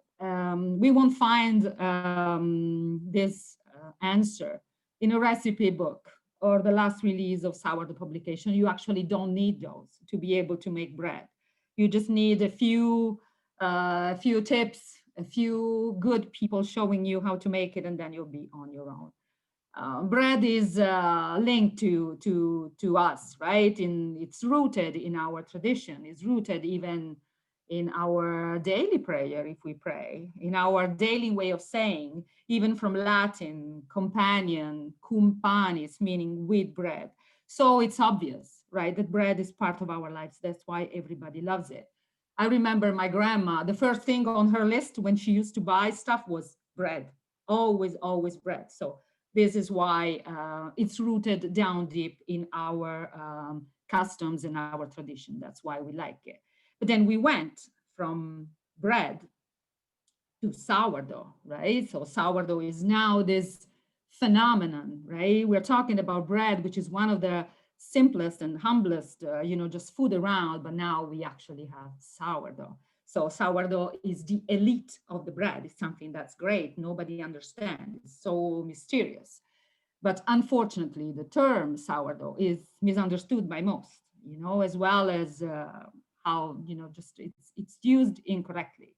So I would like to do this short journey with you through what's sourdough actually, so that you can understand better. So when we talk about sourdough, we talk about the final baked product. Sourdough is not the starter. Sourdough is not the bacteria culture. Sourdough is an adjective, and it's referred to the final product. It is a final product that has only relied on natural yeasts and natural bacteria to ferment. So there is no commercial yeast in sourdough, whatever. Okay, so there is no yeast. That's very important. And I'm sorry, once in a while, my mind goes straight into Italian and the English comes out a little, let's say a little different. So bear with me, okay? And as you can see, I move my hands a lot. I'm not scary, but I move my hands a lot just because it's in my culture. Okay, so sourdough pizza can be made easily.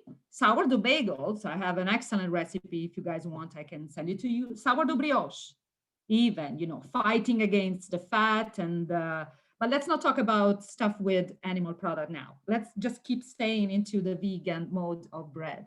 And of course, the sourdough bread. There's a picture there that actually gives you an idea of what the crumb of a sourdough bread needs to be. We were saying fermented by a natural starter that everybody at home can produce, right? It's not rocket science. It's not hard to do. So the steps to produce a final sourdough product, which means a baked product that has been fermented with the natural starter, is basically this. It takes quite a bit, but we are in lockdown, so why not giving it a try just to achieve a very wholesome product at the end.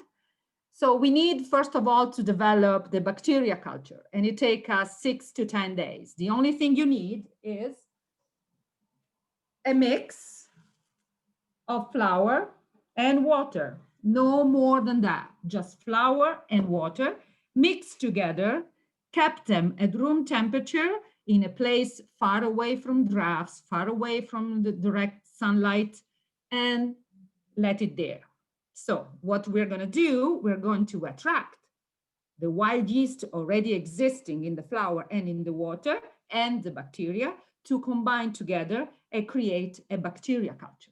So you can use wheat, you can use rye, better if it's organic for many, many reasons, but you can also make a mix, whole wheat and rye, bread, flour and rye, but simple, water and flour to start for 10 days. After the 6 and 10 days, I'm going to show you after in the next slide how you build it up. You have to be able to perpetuate the bacteria culture, meaning keeping it alive and transform it into a natural starter. So you keep the bacteria culture alive and you transform it into something that's actually pretty strong and is going to be able to ferment your product naturally. There is a step halfway through the final product and the natural starter, which is preparing the levain, which is a kind of there is a technical and scientific explanation. The moment your natural starter keeps being alive and really strong, develop acidity. If it's too much acidity, the product will not yield a nice final sourdough product. If let's say the acidity is at a good level, all the enzymes combined will work greatly to give you the most amazing loaf of bread. We're going to go through this. And then the final thing is just to make the product. This is what we do. We actually build the bacteria culture, like I was saying before. Wild yeast are already existing in flour, especially if it's organic and not refined, as well as bacteria. And we get them to coexist in the same mix to produce a leavening action and the flavor. Bacteria produce the flavor, while the yeasts, wild yeast I'm talking, no commercial yeast, no instant yeast, no nothing, produce the leavening agent and the fermentation, you know, so that your product can rise. This tells you already that if somebody calls sourdough bread something that has a commercial yeast in, it's not what we call sourdough, but it's sourfaux or something that's a fake. So let's watch out for those.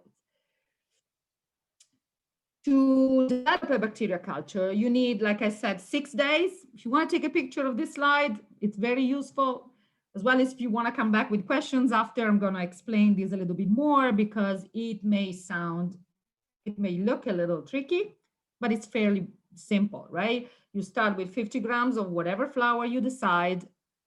Plain flour and self-raising flour are out of the question, so don't use those. Water. And you always leave it out at room temperature for 24 hours, covered with a tea towel. That's all you have to do. On day 2, same hour, you take that little mix that you have and you keep adding flour and water for every day of the week until you end up with 600 grams. Like I did it for you, so you can, unfortunately, it didn't really develop as it was going to be, so it needs another couple of days, but there are actually bubbles. You can see the activity of the bacteria is actually there. It's impossible to see. The ideal place to take this, to do this seminar was at the National Bakery School, but unfortunately we've been in lockdown, so we cannot go in. As you can see, this is a little tricky to make. You know, you have to keep looking at your bacteria culture and all. Can you imagine, you know, when industries, when big companies have to make money, do you really think they're going to do this? No, they won't. To make bread, I always tell my students, you need a lot of P's: patience, perseverance, pride, and another patient, and a lot of perseverance. So a lot of P's all together, right? Because it's not something you can do in a day. You cannot wake up this morning and say, oh, I'm going to make sourdough. No, you can't. So you have to be prepared. But as for everything that tastes amazing, you know, you have to wait a little bit, you know, and be patient. Once we get to our natural starter at the end, you know, we have this product that it's considered to be a natural starter. That's when you name it. Mine has been around for 1.5 years, and it's called James, from James Bond, of course, 007. I was looking for something powerful and British, so that's why I picked the name. But you can call it any, you know, just with any name, because it becomes like a pet, right? You just have to keep it alive, keep it in your refrigerator, and there's no need for refreshing it every day. You only need to refresh it once every 10 days, or once a week, or every time you want to make your sourdough bread the day after. When you refresh it, you bring the pH, the acidity, to a level that's perfect for gluten development and fermentation. So I don't want to go into too much in technical, but I will answer your questions if you have any on that side. So lactic and acetic acids inside that, you know, they are created in a natural way. So there's no, it's all natural. And it's all, one student once asked me, oh, why are we adding pathogens to bacteria to our sourdough? And I say, well, they're not bad bacteria. They're actually good bacteria, like the one you can find in, I don't know, yogurt or kefir or whatever fermented, or kimchi, right? Everything that's good for your gut. So it is then very good for your health for many, many reasons. I was thinking if there's something to add up over here, but so is it clear that we go from flour to water, which is a very simple step staple ingredients, which not very cheap. Better if we pick organic. We create the bacteria culture in a week. We develop it so that more bacteria are added to the mix. And when you have enough of those bacteria and enough of those wild yeast, then you're gonna get to a natural starter, which is the principle. You know, that's one of your ingredients to make the final sourdough bread. Of course, for different products, you will need different quantities, but that's the point where you can just get a, I can suggest for you a few books where the sourdough, it's really simple to understand, or you can even email me and I'm gonna send you basic recipes to start practicing. And then you can develop your skills with everything you wanna make. Sourdough pizza is amazing. It doesn't bloat at all. And if you keep it, and all these products are all vegan. They are, because unless you make a brioche with eggs and butter and all, bread is only what? Flour, salt, and water. And it's so versatile. You can make so many different products. A pizza crust. Why do you want to buy a pizza crust from whatever company? Then the list of ingredients there is, it is never ending. 3 ingredients: flour, salt, and water.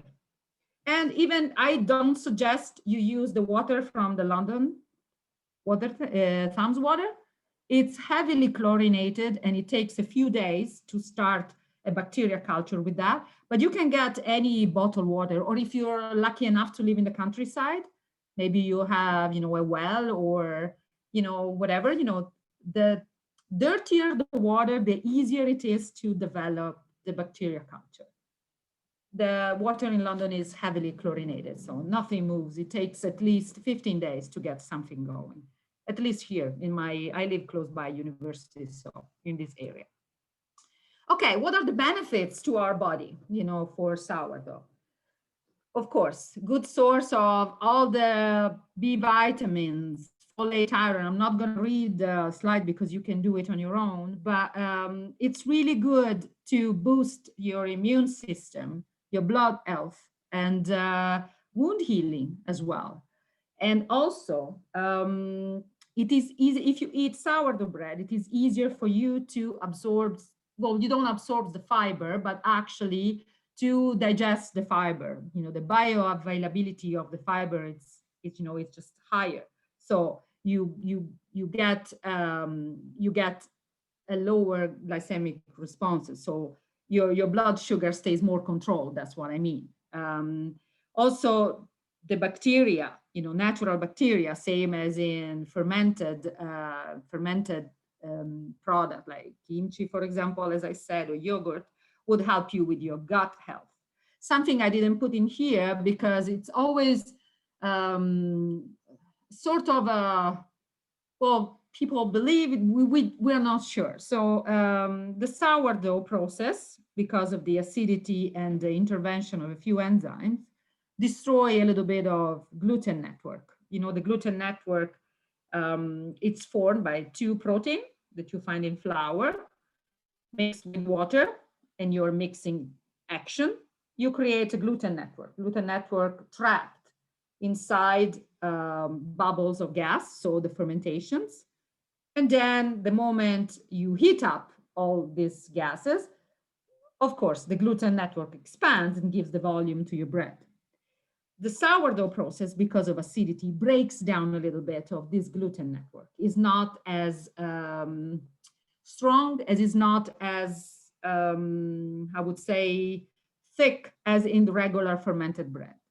Meaning that people with wheat intolerance or gluten intolerance sometimes can manage to digest a product made with sourdough, because the gluten, probably not celiac people, I wouldn't say that. But for example, myself, I teach bread and pastry, and I am intolerant to wheat and dairy. So once in a while, when I have to taste the bread from my student and I see that the product, maybe it's not clear how they made it, and I have to taste it, I feel that, my guts, well, my digestion is better if I have a sourdough product, meaning because the gluten is not all there, like in I would say, you know, one of those Wonder Bread that you find around. And I have to be careful because I always say Wonder Bread. That is always, you know, this is something, you know, even when I was in Canada, because Wonder Bread, you know, whatever, in Italy, we never had anything like that. And for me, Wonder Bread sounds a lot like Wonder Bra, but no. What I was saying is that in commercial bread like that, there's a lot of gluten developed, you know, it's made very fast with very intensive mixing method, because what they want is just this white crumb, really tight, that people can squish and put in a toaster and they're going to be fine. But that bread is not really good for your gut health. Okay. Not only is good for our body inside, it is also good for our mental health. I swear that if I didn't have this job this time around, being alone in London almost a year now, because of course my family is in Italy and we cannot travel and all, I am very, very fortunate to have this as my job and also as the thing that I love the most. But when we bake, there are so many positive feeling coming back to us. You know, all the senses are stimulated because you smell the good bread. When you knead, you can touch. It's some sort of comforting environment to be with.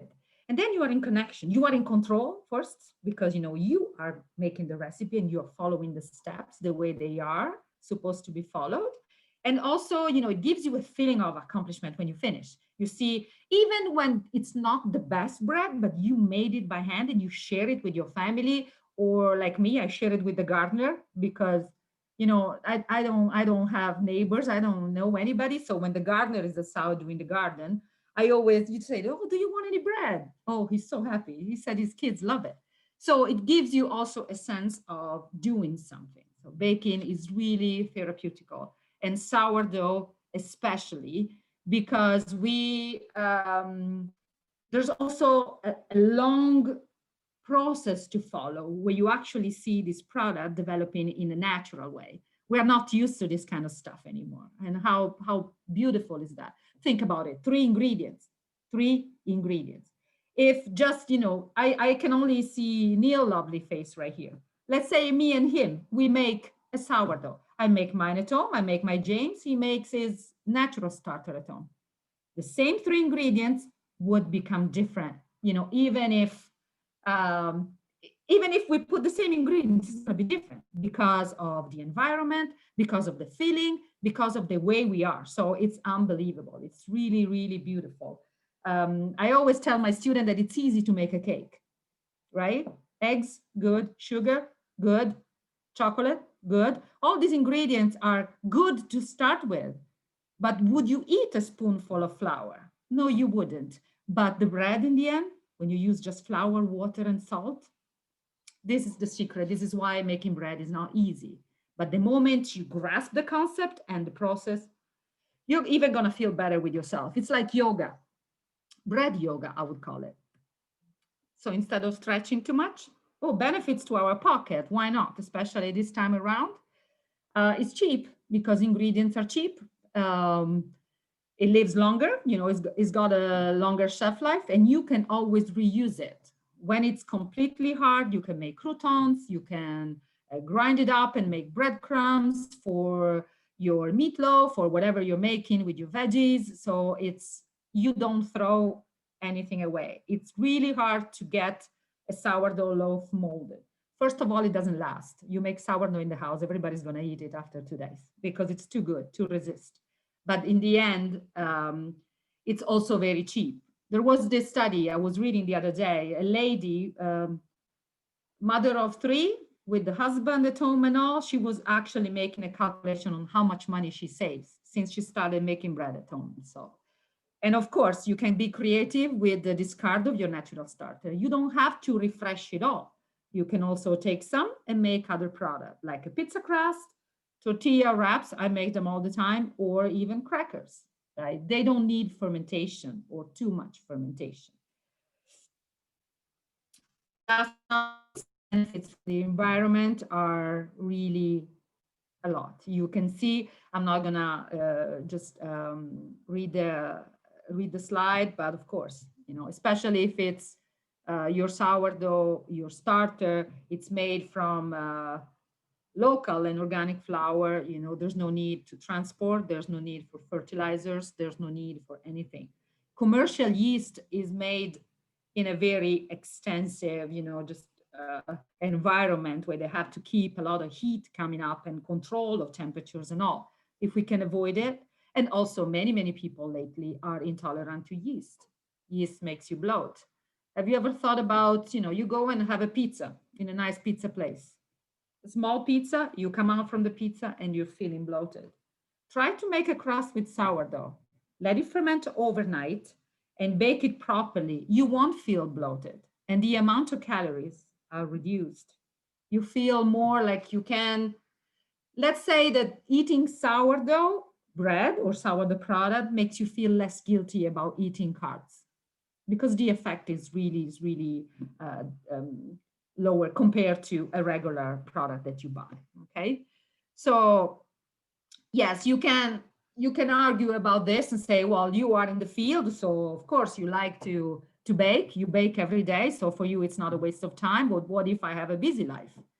I understand that, you know, making sourdough takes time and patience and perseverance and all the letter P's that I was telling you. But if you think about the thing that you can buy for cheap, they are for sure made with, you know, cheap ingredients, maybe cutting corners, you know, just intensive mixing method for the bread, 10 minutes in a machine at a super powerful strength to get more volume. But what are you eating is air.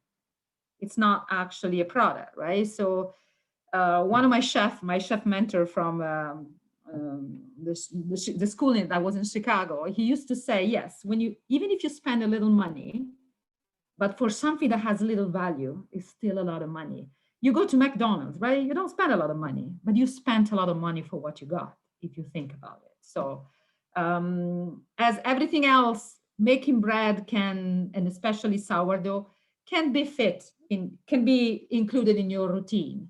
And you will be glad you had done it, because it's real. It's a wholesome product, and the smell in the house, it's unbelievable, right? The last thing that I want to tell you is just to watch out for fakes outside. This is just a random label that I found on a product. It says that artisan sourdough. If you start reading all the ingredients that are in there, you just really are a little bit, you know, confused. You know, 3 ingredients: flour, yeast, and salt. Here we have extra gluten, we have vinegar, we have soy. What's the reason of soy in there?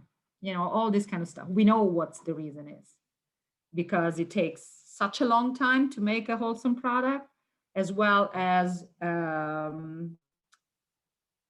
let's say that, you know, all these fillers they put in the bread, they make it last longer, they make it maybe a little bit more palatable, and, you know, all this kind of stuff.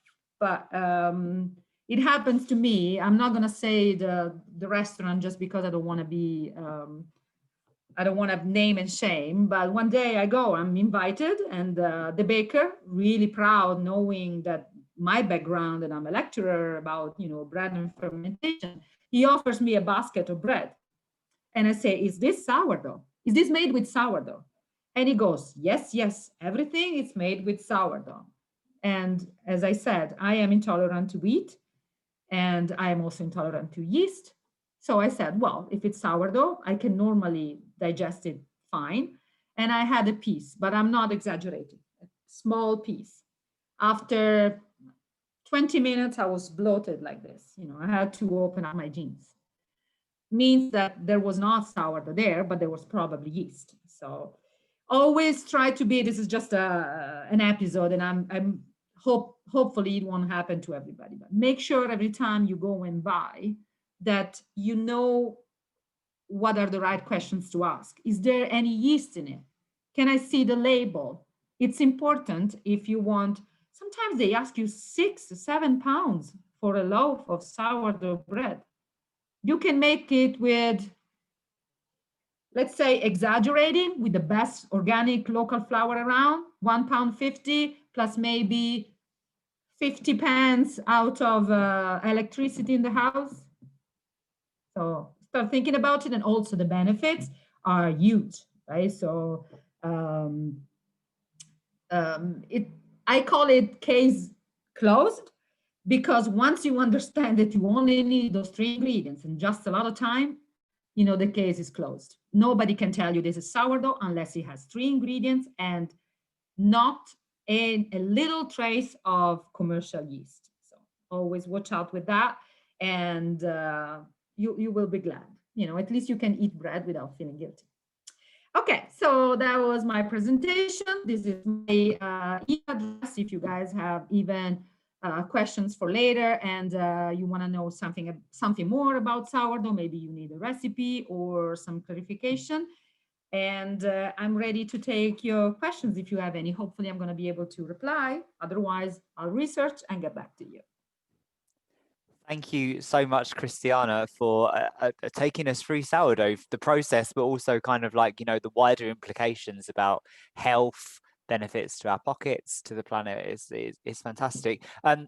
Just speaking of intolerances, I'm going to go to Zoe's comment in the chat box. Zoe said, I thought I was gluten intolerant due to bloating after eating bread, pasta, pizza. But since COVID, we have made all our own bread, pasta, and pizza dough at home, and I have no problems at all. It must be something to do with the preservatives in the mass-produced processed flour products. Absolutely, absolutely. What I realized that when I'm Italian, so I've lived for most of my life in Italy. Then I moved to Canada 15 years ago.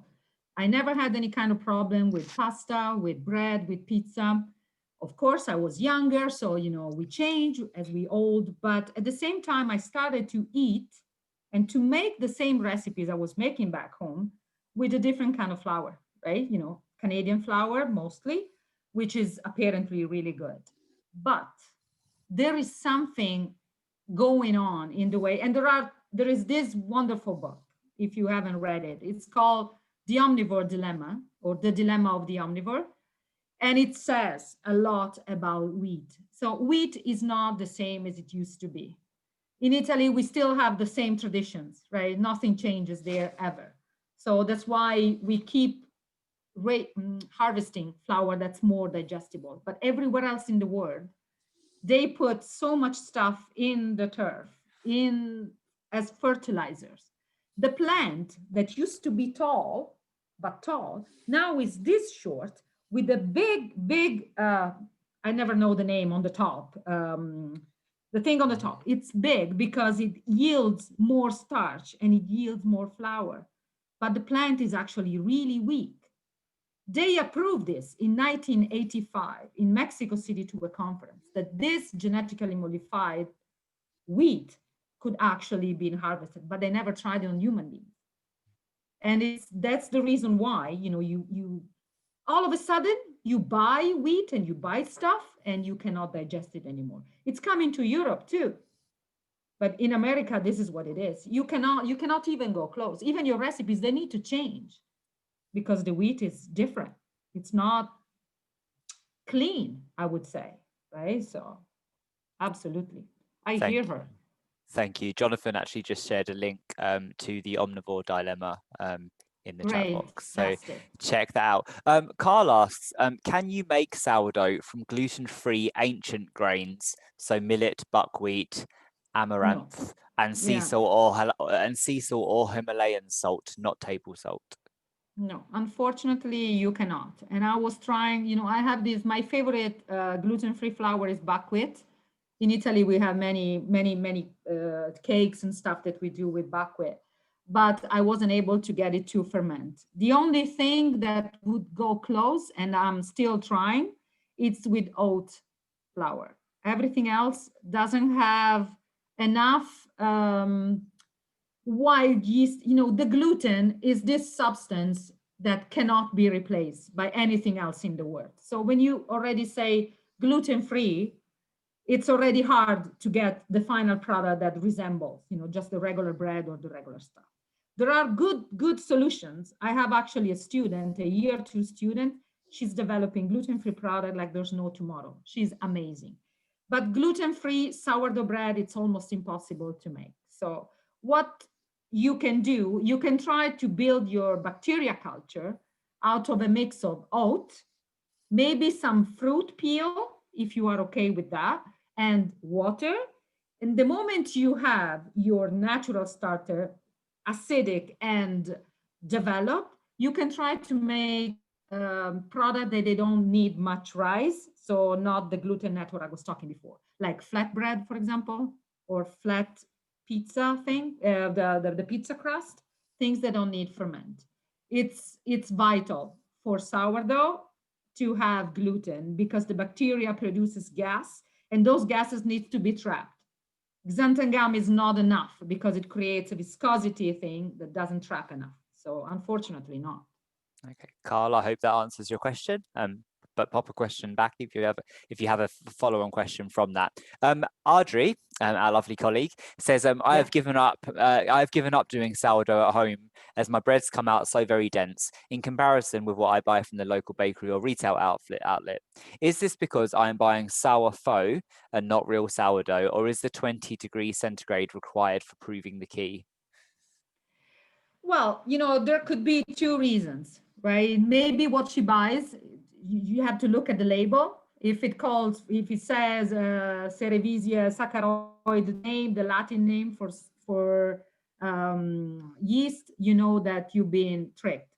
Or it could also be that maybe, your natural starter at home needs a little bit extra time to develop and to ferment, because it is dense. It could be dense, and it's very disappointing. And I used to say, oh, what am I doing wrong? Where is my mistake? The mistake could be in the way your bacteria culture behave and you don't understand each other. Let's put it like that. So for example, for my starter, I refresh it in the morning. After 2 hours, I mix it with the other ingredients, and then I leave it overnight in the fridge. And the second day, I take it out. I let it ferment at room temperature. You don't need a proofer. If you have a proofer, it's better, of course. Those temperature, 28, 30, it's really good. But if you don't have a proofer, you just leave it for longer in a place in your kitchen, covered, with plastic wrap or, a tea towel, until it doubles the volume. And it will double the volume. But you have to be patient and wait until the volume is reached already during fermentation, and then you bake it. Sometimes, of course, in school we have a proofer, 1 hour, done. At home, sometimes it takes me even 3 hours to get to that point. So that could be the problem. Yeah. Thank you. Barbara, talking about water and not using water from the taps for the Thames, says that explains why it took so long for my one attempt at a starter to get going. Thank you. I will switch to non-tap water from the Thames. And not to follow on from that, Steve says, won't boiling tap water drive off the chlorine? Yeah, the problem is also that it drives off all the bacteria. Right. So it's if you want to use the water from the tap, because chlorine is a gas, you put it in a bucket, you leave it uncovered overnight. So the chlorine will evaporate eventually, and you can use that water. But what I think, okay, I lived in Canada in this city called Kamloops. They have probably the best filtration system from the water, right? From the river, apparently is state of the art. The water from the tap smells like chlorine. You can smell it, but you leave it outside overnight, and then the day after you drink it, and you can make sourdough in like a starter can start in 2 days, maybe. Here, the problem is that you don't even smell the chlorine in the water. Did you see? So you turn on the water, you just get some. It doesn't smell like chlorine, and it's so heavy. You drink it, and you cannot drink a full glass. At least this is my perception. In my hometown, which is a very small hometown in front of the sea in Italy, you open the tap, after 3 hours, you already have fermentation. So it's a balance. Some bakers are happy with London water. It took me like, I don't remember the name of the lady that wrote, but for me, it took me even 3-4 days to get it started. So. Fair enough, thank you. Joe says, my grandmother made delicious bread. My mother made bread that was far too heavy. She never made it again. Both had the same oven, an agar, so that wasn't the reason. Is the kneading process the key? Yeah, well, the kneading process, it's very important because that's when you develop the gluten network. The gluten network, you have to imagine with a strength, right? You know, you get all the starches, they start absorbing water, and everything is disorganized. All these two proteins, they are disorganized. When you knead, actually, you see that you go from a very disorganized kind of shape to a nice and smooth and elastic ball that you can keep kneading and it will come back. This is when you create the gluten network.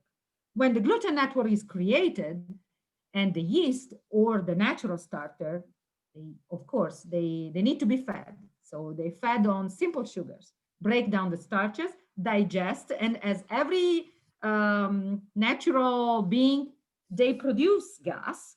The gas gets trapped in the gluten network. If you don't develop it with the kneading, there's no place where the gas can be trapped and the product stay dense. So probably your grandma was more patient. Your mom maybe had a few of you to take care of and she was a working mom. So maybe she didn't have the time and she would, you know, I'm thinking by my mom. My mom, she told me one day, it's not in her genetical code to make bread. I told Mom, come on. What is that? It's just a technique. You just need to see it done with somebody that knows how to make it once, and then you're going to be fine. Thank you. Another comment from Adri, and there's some words in here that I might not know how to pronounce. So she says, in my fermented foods trial, we found live Saccharomyces cerevisiae in several of the participants' poo. Which means that they can survive our digestive processes. Whereas we do not think they ate raw sourdough starter or underbaked bread. We do wonder how these ended up there. Brewer's yeast, perhaps? Well, I think we're all covered in yeast. I don't know if that's the exact kind of yeast that it would. I really don't know how to reply. You know, I know that for sure when they commercially produce yeast, this is how we call it, Cerevisiae micho, that name that you were just saying, which is a natural yeast in the end. But what it's not natural is the process to get to that. So probably this is also the reason why a lot of people don't tolerate yeast very well. Maybe it's not get digested, it's not absorbed. It's somehow, if you find it, in your discarding, let's say, it means it stays there. That's not, I don't know. I really am not, I don't know. Adri, perhaps you can share your response in the chat box. Absolutely. Adri also said, there is sufficient scientific evidence to show that sourdough has a beneficial impact on the gut microbiome and the link between the gut and the brain. It is possible that it has beneficial effects on our mental health as well. Absolutely. It's like the sense of accomplishment that you have the moment you open your oven and you take out this, sourdough loaf, even if it's a little dense, believe me, that's not the point, but you made it yourself and you taste it. And the taste is always amazing. It's always better than everything else. So we are in the process. One of my students actually, it's working on a business plan on opening, a baking center to take care of mental health. And I think she has a great plan and it's going to work because it gives you a sense of, first of all, you are in control of the process, which, for example, me, I'm always worried I'm not in control. So this gives me a sense of peace. And also the touching and the smell and everything that comes out, it smells homey, it smells good, it's just friendship and Christmas. I don't know, everything that you can think it's good, comes from that. So absolutely, it can definitely benefit, just be beneficial for your mental health. So physical benefits, actual the physical process. Absolutely. And everything. Yeah, perfect. Absolutely. And just to finish us off, I'd just like to share a comment by Enid. Enid says, "This is fascinating and so informative. I actually want to try making sourdough now. Thank you." Yeah, let's make sure you get the email address. You know, I always tell my student that I have no life because I'm here alone. So my family, my partner, my daughter lives in Edinburgh. My family and my partner, they live in Italy.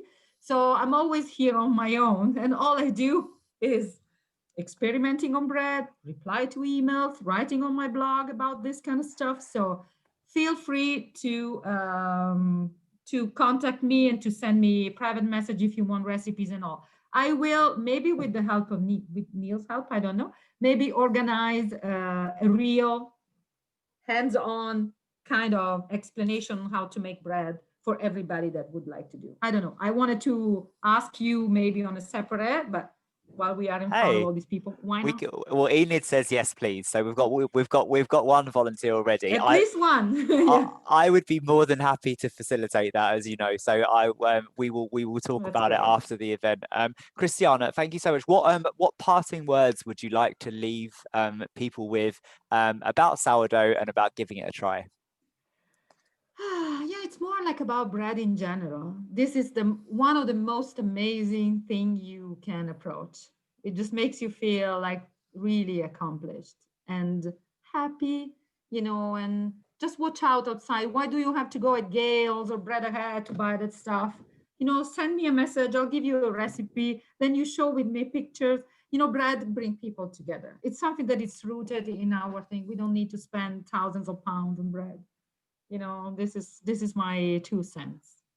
That's a lovely note to finish on. Would you be happy to share your blog in the chat box as well? If yes, how do I do that?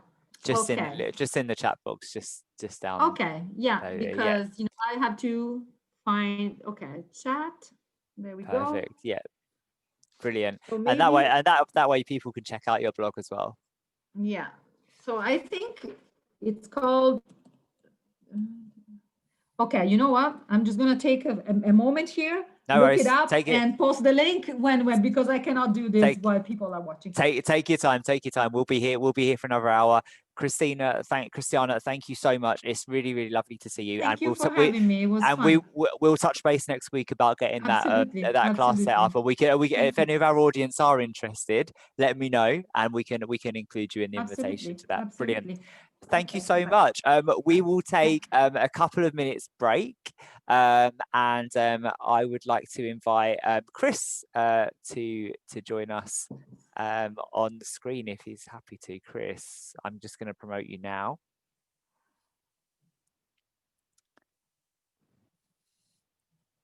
There you go. So our next session is going to be delivered. It's called Water, the Forgotten Utility. And we are going to be joined by my colleague Chris Barnes, who is the Estates and Energy Manager for LSBU. Hi there, Chris. Oh, you're on mute.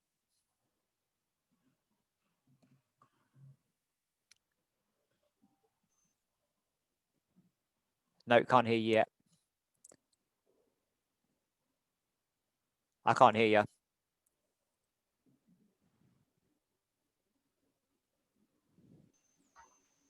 Are you okay now? That's it. Can hear you now. Brilliant. Right. How are you, Chris? I'm fine. It was just saying that the host has muted me. Oh, sorry. I tried to unmute. Chris, are you tempted to go and make sourdough now? I feel like the poor relative. I've been listening to food. It's nice to know, Cristiano, that my water in the university is no good to you. No. Sorry, Chris. One quick question, Cristiano. Can you use rainwater? Well, water? Rainwater. Yeah, sure. Yeah. Absolutely.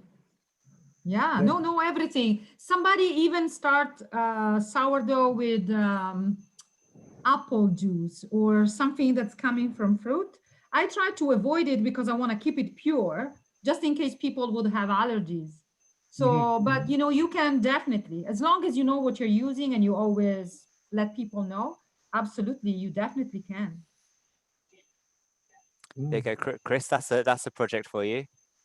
Interesting. I've bought a lots of breads home from the bakery, I have to say, and my granddaughter loves to try them, but she wasn't too keen on sourdough, I have to say. But I think it's a taste you acquire.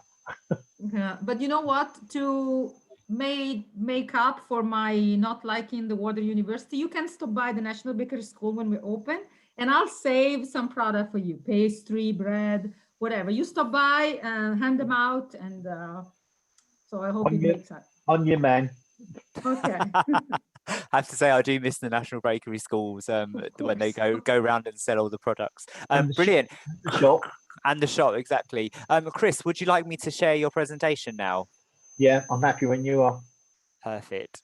There you go. So that is it. I believe I have the right one. Yep, I do. Over to you. Right, in the immortal words of Boris, next slide, please.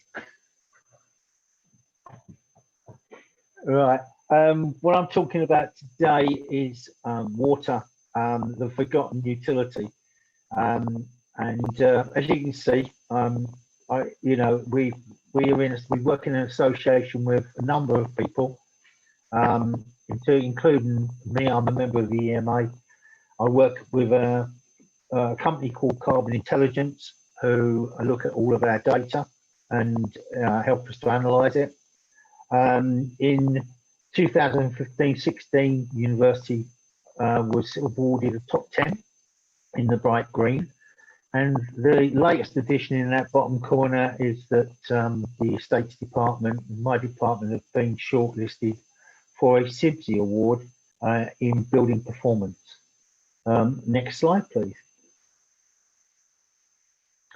A little bit about me to give you a bit of my background. Forgive me if you've seen me before in a previous presentation. You'll probably remember some of this, but for those of you who've never seen me before, this is a little bit about me. I'm an ex-marine engineer, Chief's ticket, 12 years with Shell, and since coming ashore, I've worked in building services in a number of different guises, from government contracts through to London City Airport. I joined Excel in 2015, where I was managing the engineering department through exhibitions, etc. But that's where I really got my handle on energy management. And during my time at Excel, I was grateful to have won 2 of the Mayor of London's Green Awards. And then the opportunity arose in 2015 for me to join you guys at LSBU. So I took the opportunity and grasped it. Next slide, please.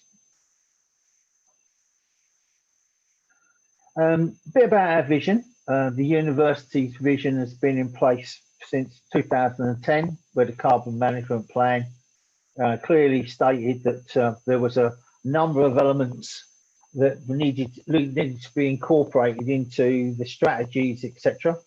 And along with HEFKI, they agreed to some real challenges, it was deemed challenges of achieving 34% carbon reduction on scope 1 and 2 emissions by 2020. Next slide, please. That was just a continuation of what I've just said, to be fair. And as I say, it was mainly to do with scope 1 and 2. And the subject we're about to talk about, water, is a scope 3 emission. Next slide, please. To give you some insight into how well we've done, and this is the most up-to-date version, you'll see that LSBU, the target of 35% reduction by 2020 has actually been surpassed, and surpassed in so many ways. if we are now sitting at a reduction on scope 1 and 2 emissions of 85%. Now, part of that would be to do with COVID, and I'll explain a little bit about that later. But we also took the opportunity this year to change our electricity, and we are now being supplied 100% renewable electricity, which means that we can declare 0 carbon emissions on that element. As you can see, it's been a real steady drop across the years, but in the last year, as I say, it's made a major impact changing that. Next slide, please. Now, as we were just talking about scope 1 and 2 and scope 3 emissions, at the moment I'm on a working party which is looking at our scope 3 emissions and how we evaluate it and how we quantify our scope 3. Having said that, we took on board in my role that water was a very high use commodity across the university. So we grasped it by I'd say about 2016 I started looking at water.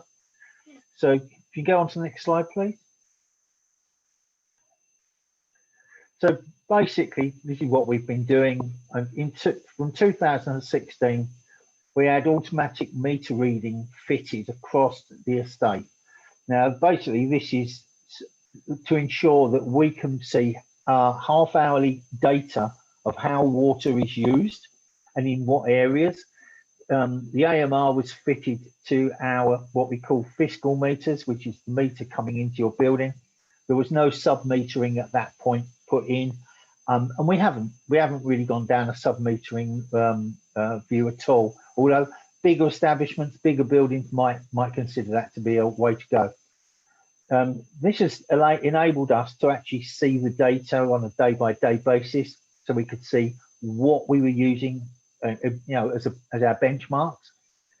Obviously, water usage went up during the day in the main campus, while it went up in the evenings in the residences as people came back and used their baths and showers, etc.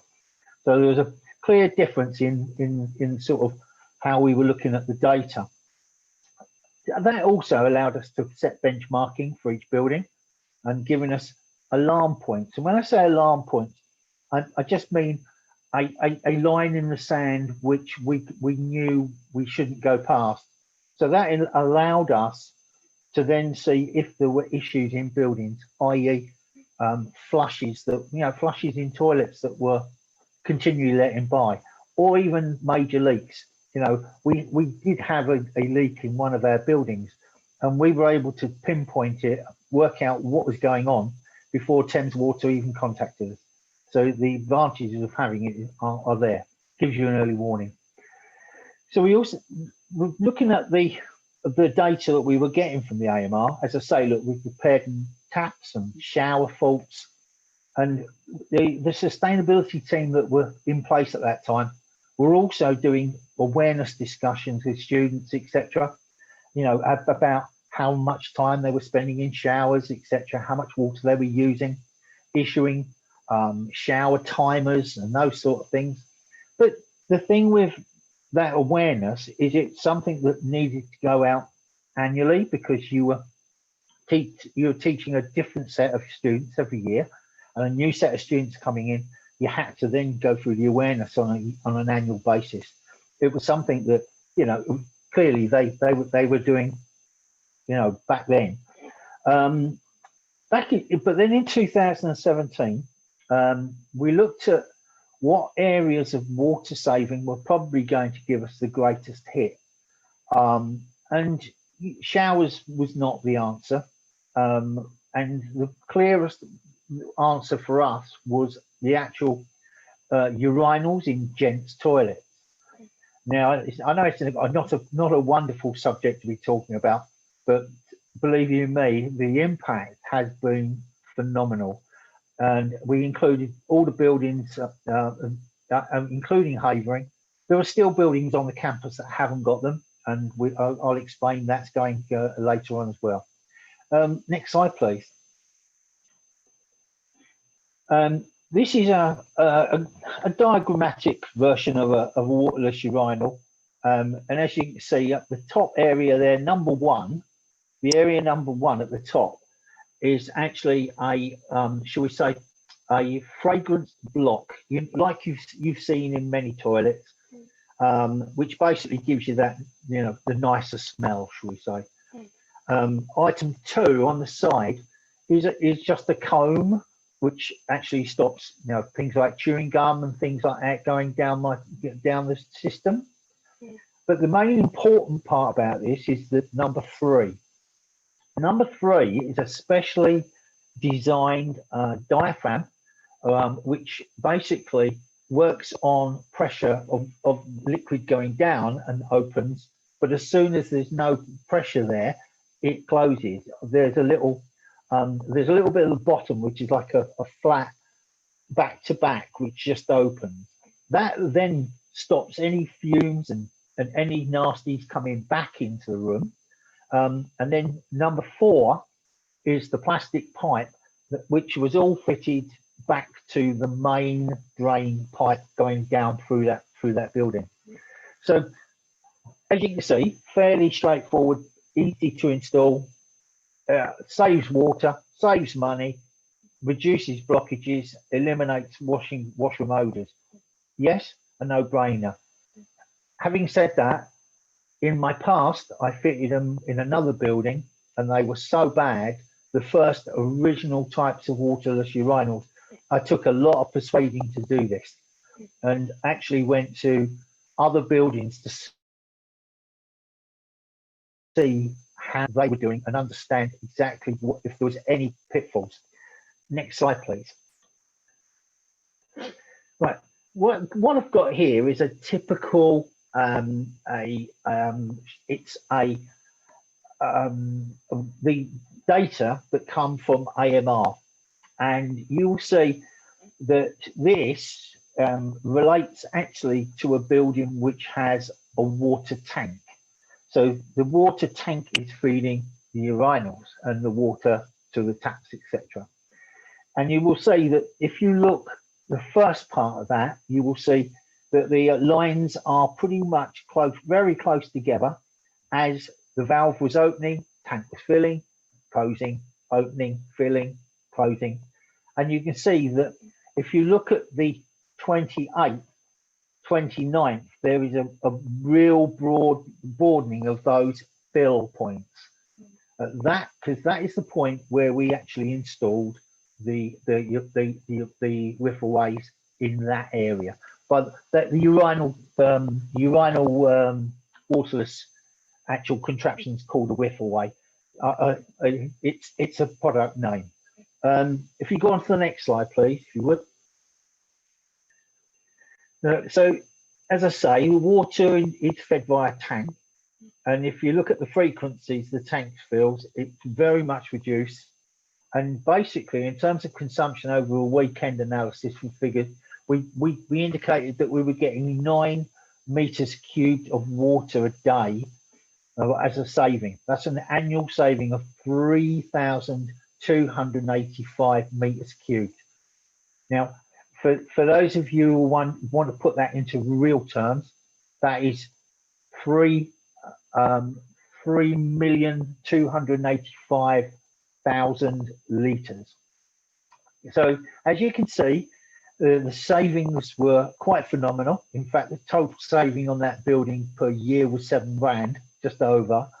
And the project cost to fit them all at 5,000 gave me a payback of 10 months. And every finance department in the world would love me to be able to give you a project with that sort of payback. If you go to the next one, Neil, if you could, this is the LRC, and the LRC was on mains water. And you can actually see the period here where we were installing them, because bit by bit, it's come down over the week. Then there's the weekend. We finished it the next day. And as you can see, from the 25th onwards, we were on much more reduced water. Again, this is continued. So the figures that I'm talking are savings since then annually. Can you go to the next one, Neil, please? So, as I said, mains fed, pre-install baseline is about 700 litres per hour. So following the install, we were down to 420. Again, an annual saving of £2,452. Litres, 2,452,800 litres. Again, paid back in 4 months. Finance department happy. Next one, please. And I'll put this one in as well because this is a combined. This is a bit of both with mains and tank. And as you can see, the difference in profile again is astronomical. Interestingly, K2 is one of our newest buildings on the block, and you would have expected water savings in these buildings. I have to say that K2 had water saving devices fitted, but when we actually went to investigate, we found that the water devices were actually switched off because they caused problems in the past, so people put them back on. So that we were flushing these toilets 24/7, 365. That went for all of the estate that I've shown you here today. If you go on to the next slide, you start to really get into the effects of how much we were saving, how much money we were saving. 27 meters cubed a day. It's silly numbers, and you don't realize how much water you're just flushing down the toilet day and night. Can we go on to the next one, please? I think you've gone to. There we go. So as a result, across the estates where we changed them, we've actually ended up saving an astounding 27 million litres per annum, which equates, when you put it into nice little numbers, to 10.8 Olympic-sized pools per annum now, and that's still happening. So the results are still there for us to see. Next slide, please. Now, I said I would touch on COVID, and I think it's best to sort of put caveats on this because a lot of what you're seeing now, is over and above the 27 million litres that we just been reporting. The grey line for last year is the result after the 27 million savings, and the green this year is what we're using. With buildings in lockdown, water has actually presented its own other problems because we've had to go around flushing water taps and toilets and everything across the estate to keep other things at bay, like Legionella and those sort of things. So we've been working very hard to do that. So what you're seeing there is probably the saving of the water is still quite significant, but we've had to use water to flush it to keep the buildings compliant. We have to also take into account that as buildings open, these figures will go back up again. I don't see it at this moment, going, it won't stay the same. So we've got to be realistic in terms of, how we use the buildings going forward, and then we can see exactly what's happening. Next slide, please. Now, On the same side of things, we haven't mentioned the Scope 3 emissions at the moment, but if you actually look at the Scope 3 emissions in front of you, you've got where we were last year to where we are this year, and we have to remember that water, although my emissions from water relate to how the water and the processes in making water and the drain water and the wastewater that goes away, my emissions relate to their processes. And thankfully, the water industry has been really, really good. So effectively, the actual emissions only relate to 0.003 kilograms, per litre. Interestingly, I've worked in tons all my life because of electricity and gas is pretty much always in tons. So interestingly, the actual impact of water that LSBU has, its impact is about, I think, about 18 tons. It's not massive at all, but it's only a part of the Scope 3 emissions, and that's where the other side of things we've got to look at. Next one, please, if you could. Oh, I'm quicker than I thought. Any questions? Thanks, Chris. That was super speedy. Yeah. No worries. We do have one question, and it's from Michael, and it's technical, so I'm not sure, I don't understand what it means. But it says, are your water saving devices software agnostic? No, the water saving devices that we've got in there do not connect to the internet. No, they don't connect. So the only thing I've got is my water meters, and I can see the data that I get from the water meter, which is exactly the same as what my water company will see. So I'm basically seeing that.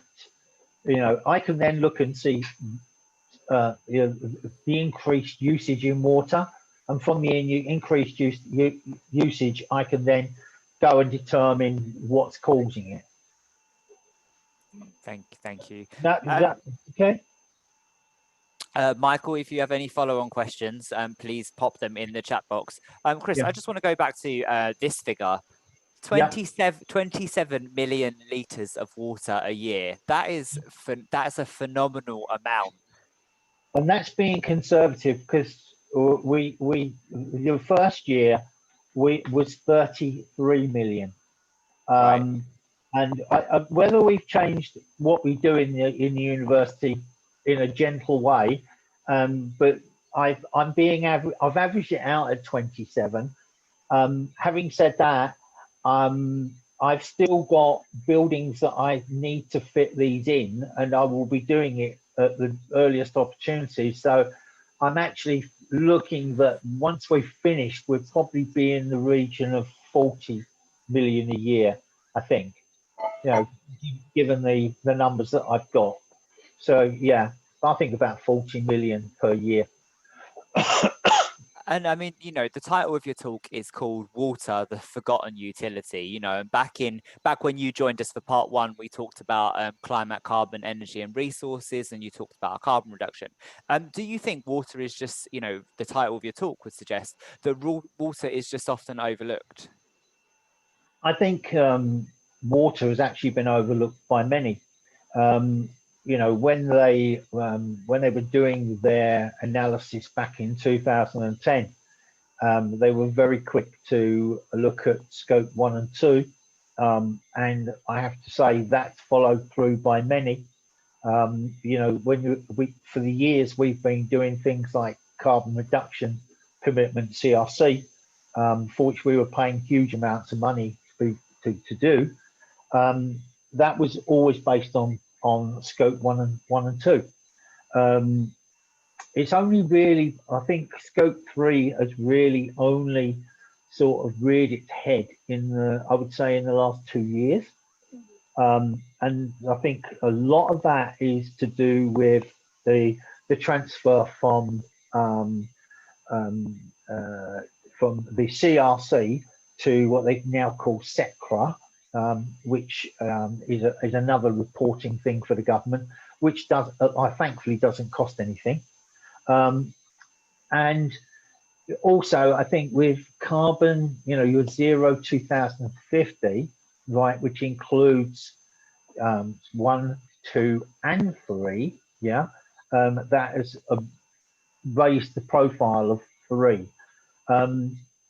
Interestingly, when I first looked at water saving, it was more about saving money than it was about scope 3 emissions, because in real terms, if you look at what we use only does about 18 tons, the likelihood is it's not going to hit my radar and reduce my carbon that greatly, is it?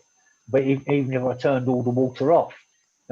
So yeah, I would say in the last 2 years, it has now become more relevant. I know from conversations with the company who installed all these that I did a little bit of a chat for those for them, and we established there and then that scope 3 and the emissions going forward and the way things are changing in terms of 2050, that they would be on a very, very good career path, shall we say. And it has worked out very well for them. As I say, the first versions of waterless urinals were horrendous. They really did not work. And interesting to say, I would now say this product is probably one of the best on the market. Yeah. And they were the makers of the original one. So they've moved with time, haven't they? They've developed. So yeah. And yeah, I agree. I think so. Yeah. I think when you look at innovation and in its nature, it's constantly evolving. And one thing that we're very proud of at LSBU is our commitment to sustainable innovation. Yeah, no, I absolutely agree with you. And I know you always like a takeaway. I know you like your takeaway points. I do. Yeah, you're a bit of a takeaway person. There's a way that everybody can get involved here.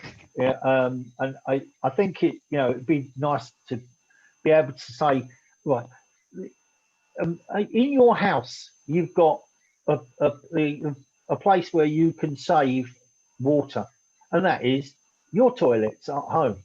And there are products on the market which are basically, I've got to say, they're basically a container type plastic bag, which fits into your system, fills up with water as you fill it, and then as you flush, the water on the outside of the bag goes, but the water on the inside of the bag stays.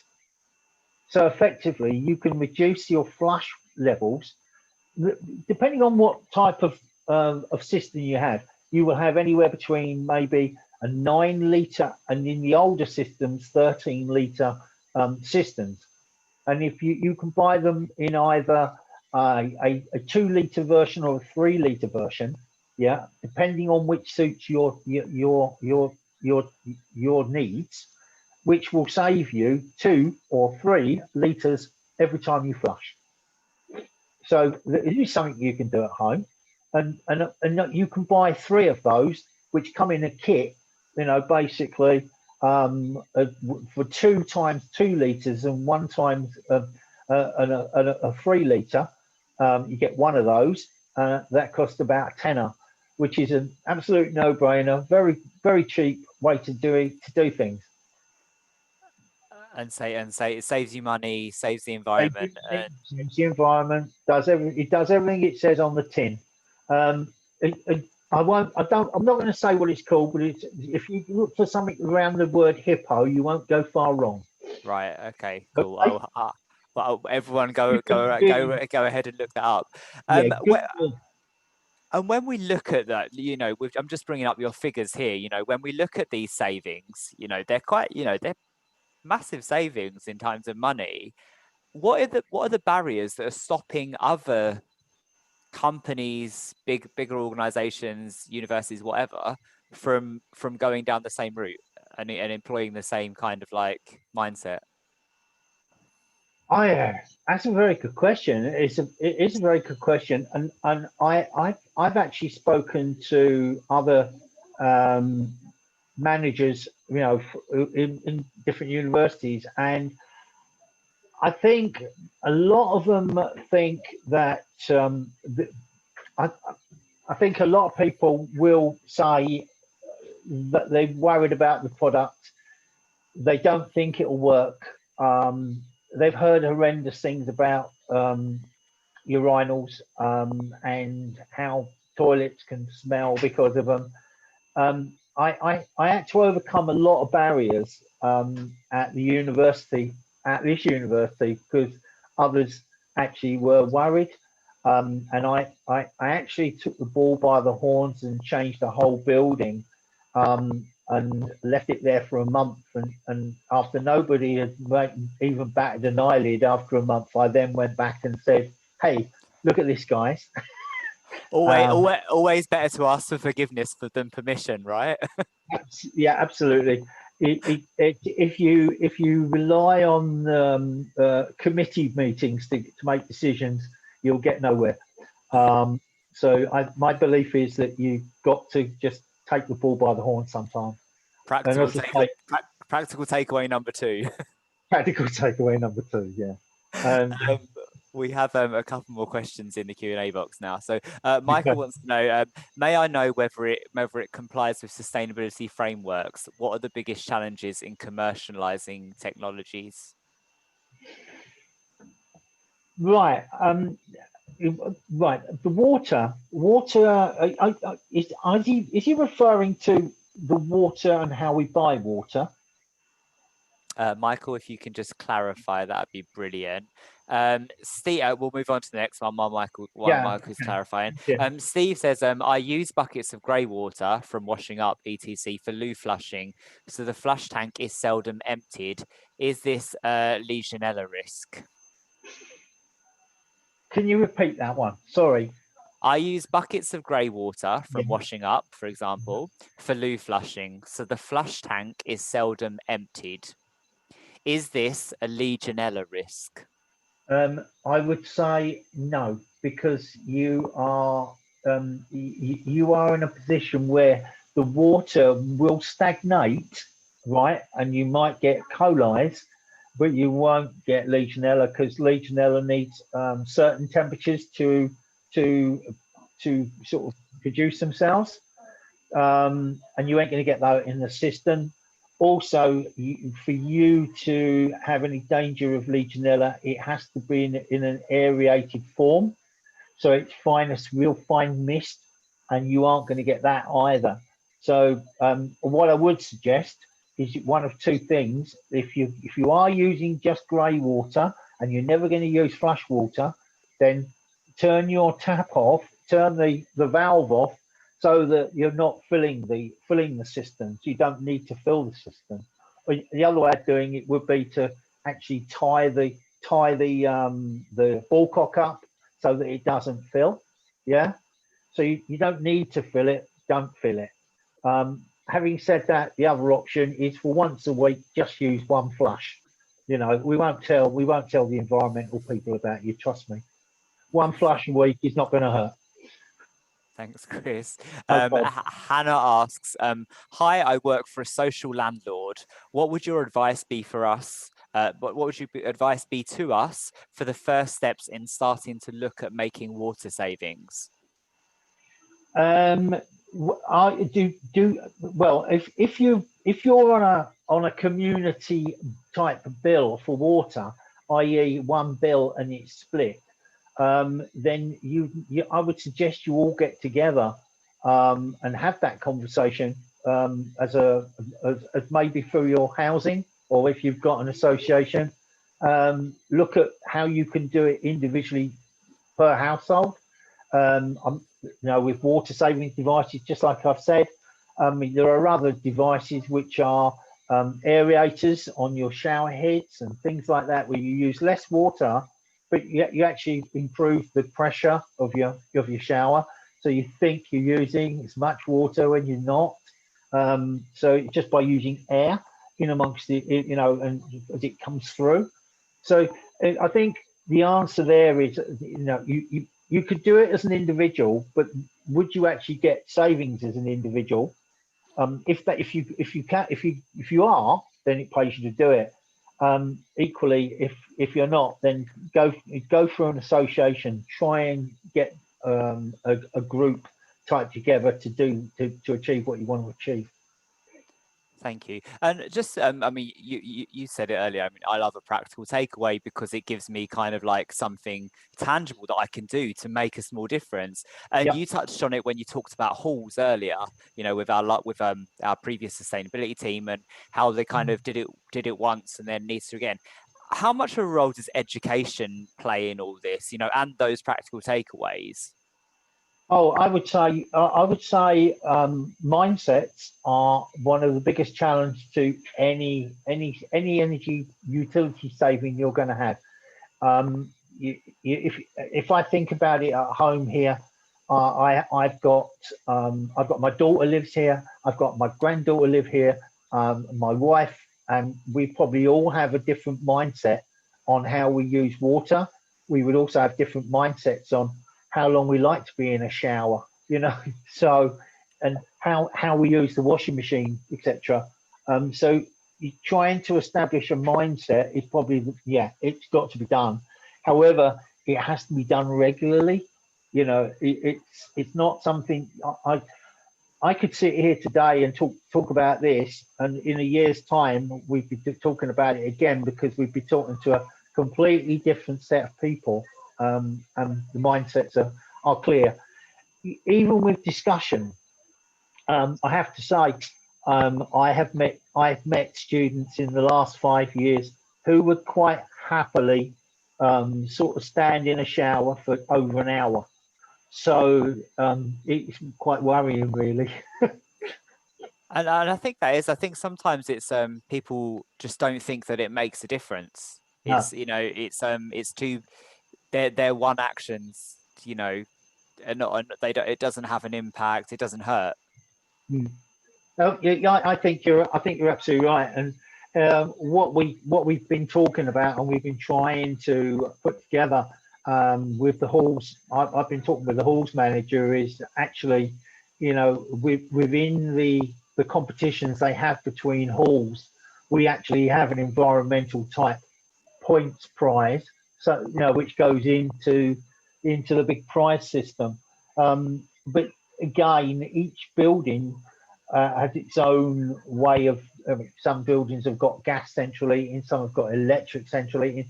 You'd have to deal with each building and find a common matrix so that it would be fair, because it would be easier in some buildings to save energy than it will be in others. And the age of the stock of building as well is quite important. Thank you. I think Thomas is going to join us because I think Thomas has a live question that he'd like to ask you. And Thomas, I don't do live questions. So no. Hi. Hi, Thomas. I've been a little bit sneaky. It's not necessarily a live question. So if there's any more, is there any more that haven't been answered yet? Michael repeated his question. May I know whether it complies with sustainability frameworks? What are the biggest challenges in commercializing your technologies? But I don't think it's not our technologies as such. No, we're talking about someone else's technologies, so they're not ours as such. No.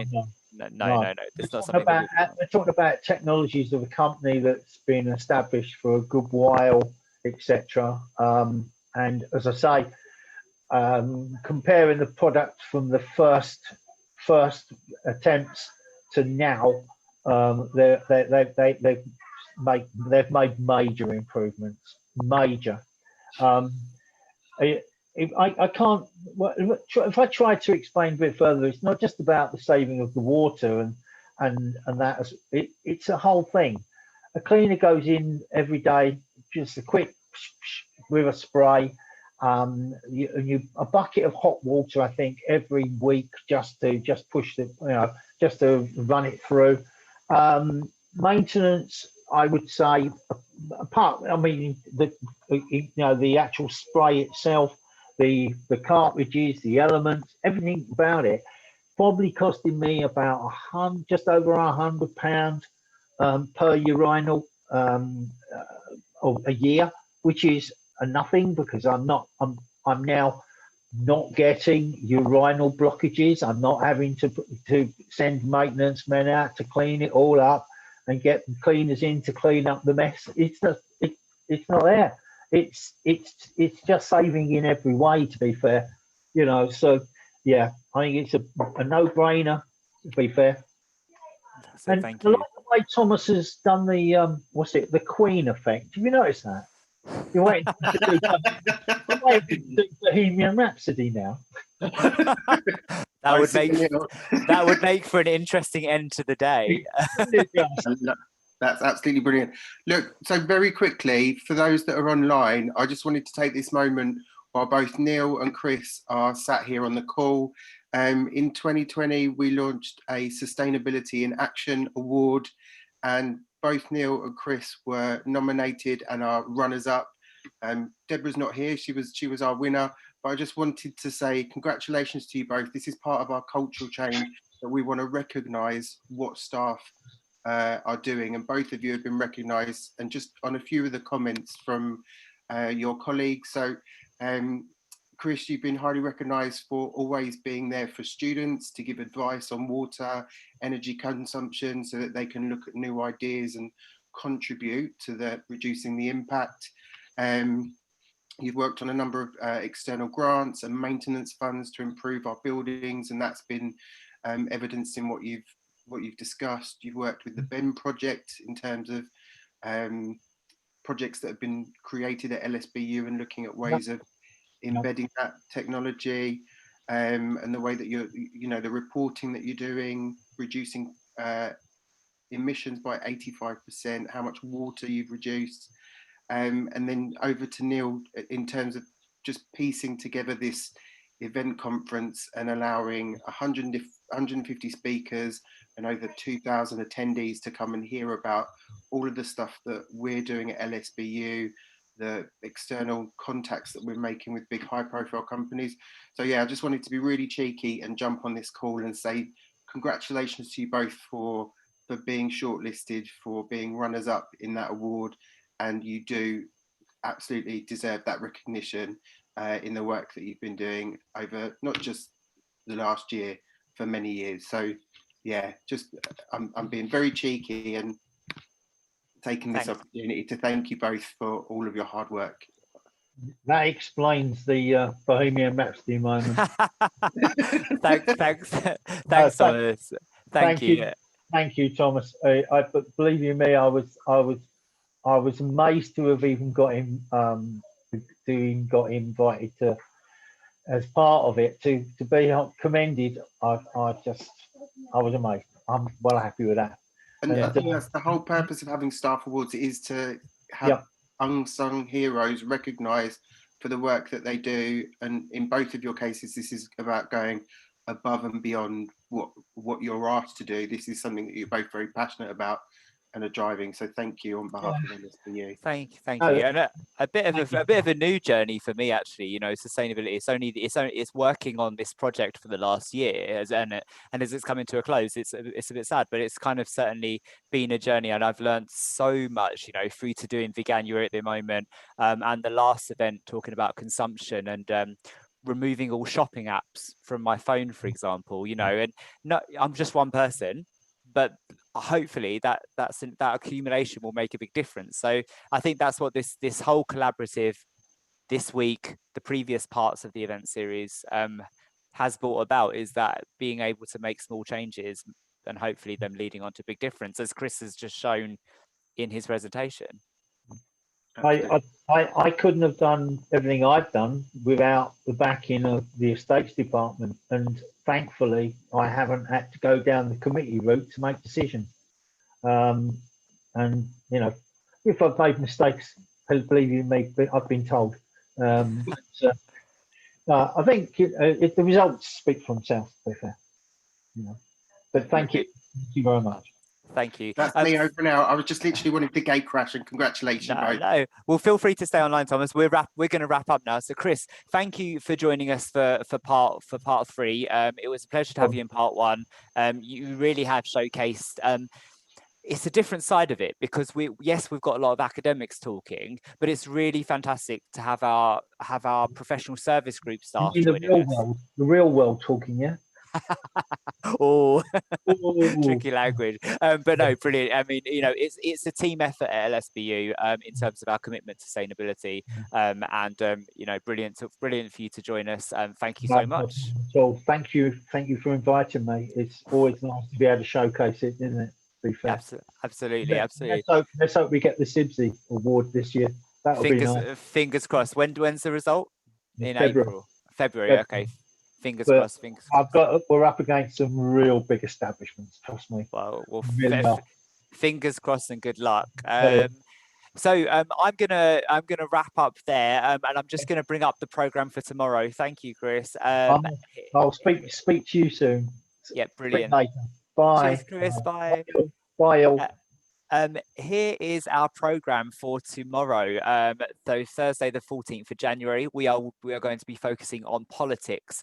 To kickstart our day, as Thomas was talking about earlier, we are joined by the Cabinet Office, the Grantham Institute, and MOCCOP, and they're going to be talking about youth engagement for climate action and COP26. That's at 9:05. I'll do a quick intro at the beginning for new people that haven't been with us today. At 10 a.m, we'll look at international law and the sustainable development goals, responsibility versus legality. We'll then take a quick break before we go to the challenges and opportunities for achieving a sustainable world. And we're joined by colleagues from LSBU, from King's, and from the Schumacher Institute.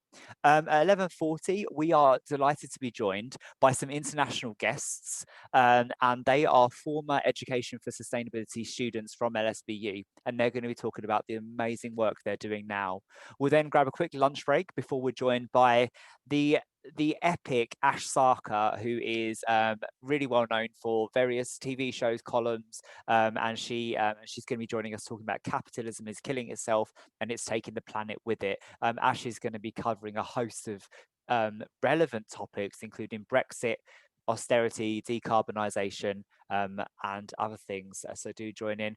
We are then looking at health inequalities. When we're looking at this year, when we're looking at political issues, health has become a political issue, particularly in light of COVID-19, and the issue of kind of like health inequalities in BAME communities. So at 1:30, we have reducing health inequalities in kidney care, followed by a talk on supporting the psychological recovery of people after a COVID-19 critical illness. And we're going to be joined by a host of experts for that.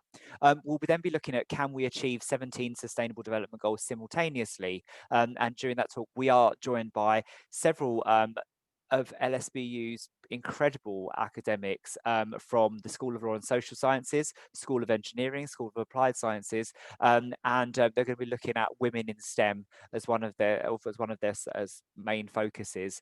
We'll then look at understanding the intersectional experiences COVID-19, structural racism and gender discrimination, a year in which systemic racism has come to light, and particularly as LSBU with our Institute of Health and Social Care, looking at the impact of COVID-19 on BAME communities, and we're going to be, one of the factors we're going to be exploring is domestic violence, and we're joined by Sister Space, who have been in the news recently since they Hackney Council have threatened their license, their tenancy over the premises where they support BAME women who are victims of domestic violence. So to do join us for that.